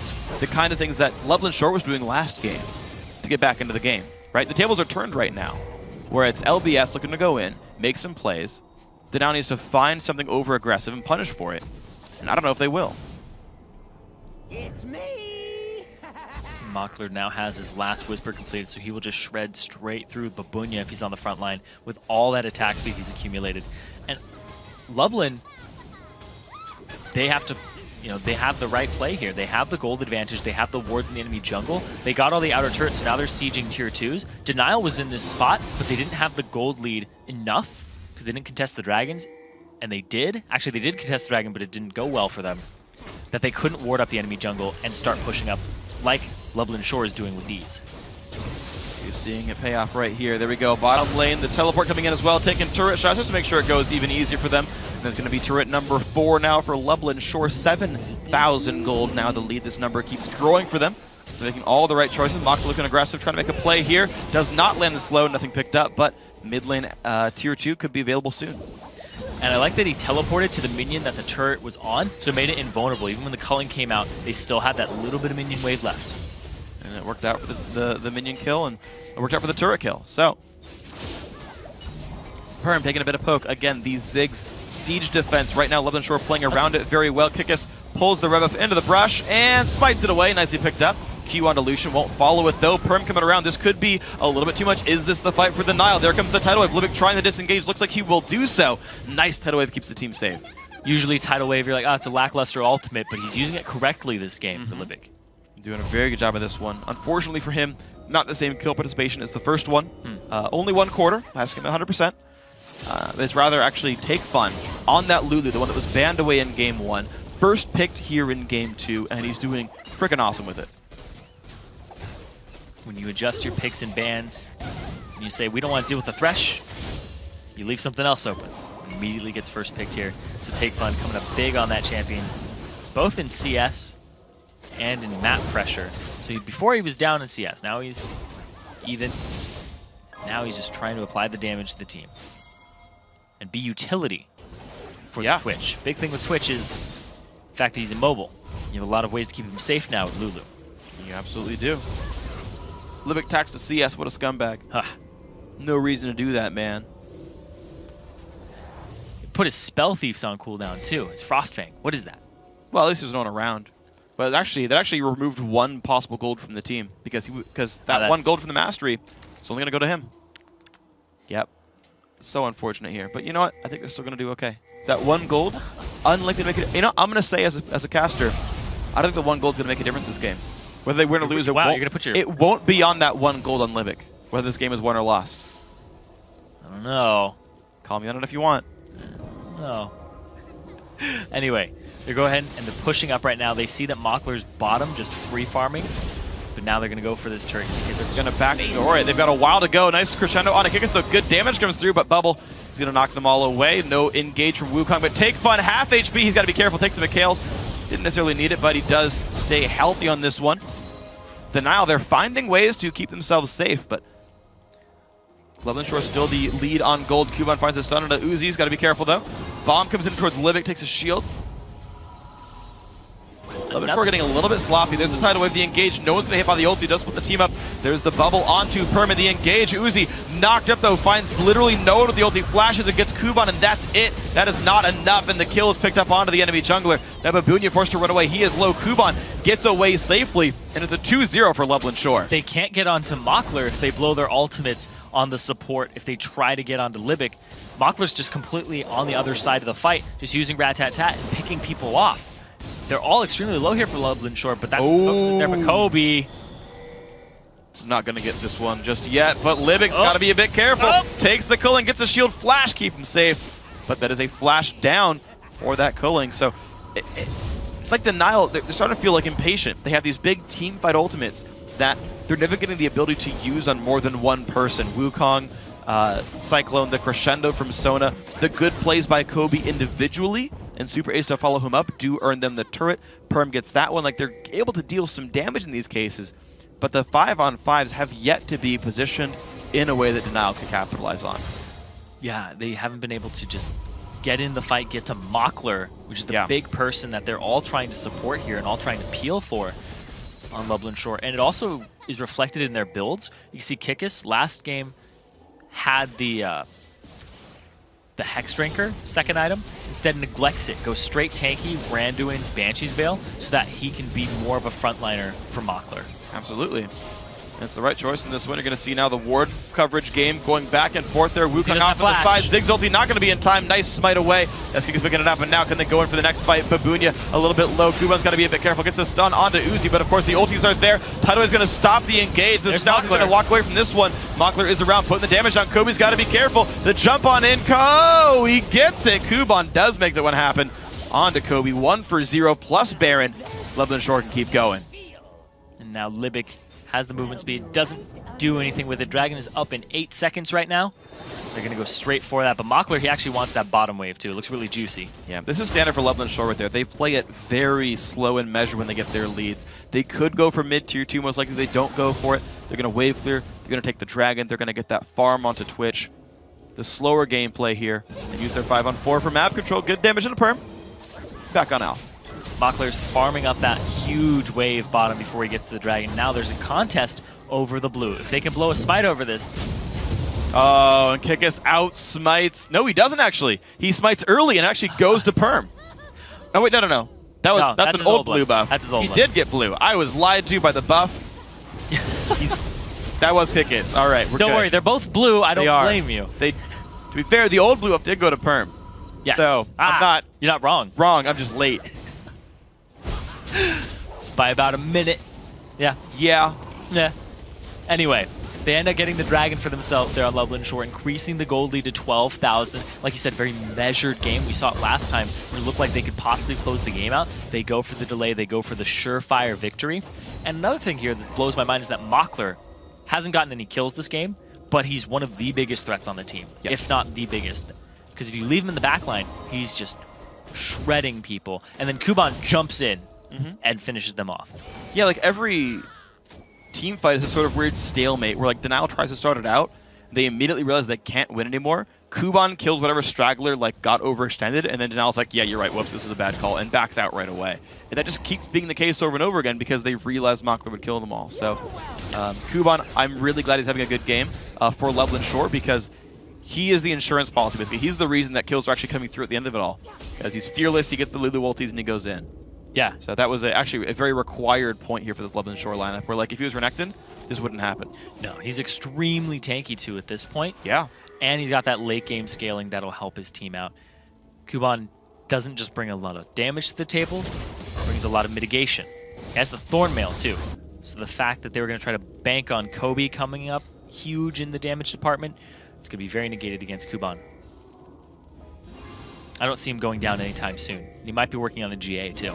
Oh yeah, I think that's probably the next pick up there. And now, it's not good for Baboon. He's going to flash away. Dragon Form comes in, putting him to half HP, but gets him out of range. Ziggs looking to defend, but Perm is very much caught out. Gets a bunch of heals, but not enough. Crescendo comes in slow, and then there's another kill picked up there. This one going to Take Fun.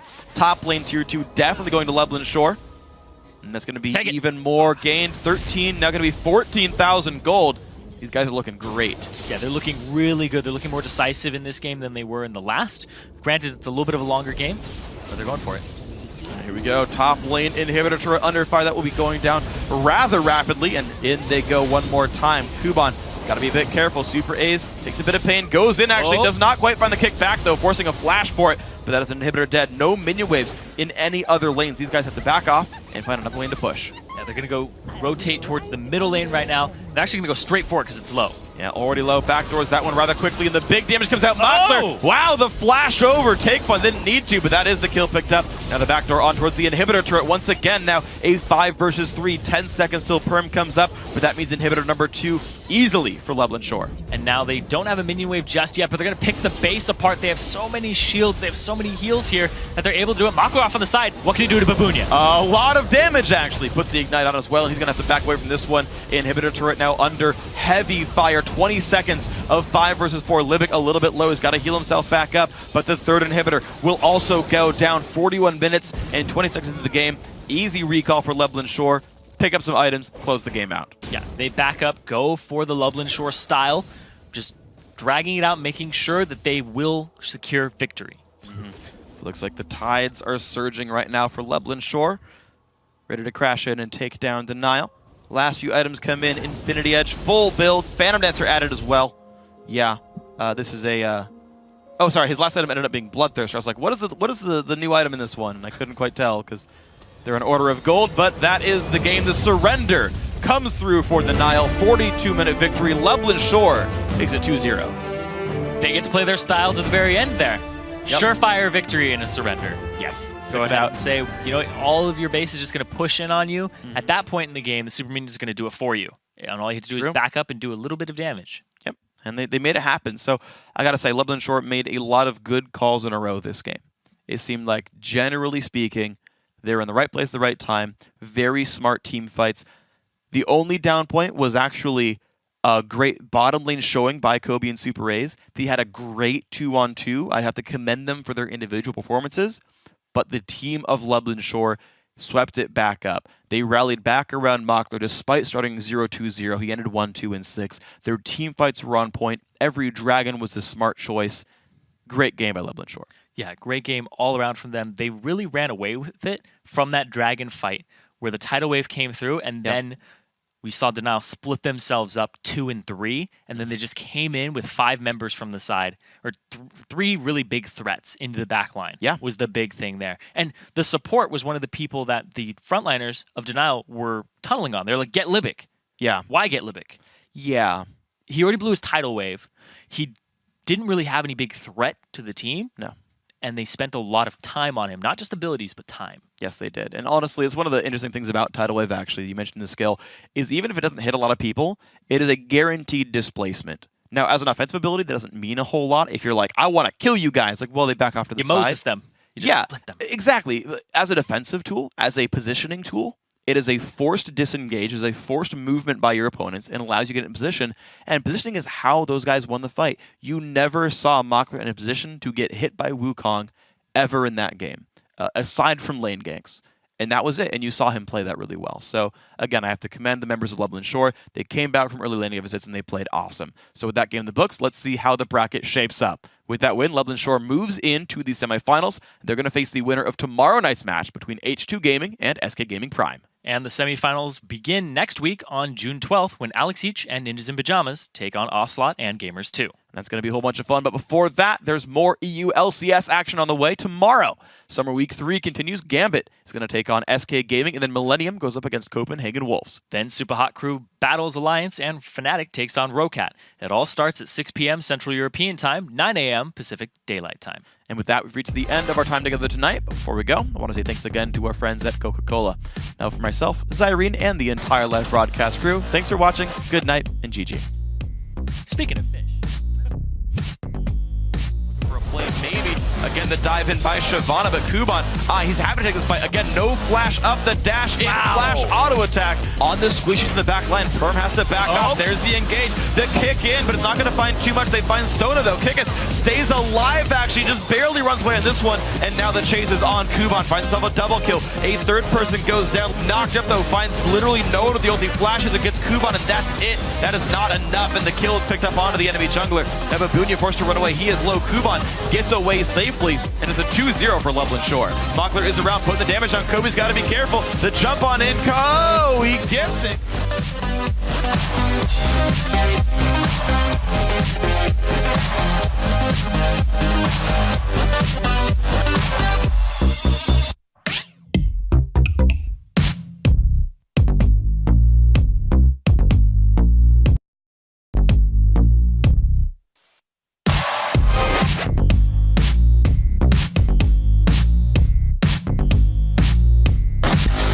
Man, you must be insane. I look good. I look good. I look exactly the way you wish you could. I look good. I look good. Come on. I look good. I look good. I look exactly the way you wish you could. I look good. I look good. Come on. Joe said that I'm the best in the West. I got the girls singing, damn, look at how he dressed. No need to guess, just bless my finesse. I keep him in a mess, all up in this caress. Jeans, fitted, shirt, knitted. Man, she need to quit it, she already did it. She gotta be Latina cause she look mixed with it. She all up on me, so I guess she gonna get it. I look good, I look good. I look exactly the way you wish you could. I look good, I look good. Come on. I look good, I look good. I look exactly the way you wish you could. I look good, I look good. Come on. Right. Yeah. Right. Come on. Right. Come on. Yeah. Right. Come on. I look good. Right.